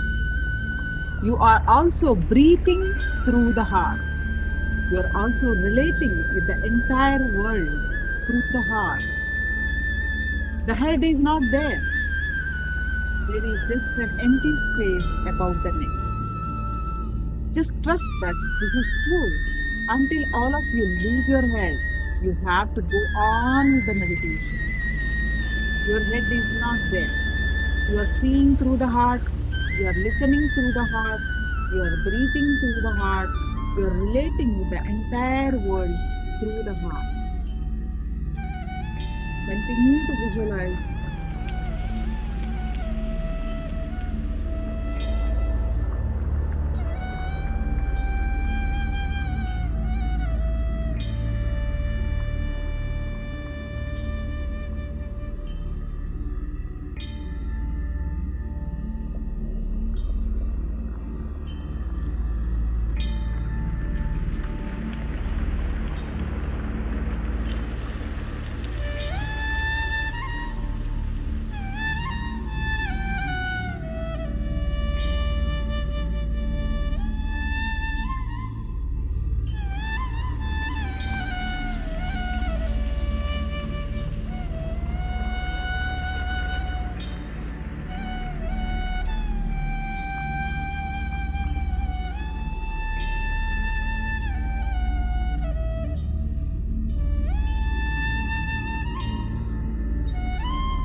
Now, first you will be in the sitting posture where you leave the head. Now,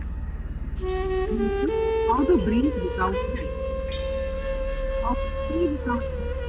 How to smell without head.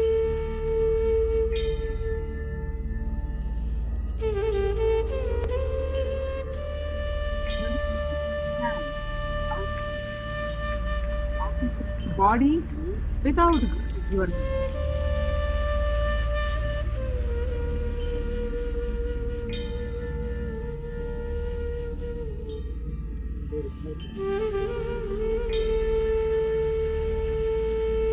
Feel that.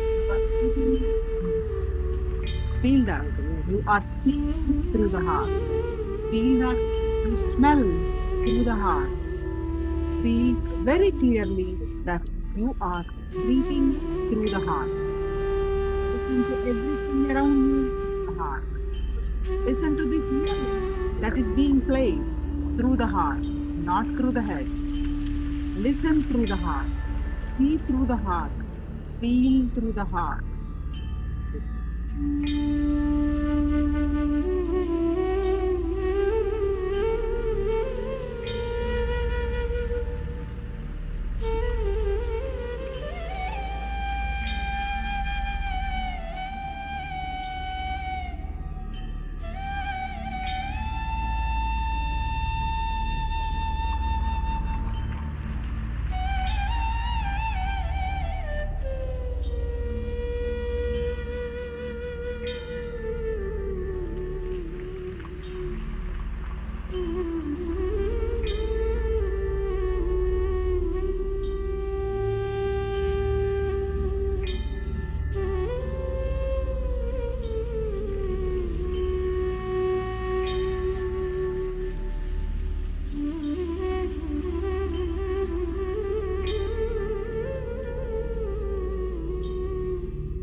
Now stand up. Have a consciousness from the heart. Let your movement be as slow as possible. Remember that you are moving from the heart. Your center is from the heart, not from your head. Again and again, forget the head. Move from the heart. Move as slowly as possible from the heart. Remember, you are headless being. Move only from the heart. Please stand up.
Forget your head.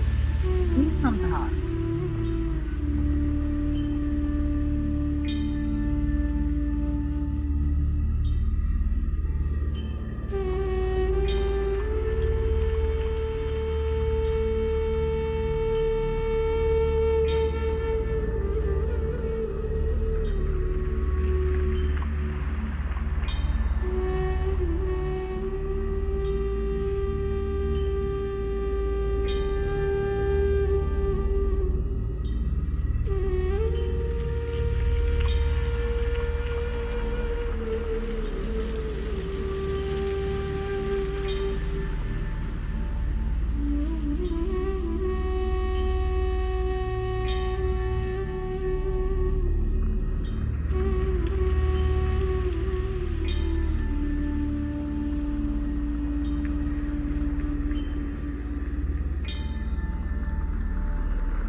place where you need to walk now.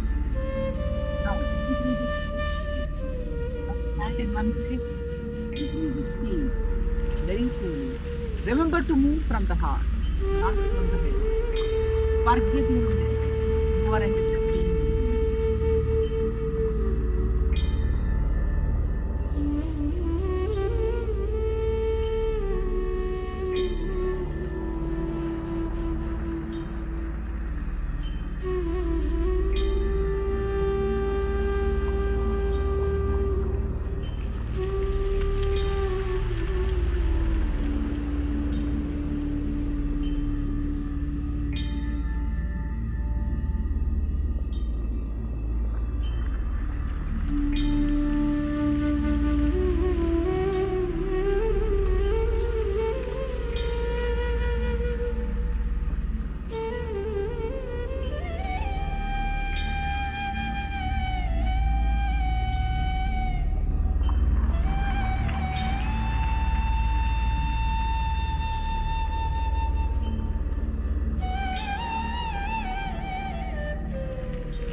Your walk without the only with your thoughts.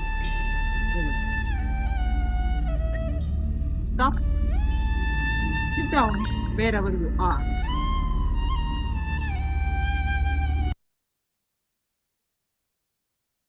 Stop and sit down wherever you are. Just be without the head. Sit only with your heart. Relax.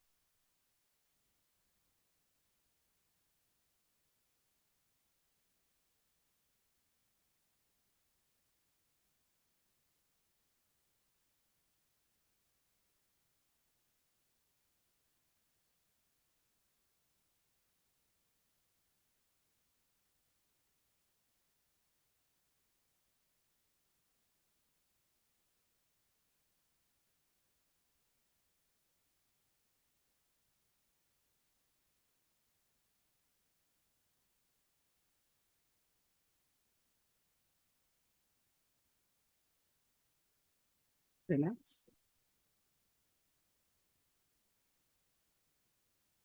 Slowly, very slowly, you may open your eyes.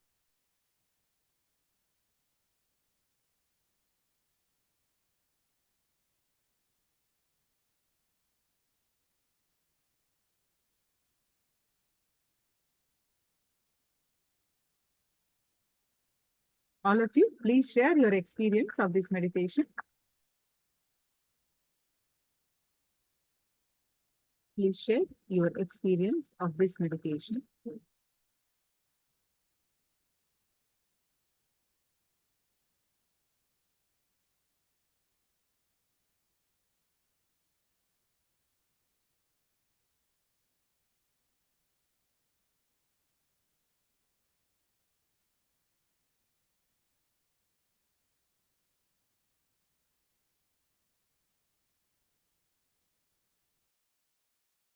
Quickly share whatever your experience from this meditation.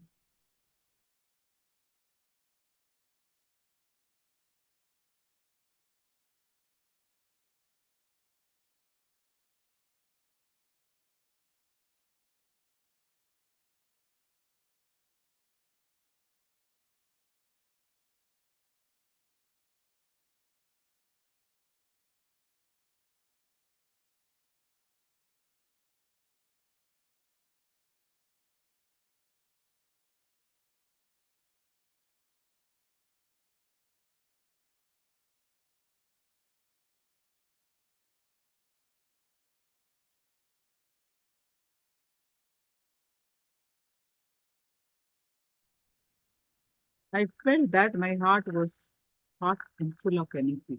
Wonderful. How about others? The world was completely peaceful and I could only see the light. Super.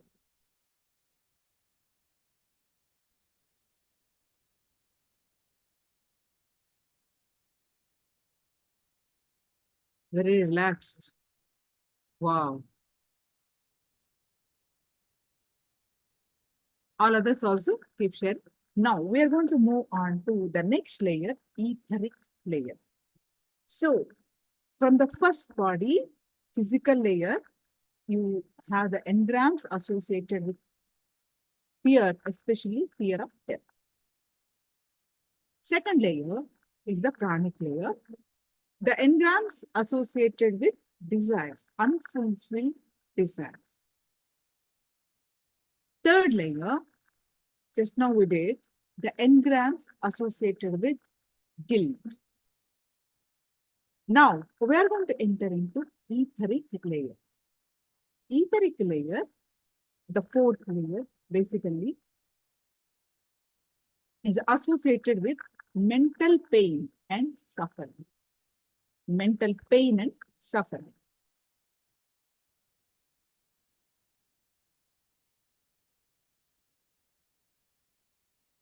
The etheric body is the space where the intense emotions are stored. Usually, all of our intense emotions are those of pain. Pain only. Anything intensely you experience, that is stored in etheric layer.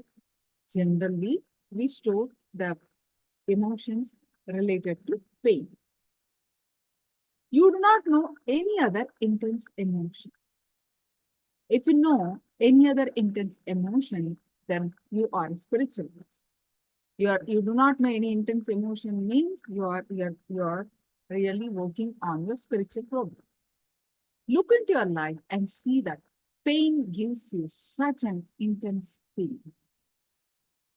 When you are depressed or in pain, you can see that you become very intense and your whole mind is centered. Your mind does not move to anything else. However, when you are in a blissful mood, have you experienced any bliss to the depth to which you have experienced pain? No, that's why all we know is pain. For everybody on the planet Earth, the most frightening thing is pain. All living beings are afraid of one thing, and that is pain. If you look deeply, people don't afraid of death, but the amount of pain that they need to go through when they're leaving the body, undergo at the time of death. When it comes to fear, we have different types of fear. Like we may get sick, losing relationship, we may lose our money, we may lose our name and fame, all kinds of um, fears. And that is why people will endure even a major disease which doesn't cause pain. But they can rarely endure a simple headache. Why do you have to fear losing relationship? Because they are not able to relate with that person anymore is pain. Why do you have to fear of losing wealth? Because it's painful to hear others talk about your sudden poverty. Why do you have to fear of falling ill? Because you may experience physical pain in some way. Pain is nothing but resistance to the present moment. Pain is always born out of resistance to the present moment. Pain can be physical, mental, emotional. Physical pain, mental pain, emotional pain. Three types of pain. Physical pain is the least of all. It is, in a way, basic necessity for the body. Just imagine if we could feel no pain in our physical body. We may start styling our faces and limbs like how we style our hair today. Pain is a symbol of bodily wisdom. Pain is what makes us integrated human beings.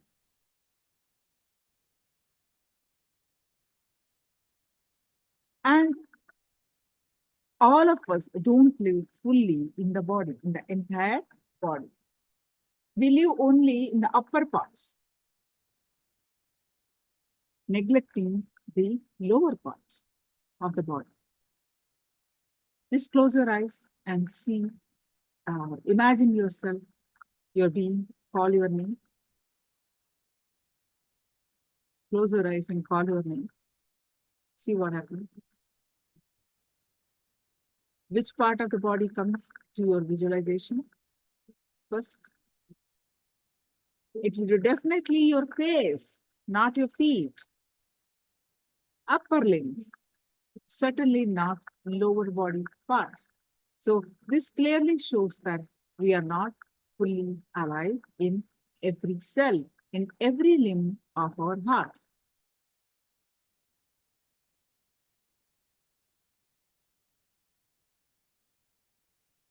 Even in our minds, we make this distinction.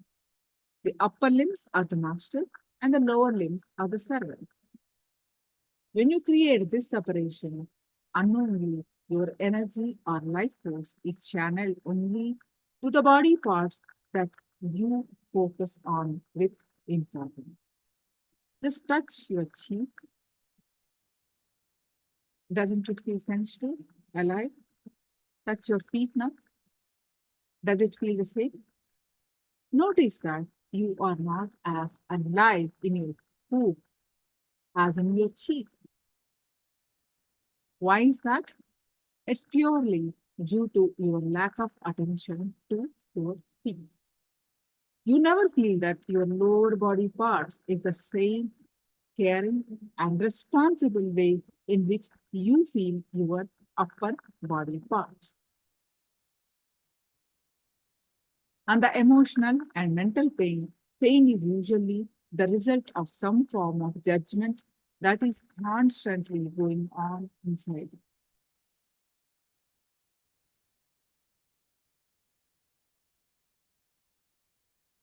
Research has proved again and again that emotional imbalance can deeply disturb the physical body. For example, sexual separation can result in back pain. Sorry, sexual repression can result in back pain, or the sense of shouldering too much responsibility can cause back shoulder pain.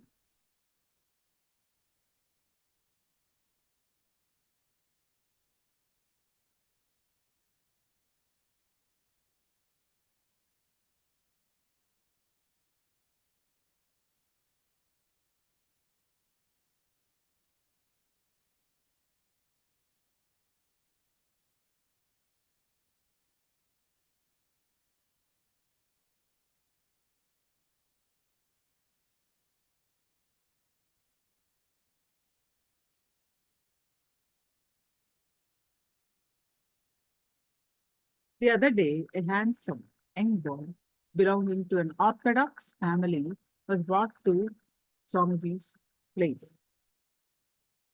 His complaint was sudden blindness, to become blind. Suddenly, he can't see anything. His parents were weeping and told Swamiji that the boy was in excellent health, but had suddenly turned blind 1 week earlier. All medical tests revealed perfect vision, but he couldn't see. After scanning his energy, Swamiji said that Swamiji wants to spend a few moments along with the boy. The boy, when he met Swamiji in private, poured, explained everything to Swamiji. He said that he was deeply in love with a girl, but had been forced by his parents to stop seeing him. So Swamiji understood the root cause of his problem. And Swamiji asked the boy to get photograph of the girl and spend next 3 days meditating upon it continuously. His parents were taken aback at this unconventional solution, that too from a spiritual person. But you will be amazed, the technique worked a wonder. And in 3 days, the boy regained his vision perfectly and he was able to see like before. How did this happen? See, when the boy was compelled not to see what he most wanted to see, his subconscious mind decided not to see anything at all. Just by the power of his intense thought, he became blind. His blindness was deeply psychological. Just imagine what tremendous power the mind has over the senses.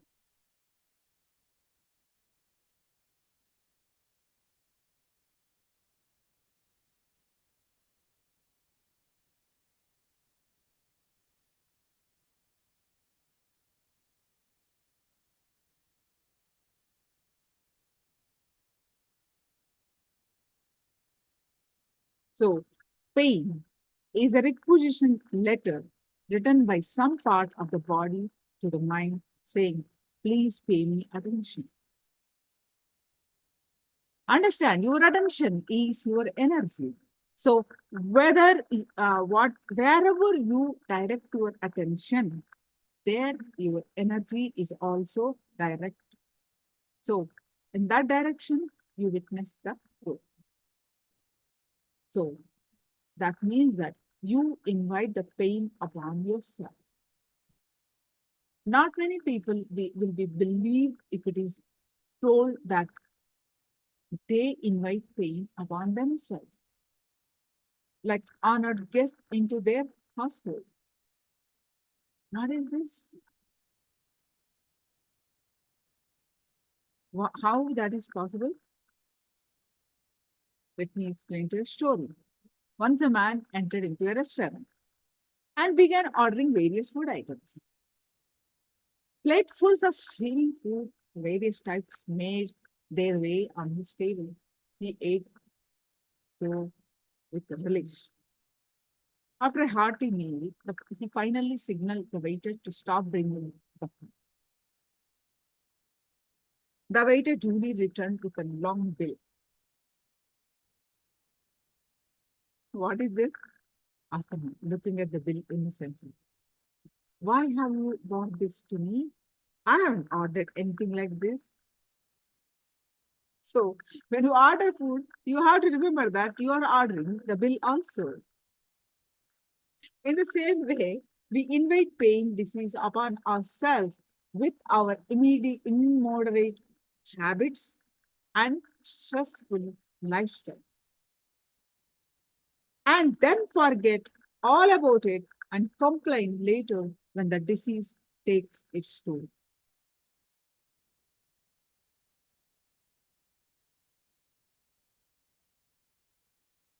So, although we suffer because of the disease, we also enjoy secretly in a way because it gets us attention from people.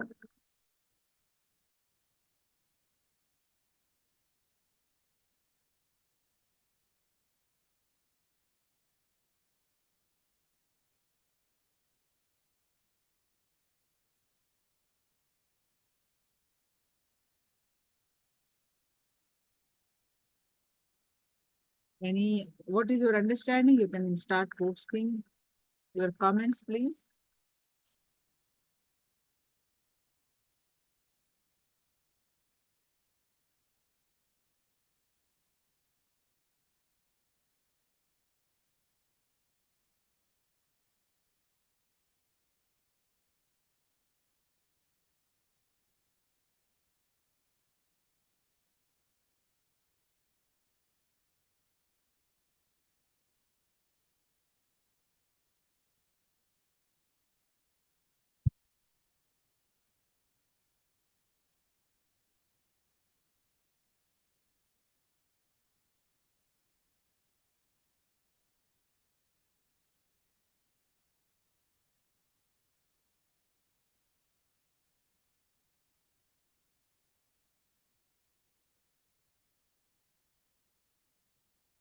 Now let's understand the pain in etheric layer.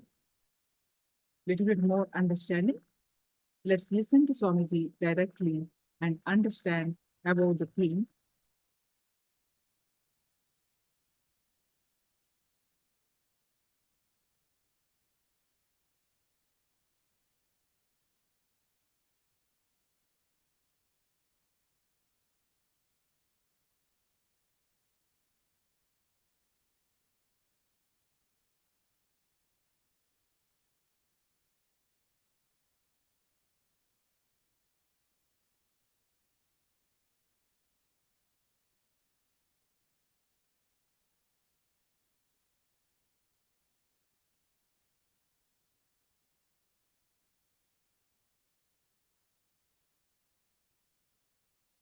I want to answer one more problem here.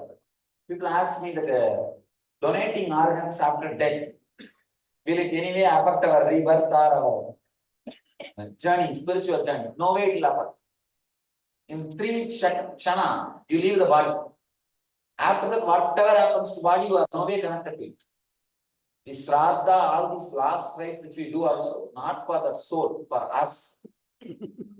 It's actually to heal our emotion and to cleanse ourselves, disconnect ourselves emotionally. It's not for that soul, for our soul. Somebody is saying, thanks, brother. The silence is more pleasing than talking to people. Silence makes me feel energy. That's the reason I am telling you. Actually, it takes 2-3 days for people even to enjoy silence. They become so insensitive in the society. They have lost the ability to enjoy the silence, ability to feel connected to silence. You feel in silence, you don't exist. You are losing your boundary. Big problem. That's why constantly either you nag yourself or you nag others. Nobel Prize in nagging. Anyhow, in 2-3 days, you will start enjoying the silence.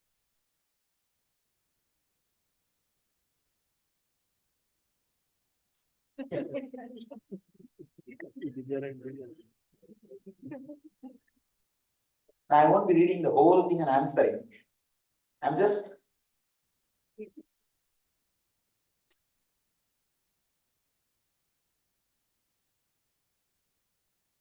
actually immediately I don't enter. If you observe from my first day, you will understand. Immediately I will not enter into subject. I'll just wait for 10 minutes so that your mind will settle down.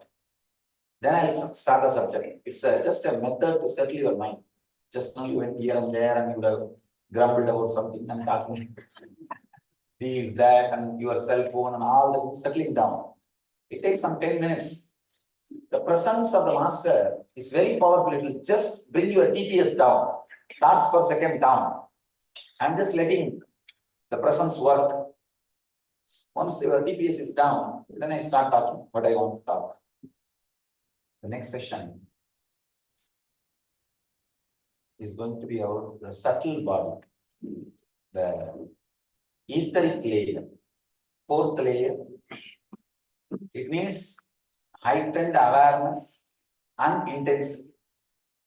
Maybe you can just stand up and stretch your body before we enter into that, especially after food. Up, fully up, fully stretch your hand, not up, fully up, down, fully, down, fully. Half of the people are not bending, bend down, then up, fully, up, down. What about these volunteers? They are not doing. Up. After food is completely digested. Up. Before I say, we will stand up. Up, feet. Just 2 jump. 3 more.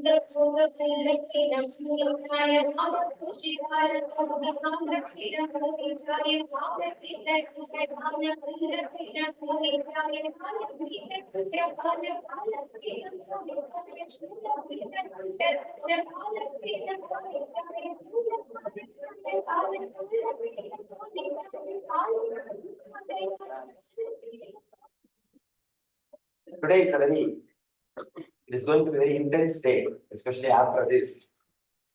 Whole night I will be sitting with you. We'll be going through the deeper layers. Actually, till now, whatever you did, 80% of the work is yours and 20% is only my presence. From this layer, you cannot penetrate. Your logic or your awareness has lost its control. From this layer, 80% work is mine, only 20% is yours.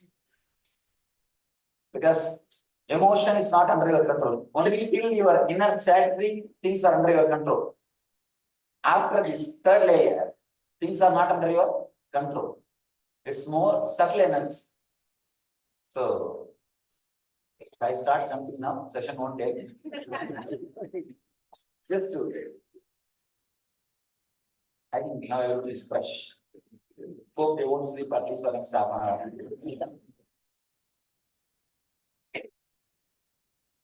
One important thing you need to know about this layer. Oh, where is this layer? No, that's it. I don't know where it is. Important problem about this layer is in the physical body, samskaras, only if you again and again live them, again and again do the same thing, those samskaras will get strengthened. In the pranic layer and mental layer, if you remember those samskara desires again and again, or guilt again and again, they will get strengthened. In subtle layer, neither you need to experience nor you need to remember. Just by the very presence, these engrams will expand. There is a very, what to say, bad news. In this layer, all painful samskaras are stored. Please understand. You have 3-layer pain. Physical pain, which you experience during physical pain, all of you know. Second, mental pain. If you are not respected, treated as you think you should be, all the guilt will come under mental pain. Third, emotional pain. If you trust somebody and the person exploited you, cheated you, the relationship issues, all those things are emotional pain. Please understand.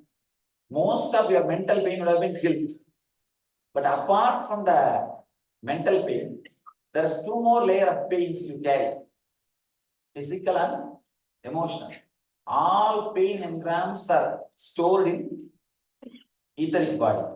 Stored in the 4th layer, subtle body. One important thing, again I want to remind, in this layer, the samskaras will expand by itself. You neither need to go through the experience, nor need to remember them. See, for example, physical body. What are the engrams? Chronic fatigue. The more you sleep, the engram will get more strengthened. If you break the pattern of sleep, the engram will lose its power. Second thing, pranic and mental, desire and guilt. Only if you remember them again and again, that engram will get strengthened. If you don't remember at all a particular desire for 2 years, it will have completely lost its power over you. So only if you remember, they will have power. But with the pain, the etheric body, neither you need to remember, nor you need to go through the experience to expand the number of engrams, the strength of the engrams over you. That's let me give you a simple explanation. Maybe that can give you some understanding about this pain engrams. A very beautiful movie, Hollywood movie, just a year ago they released. What the Bleep do we know? Any of you saw that movie? Oh, very wonderful movie. And there's one more movie, the same producers released, Down the Rabbit Hole. It's really. Any of you saw the movie The Myth? The Myth. I'm appearing 5 minutes in that movie. Explain about levitation. There's about traditional levitation. There are 2 versions presented there in the movie, Jakisan's movie. So they requested me to explain levitation. I'm giving a very logical, scientific explanation, and moreover, levitation itself is not something like a great spiritual thing. It's only one power. In West, all these things are 2 big things. In India, if you go every village, somebody will be there to levitate. Really. In India, go to every village, there will be somebody who will heal cancers and diseases just with one handful of neem leaves. So whatever, maybe tomorrow I'll tell my experiences in my wandering. Tomorrow one session I will speak on that. It's a beautiful concept. What I am expressing now is the diagram from the what the belief do we know from the movie, but the concept itself from Patanjali. From Patanjali they took the concept, but the big problem is they don't acknowledge from where they stole the concept. I am acknowledging their movie just because I got the visualization from them, but these don't acknowledge the source of the knowledge. Stealing the knowledge is very popular in the West. They don't have gratitude for the source. They don't have gratitude for the people who spend their time. Now now one movie has become very popular. Yeah. Whole thing is straight away stolen from one of my discourse. Straight, no, actually the person who is appearing in that movie is a devotee. One guy, he's a devotee. And of course, I said, I don't want to acknowledge that. You don't have to acknowledge me. But acknowledge the Vedic tradition. It's not mine. Whatever I am talking is also not mine. It's from Krishna, Buddha, Mahavira. Acknowledge the Vedic tradition. Somehow, Hindus or Indians, no. We did not bother about our knowledge and we did not feel pride about it. See, the Japanese Zen martial arts is a big industry in USA. 72% of the wealth created by the Zen martial arts goes back to Japan to enrich Japan. Chinese medicine, 90% of the wealth created by Chinese medicine and Chinese food, all these arts, the wealth goes back to China. But yoga and meditation, only 2% of the wealth comes back to India. Because we never felt pride about our knowledge. We never owned it. We never owned it. The Britishers abused us so much. These idiots, they have to abuse us and completely demoralize, to rule us. They can't handle our culture, our richness, by letting us having pride about it. So they have to make us coolies. So these are spoiled. That is why for last 5 years, people are inviting me for London. I said, I will not put my step in London. The fellows have done too much. Too much damage to our nation. See, they have stolen our wealth, all those things I don't mind. Because we are not going to excel with the wealth. We are not going to excel with the richness. That is foolishness. All these Western countries have so much wealth. What is there? They have better dam, better bridge, beautiful road. But people are depressed. What to do?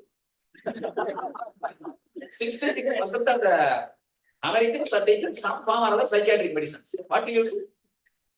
Means 2 among 3 are mad. No, I'm stating the fact. Understand? So we are not going to excel with the outer richness. So when I hear that Gajani Muhammad took 17 ships of gold from Somnath temple, I don't bother. It's okay, let him have it. What is there? But when I hear these British fellows destroyed our Gurukul system or our knowledge sources, something like that. In 1902, 200,000, 2 lakh Gurukuls means the Vedic knowledge universities were there in South Zone, which they call Madras state. In those days, it's called Madras state. 200,000 means 2 lakh Vedic universities were there. Now we have only 3,000. It's just because of this. And westernized Indians, the westernized colonized Indians. We did not have pride. So understand. Only in USA, yoga meditation industry is $6 billion industry. $6 billion industry, not million, billion. $6 billion industry. Hardly 2% comes back to India. 6 billion is, I don't know how many thousand crores. Secular. Secularism means collecting the great truths from all religions and living, not rejecting all dharma. Wrong understanding. Collect beautiful things from Christianity, collect beautiful things from Islam, collect beautiful things from Sikh religion, collect beautiful things from Hinduism, and live together. That is the real secularism. But what we have done? Reject everything. Huh? Then what will remain? Our idiotic, arrogant, pus-oozing ego. That's what we are living. It's pus-oozing in a new words. Anyhow.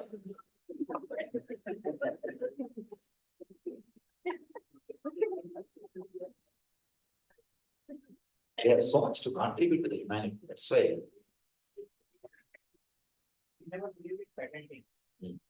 See, not patenting is one problem. Not even creating an authentic center to learn is another problem. You understand? Not even bothered about creating an authentic learning center. Learning center is another big problem. I'm not even bothered about it. Anyhow, let me explain this pain body. How the samskaras multiply. See, one important thing you need to understand, your cells, every cell has intelligence. Understand? Not just life, intelligence. It responds. If you live with joyful thoughts just for 15 days, I can challenge, 15 days, your passport photograph will change. The quality of your face will change. Best technique to make yourself beautiful and graceful. Just 15 days decide, I will not bother about anything and I'll continuously smile for everything happening in my life. I'll smile at my life. And whatever happens outside, take photograph before and 15 days after, passport photograph, size photograph. It will change. Because your every cell has intelligence. Understand? It updates, it clears, rejuvenates, replaces itself. Constantly your body is changing. Once in 47 days, your intestine completely replaces itself. Once in 7 months, your heart completely replaces itself. Once in 3 months, your liver completely replaces itself. Any doctors? Doctors can attest whatever. Am I right?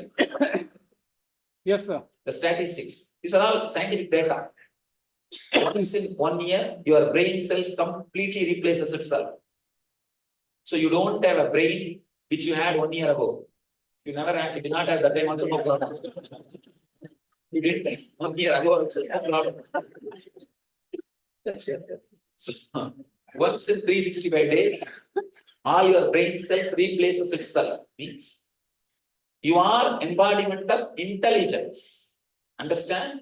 You are a great mechanism running with intelligence. So every cell stores some samskaras, memories, and responds to the happenings of the outer world. Based on the samskara it carries. Usually, if you are showered by any painful emotions, whenever painful emotions happen, the toxins shower on your system. Not just the pain, even the toxins showers on your system. When it showers, few of your cells, not just the toxins, it catches the painful samskara also. When it catches, one important thing, these cells are not dead. Your cells catch these emotions. One more important thing, you are not able to see? Out. Oh, this blue won't be smart. You're okay. Usually male don't complain much. Well, guys. No, I don't mean female complain. I have 20 letters now. How come you make comment? How come you can make fun of us? Whatever comments, jokes I make about male, I will never get a single resisting letter. No, I'll never get a single resisting letter. How come you make fun of me? Nobody writes. It's okay. Tell that. Let's carry on. Oh, anyhow.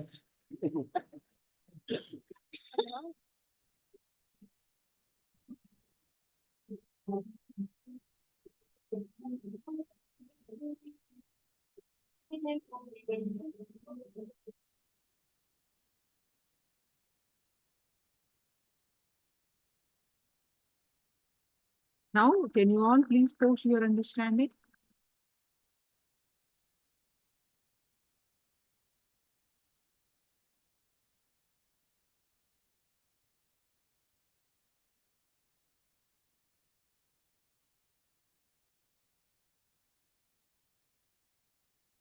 You can post your understanding and we will.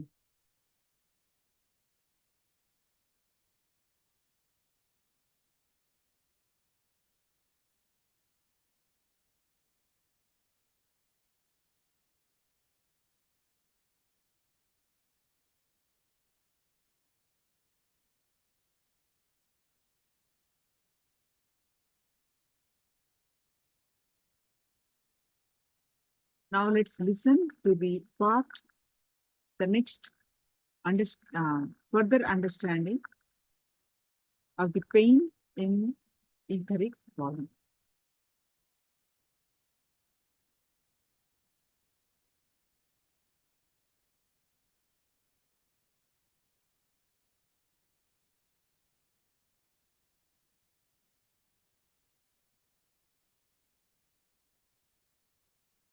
Real crime novel and enjoying these taboo things. This tabloid thing is the worst thing done to the human beings, humanity. Always human beings have a secret job to know about others' sex life or others' violence. Whatever these guys can't do, if somebody else does, they enjoy it. It's called pen prostitution. That's the right word. Trying to read and listen and enjoy the others' things. Try to avoid. Because the more and more you accumulate this kind of samskaras, this body will create deeper and deeper disease and depression in you. This layer is responsible for depression. If you are taking medication for depression, understand? When I say something, I am responsible. Just work on this one meditation for 10 days. I can promise you will see the depression medication. The need for depression medication disappears. Doctors themselves will tell. Usually, I don't interfere in medication because legally I can't interfere. I'm not a doctor. But do this meditation. Go to the doctor. Doctor will say clearly, you don't need medicines. You don't need medicines. I brought thousands of people out of depression. Just with this one meditation, one process. The pranic layer process will do de-addiction. This process will do releasing from depression. Releasing from depression. One more thing. Every pain you experience in your body is connected to one strong emotion. Your shoulder pain is directly connected to stress. For example, go and sit in your office morning. Don't do any work. Just meditate on your boss. You will have shoulder pain and knee pain. Really? Just remember your boss. Nithyananda, paramashivoham. You don't have to even chant Jnana Sloka. Just if you sit in your chair, you will remember your boss. Remember your boss, and that stress is enough. You will have shoulder pain and knee pain. It is directly related to your stress. And your stomach problems are directly related to worry. Every emotion is connected to one physical suffering. When you go into this meditation and come out, you will see the very root of depression will be shaken. That's one beautiful book. Her name is Louise Hay. You can heal. Huh? You can heal yourself. You can heal yourself. She has written some 6-7 volumes. I feel she had direct darshan of Patanjali. And she's very honest in recognizing, she acknowledges all this knowledge is from the Vedic tradition and the yogic tradition. One amazing thing, she doesn't know Sanskrit. She doesn't know Sanskrit. But how she mastered the Patanjali's commentaries, you see, Patanjali's sutras are translated in English, that's available. But not commentaries on sutras.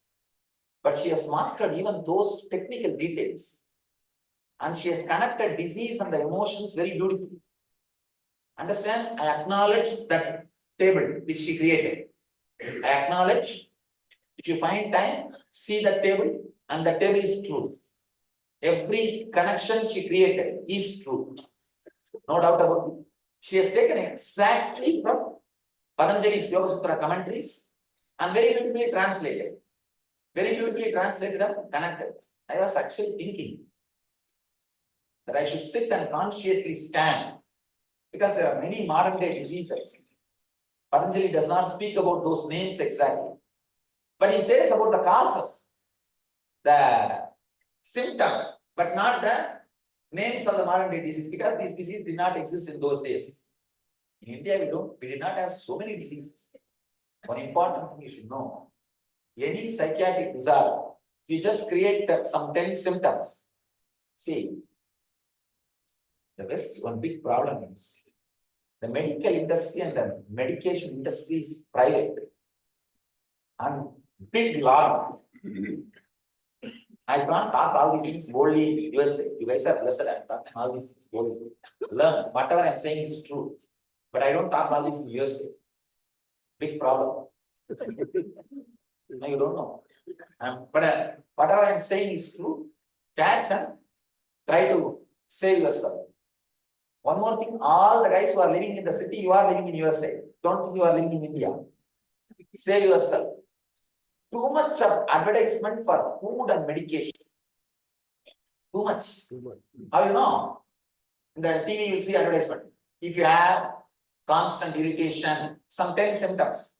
If you have once in a while stomach trouble, the 10 symptoms will be such, anybody will fall in one symptom. It will be very broad. Then you may be having this disease. Please find out. Call your doctor immediately for help. See, if they are saying about 10 symptoms, and if you feel connected to one symptom, next day itself you will start thinking, I have this problem. What about the other 9 symptoms? I think I should attract. Even attract. We create it. Other day I was reading an article. Any psychiatric disorder, create an understanding, study about it, and get the symptoms and publish. You will see 20% of the country is suffering in that disorder. Means what? Whenever people hear about some symptom, they try to feel connected. I think I have that. No, you see, yesterday I had irritation. Last 10 days I'm continuously irritated. I think I have that disorder. The moment you conclude you have that disorder, what you do? You attract all other symptoms, and start creating the problem. This is the same thing happened. Never ever see the ads of this, all this medication. See, have a regular medical checkup. That's perfectly all right. Nothing wrong. But constantly sitting and brooding over. I think I have that symptom. I think I have that symptom. Then naturally, what will happen? You are meditating on that symptom. What will happen? You will attract. You will bring that symptom to you. You will attract it. All these difficulties, problems are because of this. 4th layer engrams. 4th layer engrams. Deep emotion. Too much of engrams in etheric layer. Maybe later on I will talk a little more detail about the advertisement for food. See, if you drive in Indian highways, the moment you see a temple tower, you know one village is coming. In USA, if you drive in the highway, The moment you see the McDonald's tower, you know one county is coming. So much of advertisement for food. I always prayed that McDonald's and pizza should not come inside India, but they have come up. They already come. And these fellows are going to destroy our health. They are just going to. That's another worst thing. These fellows are going to destroy our health. Somebody asked me, what is the Vada, Pitta, Kapha? It's 3 different energies. You ask the question. It's 3 different energies which balances your system and runs. Vada is directly related to your verbalization.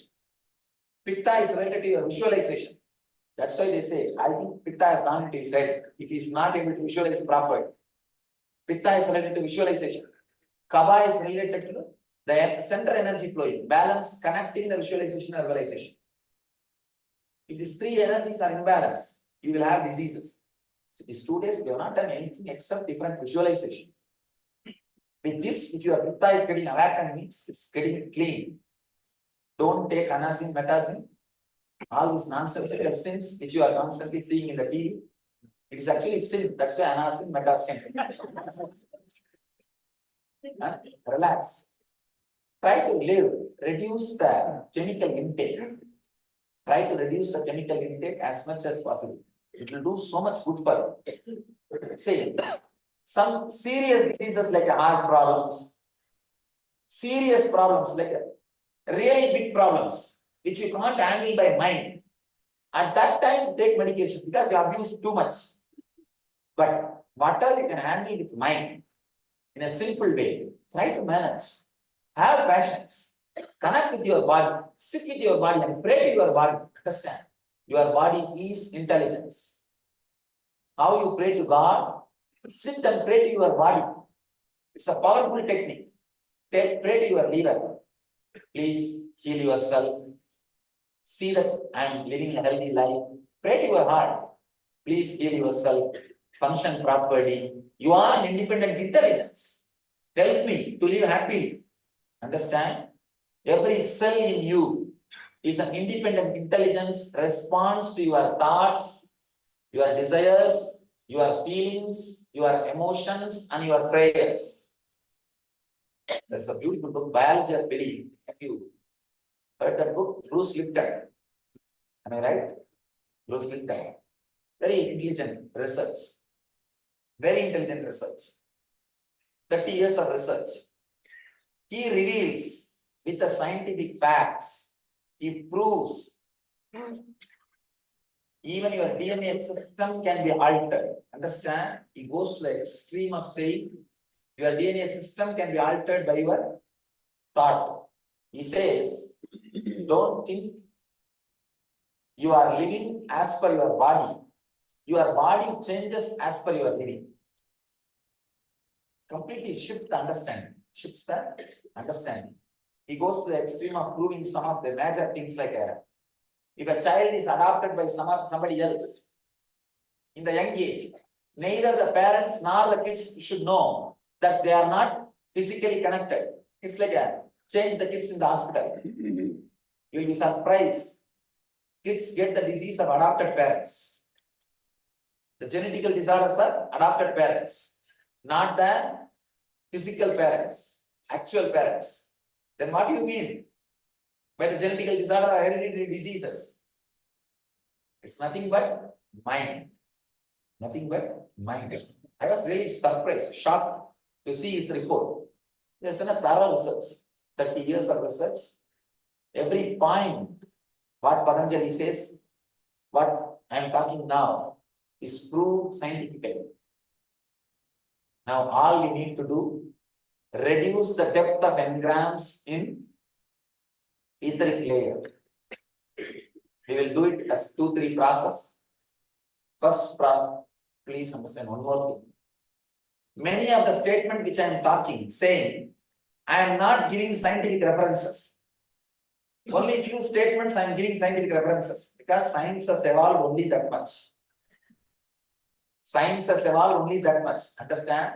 Science is just 400-year-old bacha. No, true. We are 10,000-year-old R&D. research and development department, in the inner science, the Eastern rishis. These fellows are just 400-year-old bachas. Just because media is under their control, don't think they are more authentic than us. Our masters are much more authentic. Actually, now the quantum physicists are understood. They say, Swamiji, the other day I had a opportunity to sit with the Nobel laureate, very wonderful guy in San Francisco. He invented the laser maser.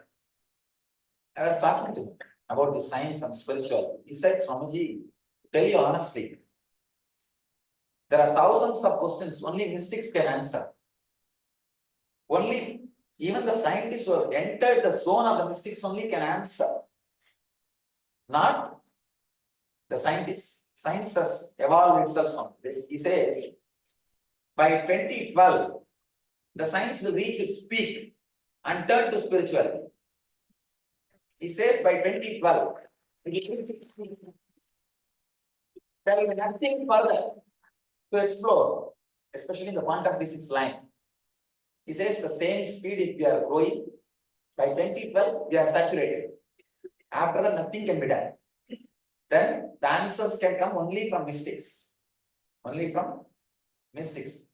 By 2020, they say all the sports, the physical activity, the Western trend, sports, gym, exercise, everything will reach its peak performance.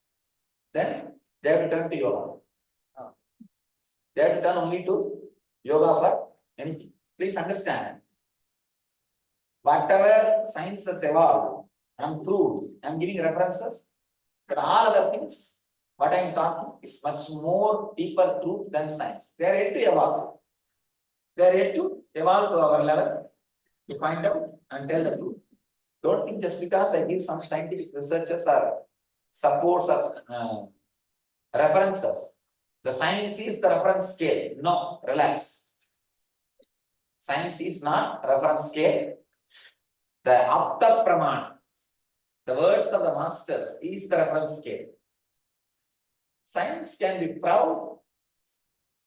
They can claim with pride that they proved some of the words of the masters. That's all. Not otherwise. Now we'll enter into the process for the pain body. Actually, this body you can call as pain body because all three layers of pain you store in this. All three layers of pain you store in this.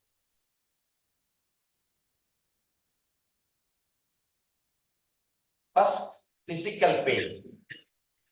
Remember all the pains you went through in your life. Childhood, fighting. Some mark, everyone will have some mark, especially in India. If you had brothers and sisters, you will have their mark on you. See, I carry one mark. He's also from my cousin brother. That fellow has become now immortal because of this mark. Young age. Especially the Indian villages. I'm born and brought up in Trivandrum. Those days it was a village. Now it has become town. Those days it was the village. The houses they use big, heavy vessels. Nowadays the vessels are becoming very light. Those days the vessels will be very heavy. The fellow just took on me. I had a ball. Bowling on me. You will carry a mark. Start from that pains. Bring every pain back to life. If you had some surgery and had a pain, bring that same intense pain to life. If you had some disease, even if the pain is not there now, even if you are healed now, please do not forget. You may not have the pain now. If you had even once in your life, bring it back to life. Understand? When you open up and bring that back pain, can you write later on? Can you drop your paper, pen, everything? When you bring that pain into your conscious layer now, in the presence of the master, it will become completely burnt away. First day I was telling you, exposing your film. That is what now we are going to do. Bring it consciously to the conscious plane and release. One more thing, really this batch is very fortunate batch. Usually in India, whenever I take NSP, at least I think last NSP we had 2,700 people. 2,000 people in 7 Tamil program. Somehow it is English program. We did not do publicity much earlier. So you have a less crowd, you have enough time, enough of space, use it completely, don't miss it. Bring every pain back to life. Relieve. First, physical pain, all physical pains.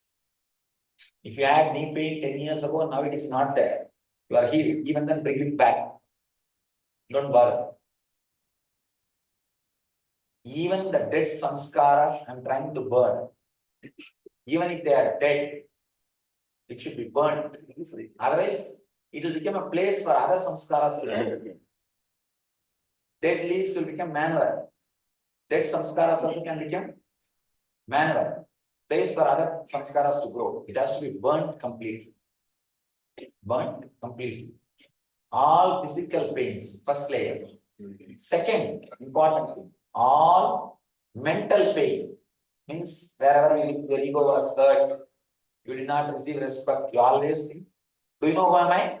Do you know who am I? Wherever you go, you carry that big visiting card. Some 25 titles will be printed in that. I have seen people carrying visiting cards. Even the farmer, all those posts, whatever they had in their life, will be printed. Understand?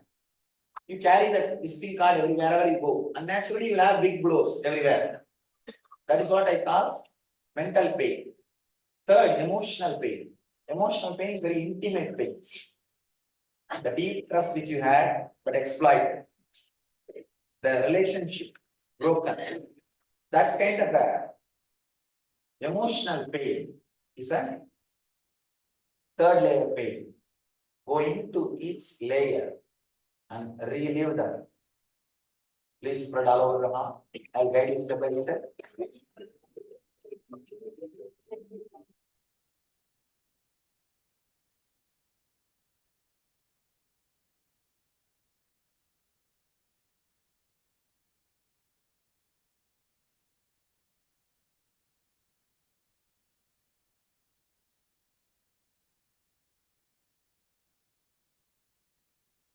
Can you all post your understanding? What is your internalization?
Angela and all others, and some of you, I don't even know the name, but they put the link, e-citizen link as the name. Kindly rename. And Nithyananda, Paramashiva and Paramashiva Shakti, kindly rename to your original name. Now, we're going to learn about all the 4 layers, whatever we have learned so far in a deeper understanding. And we're going to, after that, we are going to do the etheric layer meditation.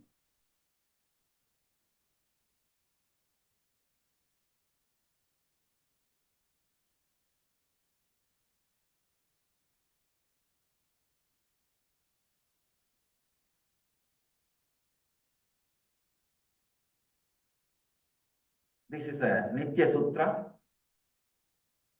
Means you are supposed to internalize and practice whole day, morning till night.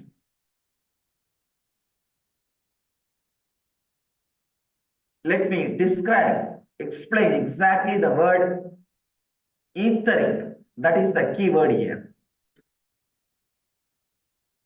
Understand? You are not just the body as you think. It is only one part of you. Physical body made out of flesh and bones is one part of you. There is a second layer. The air which you inhale and exhale. Understand? The prana which goes inside and comes out. That is the second layer, second part of your body.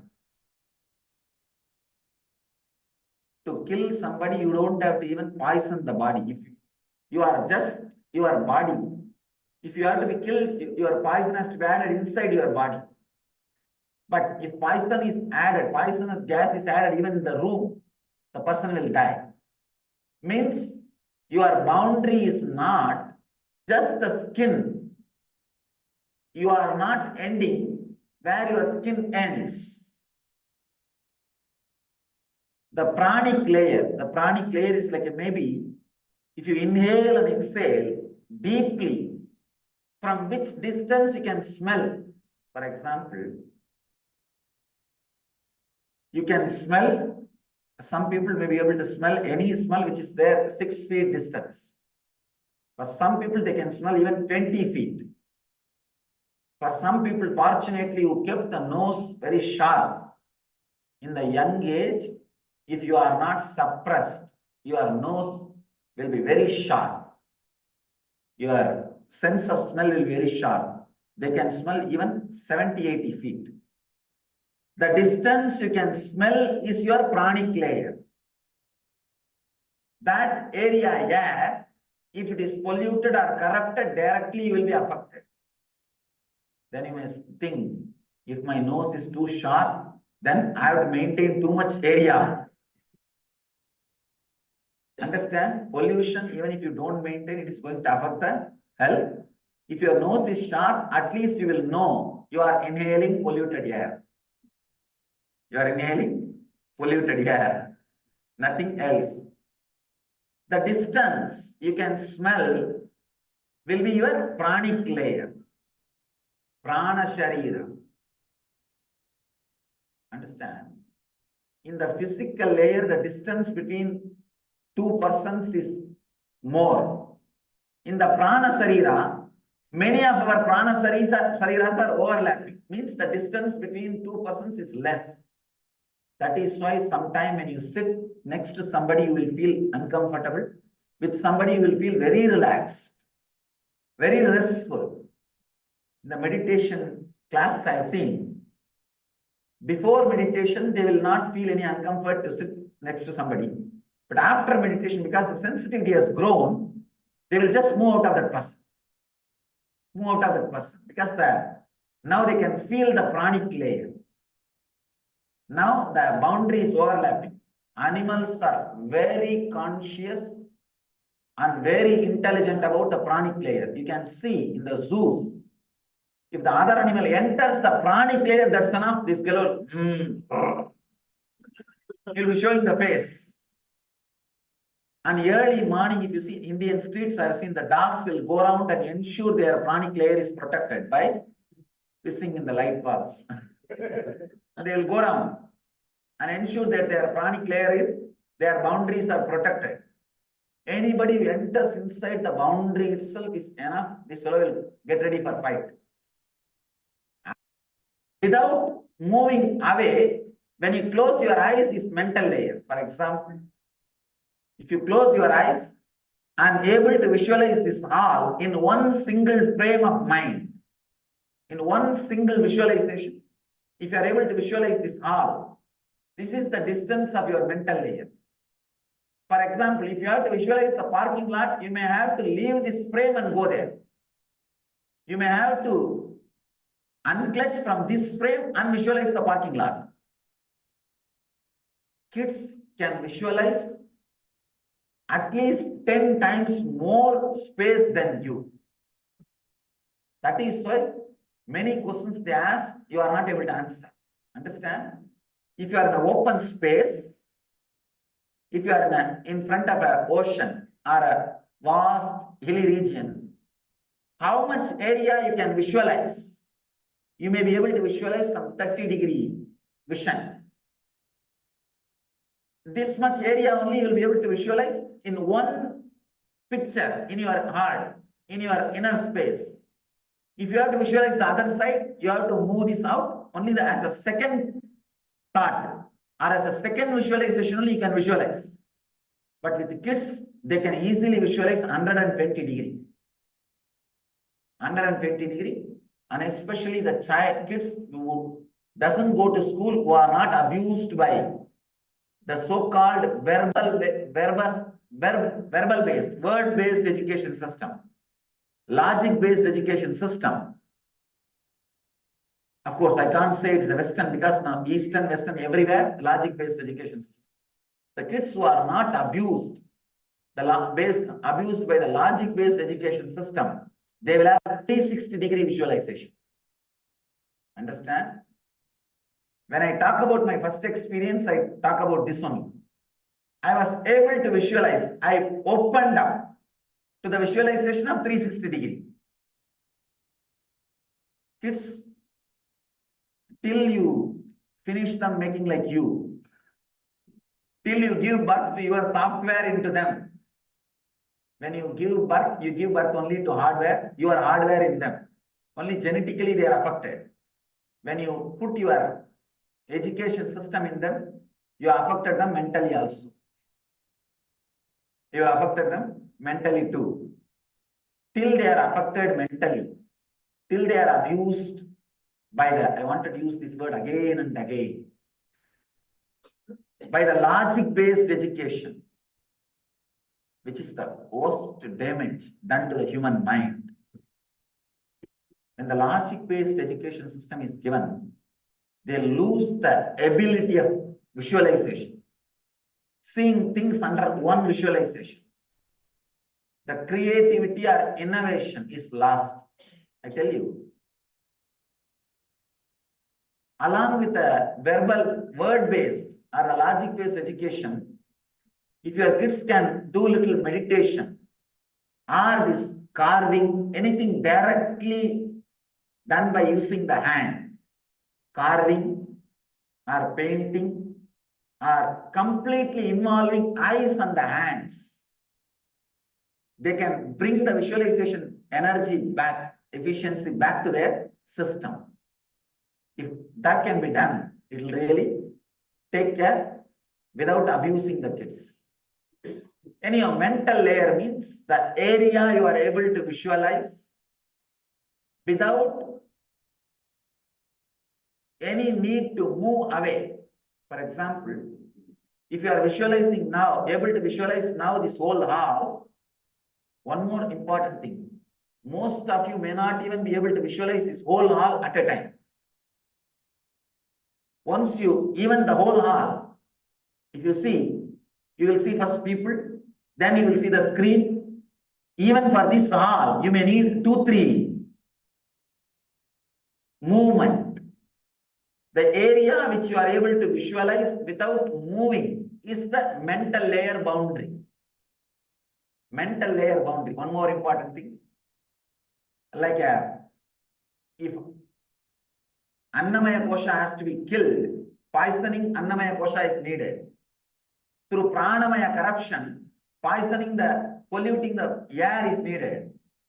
In the mental layer, anybody who is inside that mental layer, his ideas will go into your system without your editing.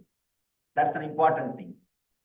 So, corrupting ideas are put in your head. That is why whatever ad goes on in the television enters your head. Because that time, that becomes your mental layer. That becomes part of your mental layer. Hardly 10% you logically analyze, the news which is read out to you in the TV, or the informations which are told to you through the TV. Because in the TV, in 10 minutes, almost you become part of that mental layer. That becomes part of your mental layer. That is why 90% of the words and ideas which is told to you through the TV, just goes inside. Corrupting 2-3 TV channels is enough to pollute the whole mental setup of particular country, certain country. Fourth layer, very important, etheric layer. Understand? Mahadeva talks about the fourth layer here, means layer of emotions, sentiments. Here the boundary will be bigger.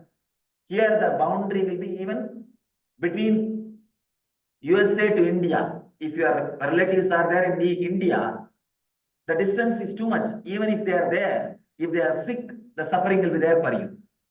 If somebody dies, the suffering will be there for you. The etheric layer is too big. Understand? Physical layer is only 6 feet. Your skin is the boundary. Pranic layer is the area up to the, you can smell. Up to the area you can smell is the pranic layer, boundary. Mental layer is the area you are able to visualize in one frame, one visualization. That is mental layer. Etheric layer is based on emotional connection.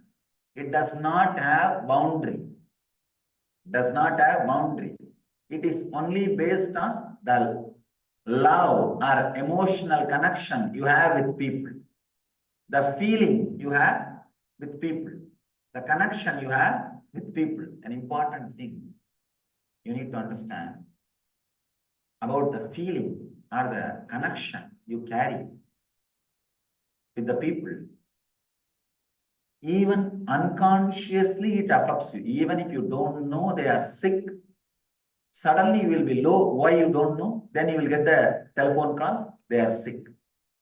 When you are really connected, even without logic, without knowingly, even if you are not informed through your conscious mind, your unconscious will start suffering. Mahadeva says, start feeling the etheric presence. Understand? When you start feeling the etheric presence of you, means where all your energy is invested, all your emotional connections are like your energy investments. You can easily unclutch yourself from the sufferings. If you can find out all the etheric presence connections, your etheric layer connections, you can easily unclutch and enter into the enlightenment or the energy plane, where there is no bondage, where there is no disturbance. If food poison happens, your annam, the physical plane can be corrupted. If the air pollution happens, your pranamaya kosha can be disturbed. If a thought pollution happens, your manomaya kosha can be disturbed.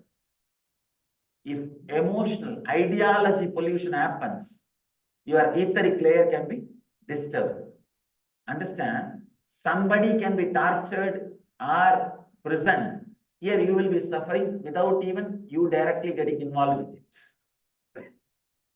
You can be tortured through remote control way. That is what is etheric layer is all about. Many times I have seen people feel etherically connected, means emotionally connected. Maybe the word etheric is too mysterious or mystical. If you are emotionally connected to the people who are back in your home, or if you are emotionally connected to people, some group of some religion, some group or some language, whenever some problem comes for them, you are here suffering. I have seen people suffer for no reason. I am all for serving lovingly and compassionately. If a tsunami hits, serve compassionately, nothing wrong. but don't start suffering. People think only by suffering you can serve. No, if you are suffering, you will not have energy to serve. You will not have energy to serve. Stop suffering. Have empathy. Empathy means feeling they are suffering and immediately working to remove it. Sympathy means suffering along with them. Empathy means working to remove their suffering. You are not supposed to suffer with them. I have seen. If Tamilians suffer there, here the Tamilians feel suffering. If the Hindus suffer there, here Hindus feel suffering. Somewhere if Muslims are suffering, here the Muslims feel suffer. If you have etheric connection, emotional bondage, you invite, you accept, you are waiting for more and more suffering. Mahadeva says, feel your etheric presence with whom all you feel connected. Just for 10 days, try this technique. Feel you are present to all the people with whom you are feelingly connected. You are emotionally connected. Feel like a light beam in the form of a big light. You are connected to all the people with whom you emotionally feel connected. For example, if your parents are there in India, and mostly none of you feel connected emotionally. If at all you feel emotionally connected, just visualize continuously. Your body is huge enough to accommodate the whole India inside, and they are there inside you. It may look very funny, but in 10 days, you will have so many new revelations. Understand? So many new revelations. How you imbibe, bring, invite new unnecessary sufferings. When you feel connected to them, even if they are not suffering, if they are going through some incident which you think as suffering, you will create suffering for you. Many times, they will be completely free, relaxed, resting. But what you think as suffering, if they go through, what you will do? You will feel the suffering and you will create suffering for them by forcing it on them. No, this cannot happen to you. We do same thing in the name of love. I call that as a loving torture. Now I go through many times from disciples, especially when they feed. They think if I eat more, they will get more punya. Based on my weight, they will get more punya. I don't know then what will happen to me. See, the suffering which we invite unnecessarily, unconsciously, the moment it is brought to your conscious awareness, it will disappear. Not only with parents and relatives I am talking. Many ways you may be connected to your religious people, or your community people, your group of people, or your language people. You will have the common identity connections.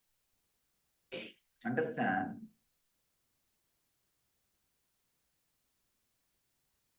Conditioning is one of the dangerous things. If you are connected to the whole world, that is wonderful. You will never bring suffering for yourself. Because when you expand to the whole world without boundary, there is no ideology-based connection. That does not belong to etheric. That belongs to cosmic body. Etheric body means emotion-based connection, conditioning-based connection, conditioning-based love, conditioning-based connection will always lead to calamity, will always lead to danger, will always lead to violence. Because the other part, the part which you excluded, naturally you will be violent towards them. Naturally you will be violent, angry towards them. I've seen how the conditioning brings so much of suffering unconsciously to a person, and the suffering which he enjoys or cherishes creates more violence and suffering. Understand? Ego means working based on pain body and expanding the boundary of pain body is ego. If you are making some decisions because of the people whom you think is your own, is suffering, all your decisions to alleviate their suffering will add only more suffering to the planet Earth. You may add suffering to somebody else, and that person naturally will add suffering to the group which you are thinking as your own. Say, I for I will only end up making the whole world blind. You will remove his side and he will remove, as a revenge, one person from your party. And all you guys will remove now one person from their party. If continuously this goes on, where it will end? It will make the whole world blind. That's all. Ending place will be whole world blind. Mahadeva says, enter etheric presence, pervading far above. Understand? He knows, I think, people are going to live too far and have the etheric connection. That's why he does not say above, far above. And far below your form.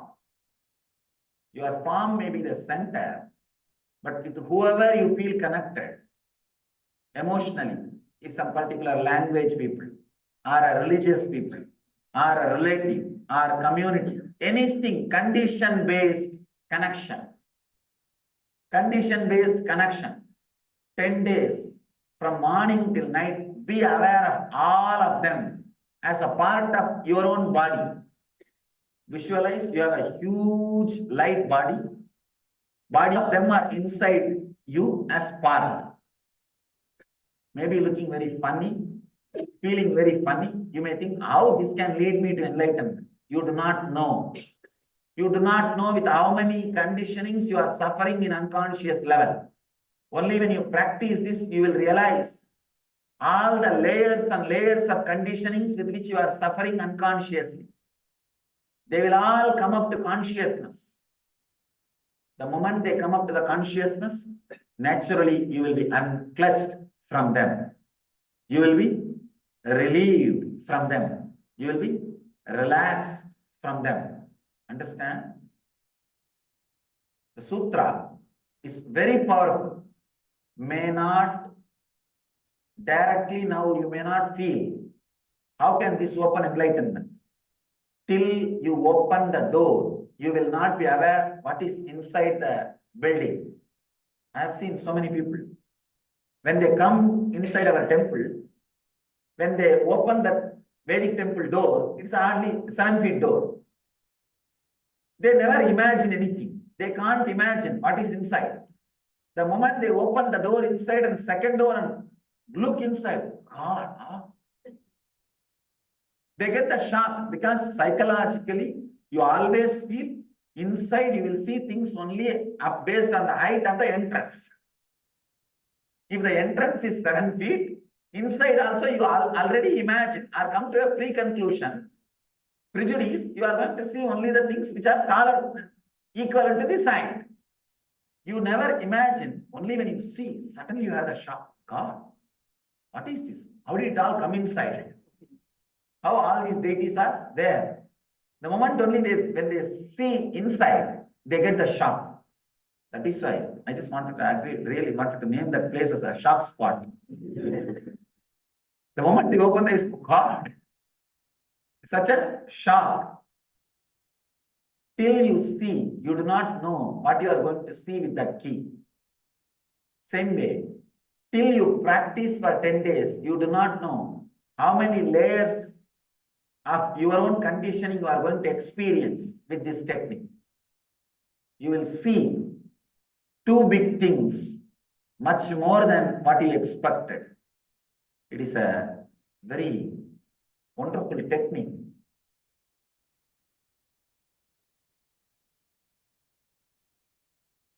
The next sutra is a continuity. Actually, it is a same sutra. Only one small difference, technique, the difference in technique. Put mind stuff in such inexpressible fineness, above, below, and in your heart. Understand? The same technique. In first technique, Mahadeva says, experience the etheric presence above and below you. In the second technique, he says, it's actually a developed version. After you practice the first, you have to do second. You can't do second directly. He says, be aware of all the etheric connections you have.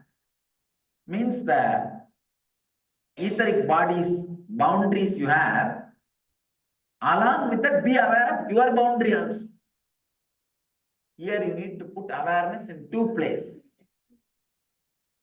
Let me describe exactly what Mahadeva means. In the first sutra, he says, just put your awareness on mind. That is enough. I will automatically get dismantled. Because I has no individual base except the mind. The second, he says, sometime you would have collected a very strong I. You don't even know the corruption, the depth of corruption which exists in that I. Beyond conditioning, you may be having some ideas. So put your awareness on that also. Understand? Two different techniques. Maybe the second technique for real thick heads. Real thick heads. First technique is remember, be aware, expand to all the psychological, emotional, etheric connections which brings you suffering. I have seen many times. See, if you can stop accumulating etheric anger and etheric lust, that is enough. You are liberated. Because the anger or lust which you can contain in this body will never be harmful to you. Will never be harmful to you. I've seen people carrying the anger which directly is not involved to their life. If somebody is killed somewhere who is supposed to be the community in which he is born, brought up, here his blood will boil. When they read the news, let him suffer. I know he should have it. Sitting in front of TV, they will be shouting. Accumulating the anger more than what you need to run your day-to-day life is the danger.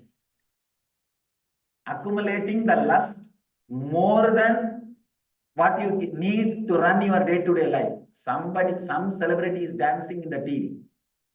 And already you accumulated the lust, which you can't directly use in your day-to-day life, which is useless. In your day-to-day life, that lust is not going to be useful. But you accumulated that lust. Naturally, that is going to stay inside you as a blockage. If you have the lust with the person with whom you are living, which you can directly express, means useful to your day-to-day life. Useful to your day-to-day life. Accumulate lust or anger useful to your day-to-day life, that will never be dangerous. That will never be dangerous. I tell you, it will only help you to run your day-to-day life with excitement. Somebody goes to a doctor and says, doctor, I want to live 100 years. What all should I do? Doctor asks, do you drink?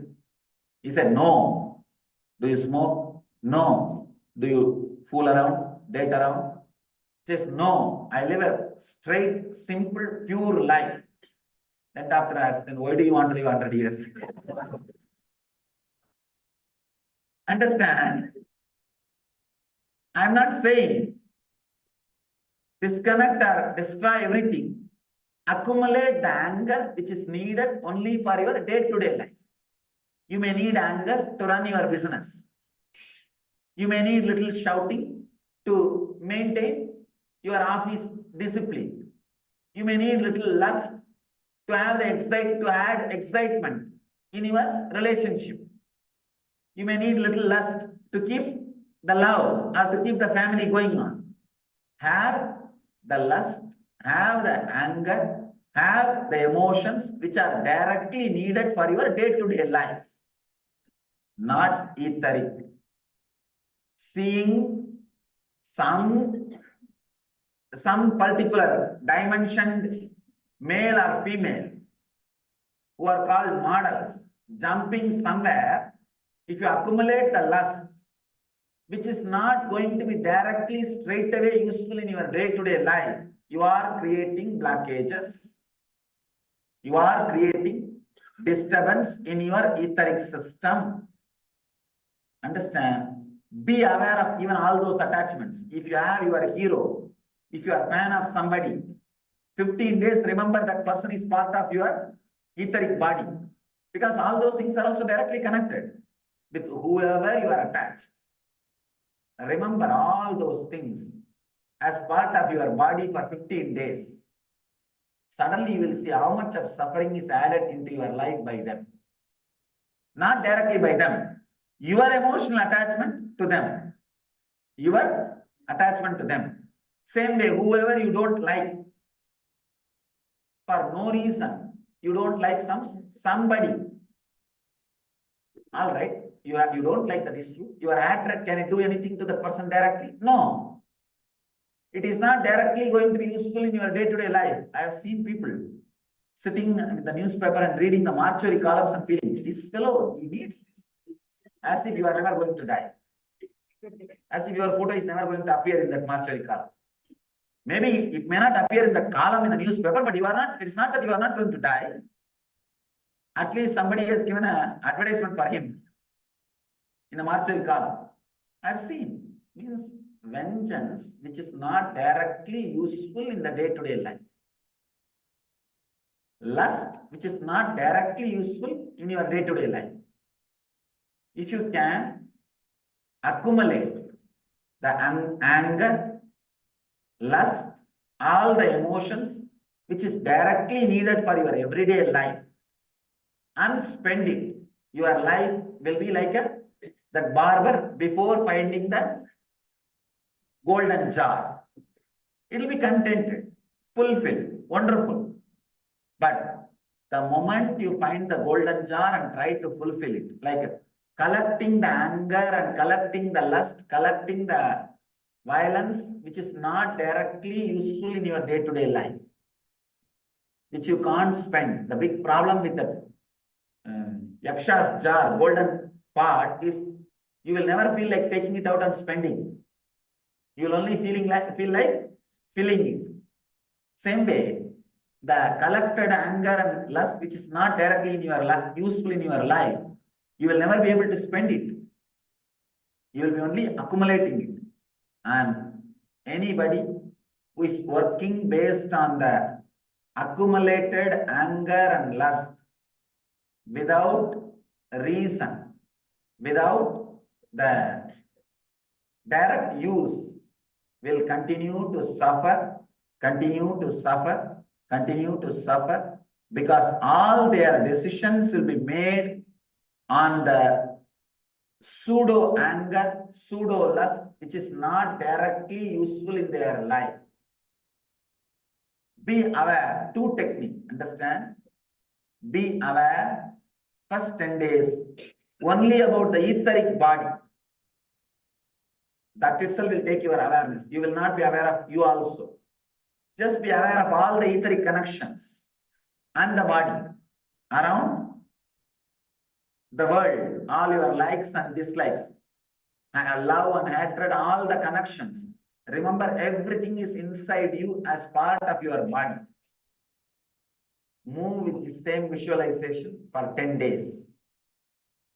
You will see so many understandings and revelations and great spiritual clicks happening in you. So many initiations will open up. Second thing, second part, if in the first part itself, if you achieve the truth, then no need for second. Otherwise, the second part, be aware of you also, center also. Then so many other things can happen. Put mind stuff in such inexpressible fineness above, below, and in your heart. That's the only word added. The key word added is and in your heart. That is the essence. Understand? Both techniques are today fortunately part of the same sutra, because I'm seeing many of you are tired after attending 2 long days of workshop. So I think Shiva knows maybe. After the 2-day workshop, the sutra is going to be taken. So he gave both the techniques in one sutra so that you don't have to sit for more time. I'll tell the essence in few lines. Visualize all the love, hatred, emotional relationships which you have in your life as part of your etheric body, means light body. Visualize you have a huge light body. If you have somebody who is really emotionally connected to you in India, visualize you have a huge body which extends up to India, and that person is inside that body. 10 days carry this visualization. Let all the emotional, hatred or loving connections be inside your etheric body.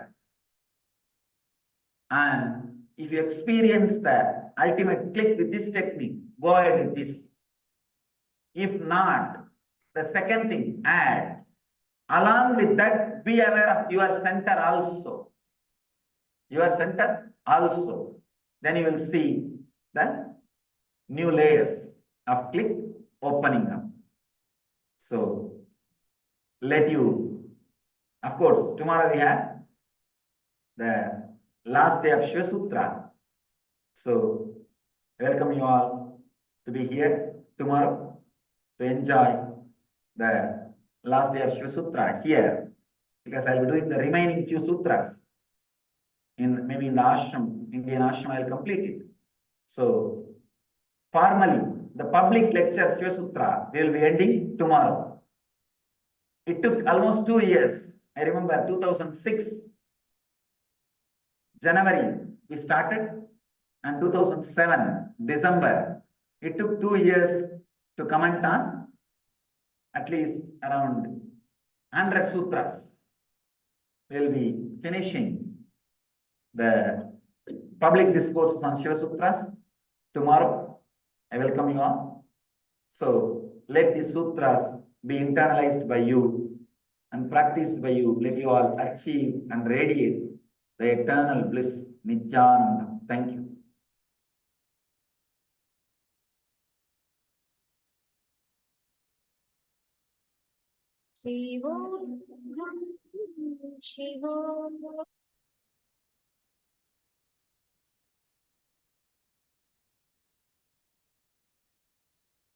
Now, let's enter into the meditation for the etheric layer.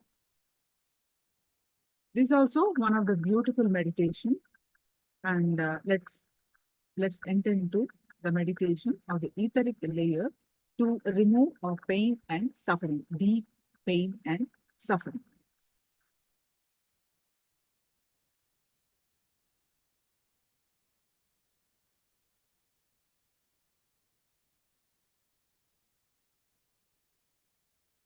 See, the concept of this meditation is, hello, Nithyananda, everyone, Angela, all of you, please come in front of camera. Let us do this meditation.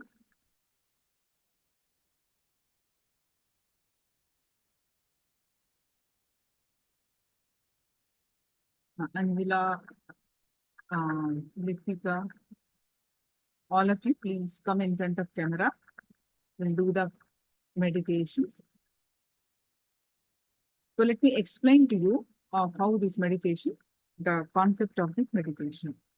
You are bliss by nature. Every time you breathe in, you are taking in prana from existence. Prana is the life energy that air brings into your system when you breathe. When you breathe air, the life energy comes through it. It's like a carrier. It runs over our life and is the causative factor for us being alive. Air is only a medium that brings in the prana. We need prana, not air, for survival. So life energy is pure bliss. And so in the meditation, we will visualize that we are breathing in bliss every time we inhale.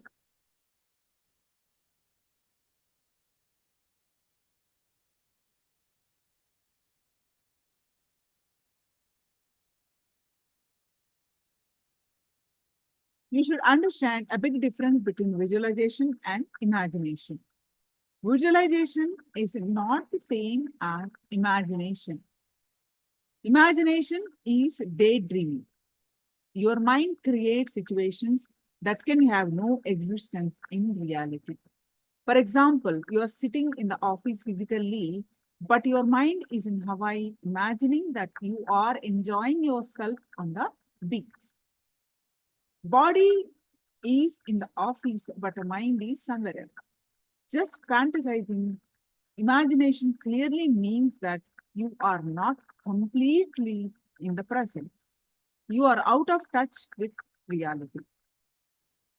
Visualization, on the other hand, is seeing that which exists in reality, but you find difficult to realize practically through your physical body.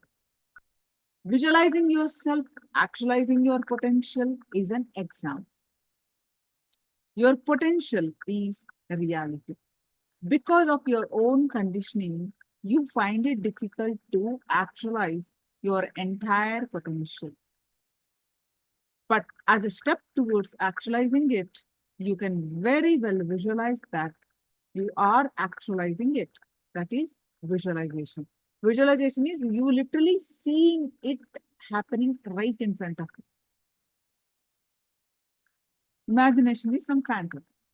As of now, you have not experienced the bliss as your very nature, but bliss is your very nature.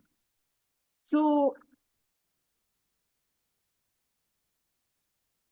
to experience this truth that you are bliss, this reality of existence, you can take help of visualization, which is a very powerful tool that we underestimate actually.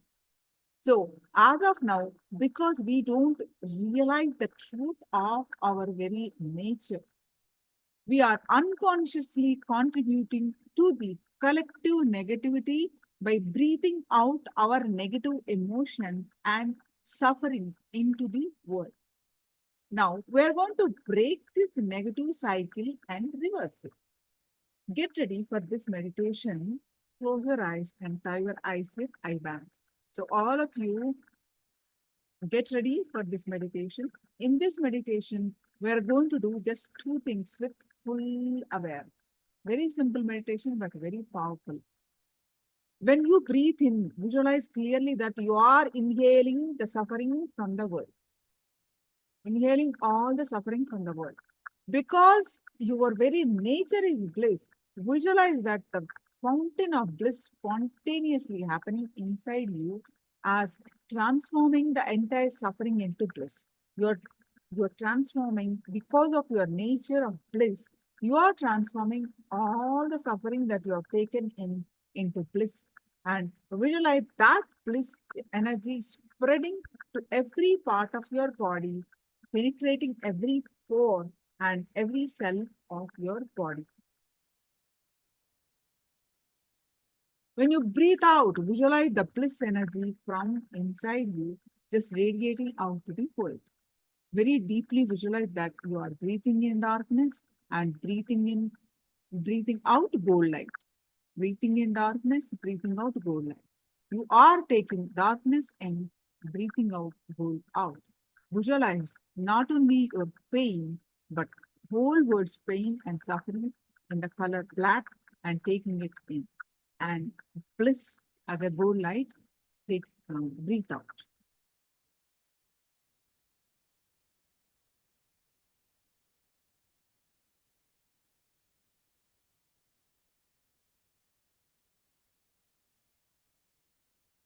So put your all your consciousness into this two. Are you able to understand Guru Prasadni? Do you understand the meditation one? The Chinese Sangha understand this meditation?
So are you all ready?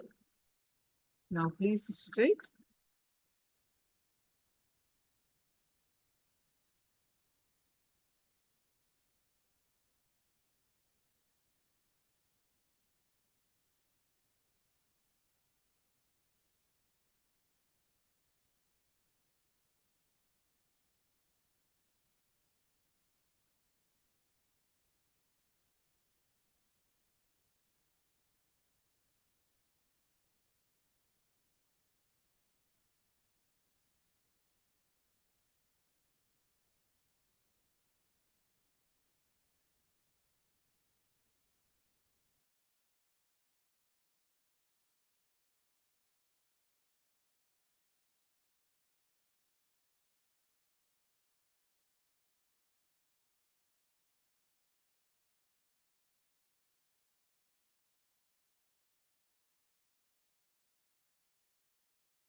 Let us start the meditation.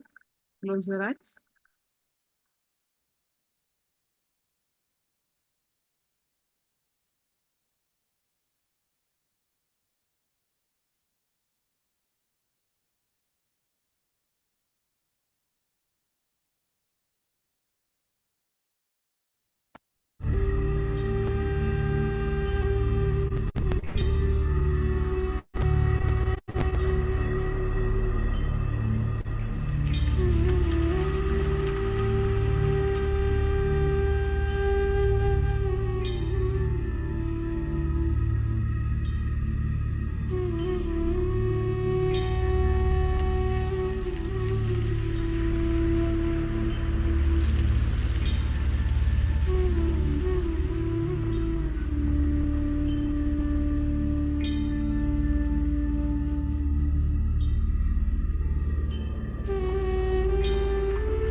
suffering of the world.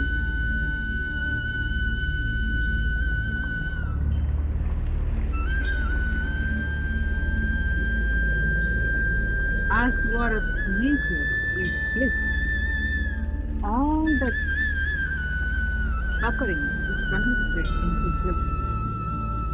Visualize the bliss energy spreading every part of your body, penetrating every pore and every cell of your body.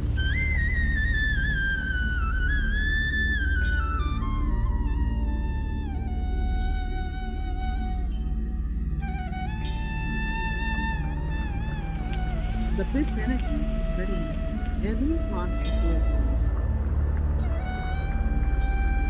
When you breathe out, visualize the bliss energy from inside you, just radiating out to the world. Visualize the bliss energy is radiating out to the world. Breathe through. Visualize you're breathing in darkness and breathing out bringing light. You are taking darkness in and breathing out whole light out. Visualize not only this time, good things, but evil things and suffering in color black and take it in and radiate out the bliss energy whole light.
visualize that you are taking the darkness, breathing in the darkness of all the sufferings of the world, pain and suffering of the world, and come and because you are bliss in nature, spreading all over your body, every pore of your body, and you are breathing out the bliss in the gold light. All the suffering as darkness, you are breathing in, breathing that, and you are breathing out the gold light, the bliss energy to the world. Intensely visualize that.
Breathing in the darkness, all the suffering, pain of this world. And by nature, you are bliss. Everything is submitted into bliss. And spreading all over your body, the bliss. Every pore is breathing out the golden light, bliss, the joy of the ecstasy you are breathing out. Put your whole consciousness awareness into this and visualize.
Now relax.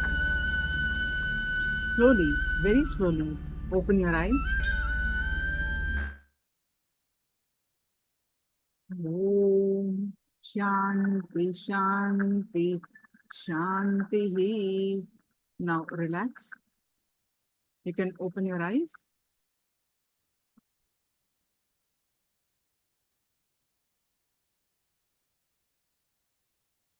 You can share your experience of how you felt about this meditation.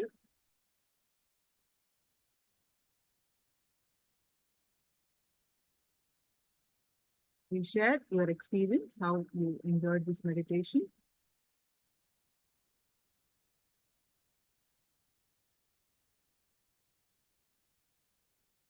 And now let's move on to the power manifestation. Keep sharing and let's get ready for the power manifestation.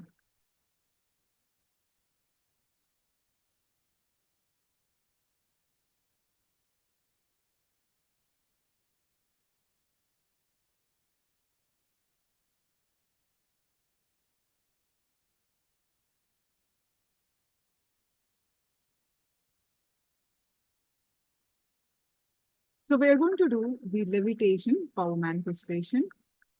So please share your experience and get ready for the power manifestation.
Please sit straight and your legs locked in Padmasana, the lotus posture. If you cannot sit in lotus posture, you can sit cross-legged. And your hands in Samana Mudra locked and put it in your lap.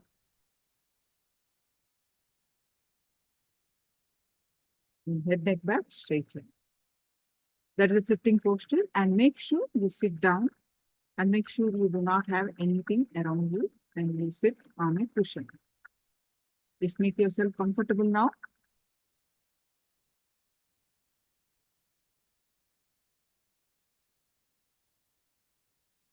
Make yourself comfortable.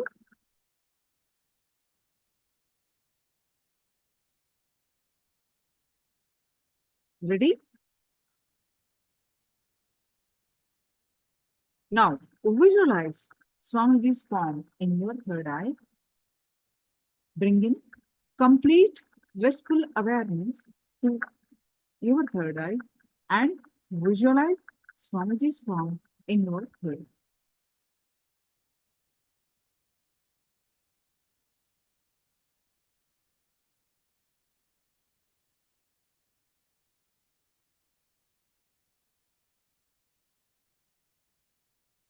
Any thoughts? Let it come, let it go. Use it with the context that Swamiji is Paramashiva in human form and meditating on the form of Swamiji can your Kundalini can be awakened and you raise your consciousness. With this context, please sit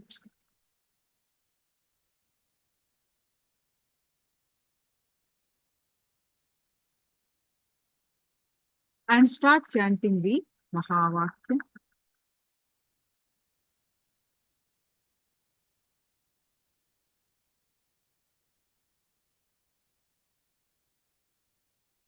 Start chanting the Mahavakya and experience the space of oneness.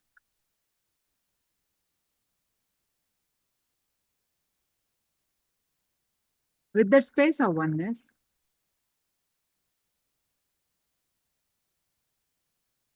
declare to lift off the ground. Declare to lift off the ground to manifest the power of levitation. So, start chanting the Mahavakya.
I bless you all.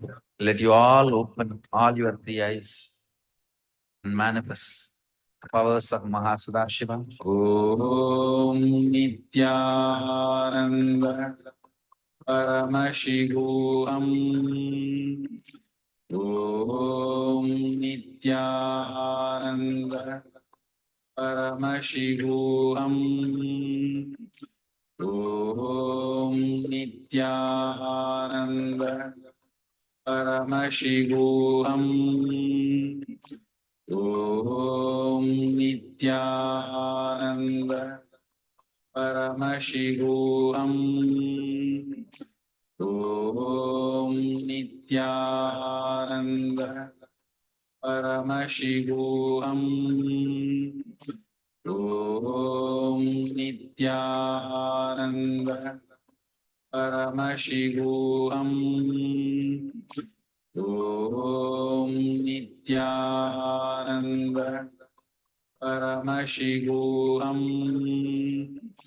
Om Nithyananda Paramashivoham. Om Nithyananda Paramashivoham. Om Nithyananda Paramashivoham. Om Nithyananda Paramashivoham. Om Nithyananda Paramashivoham.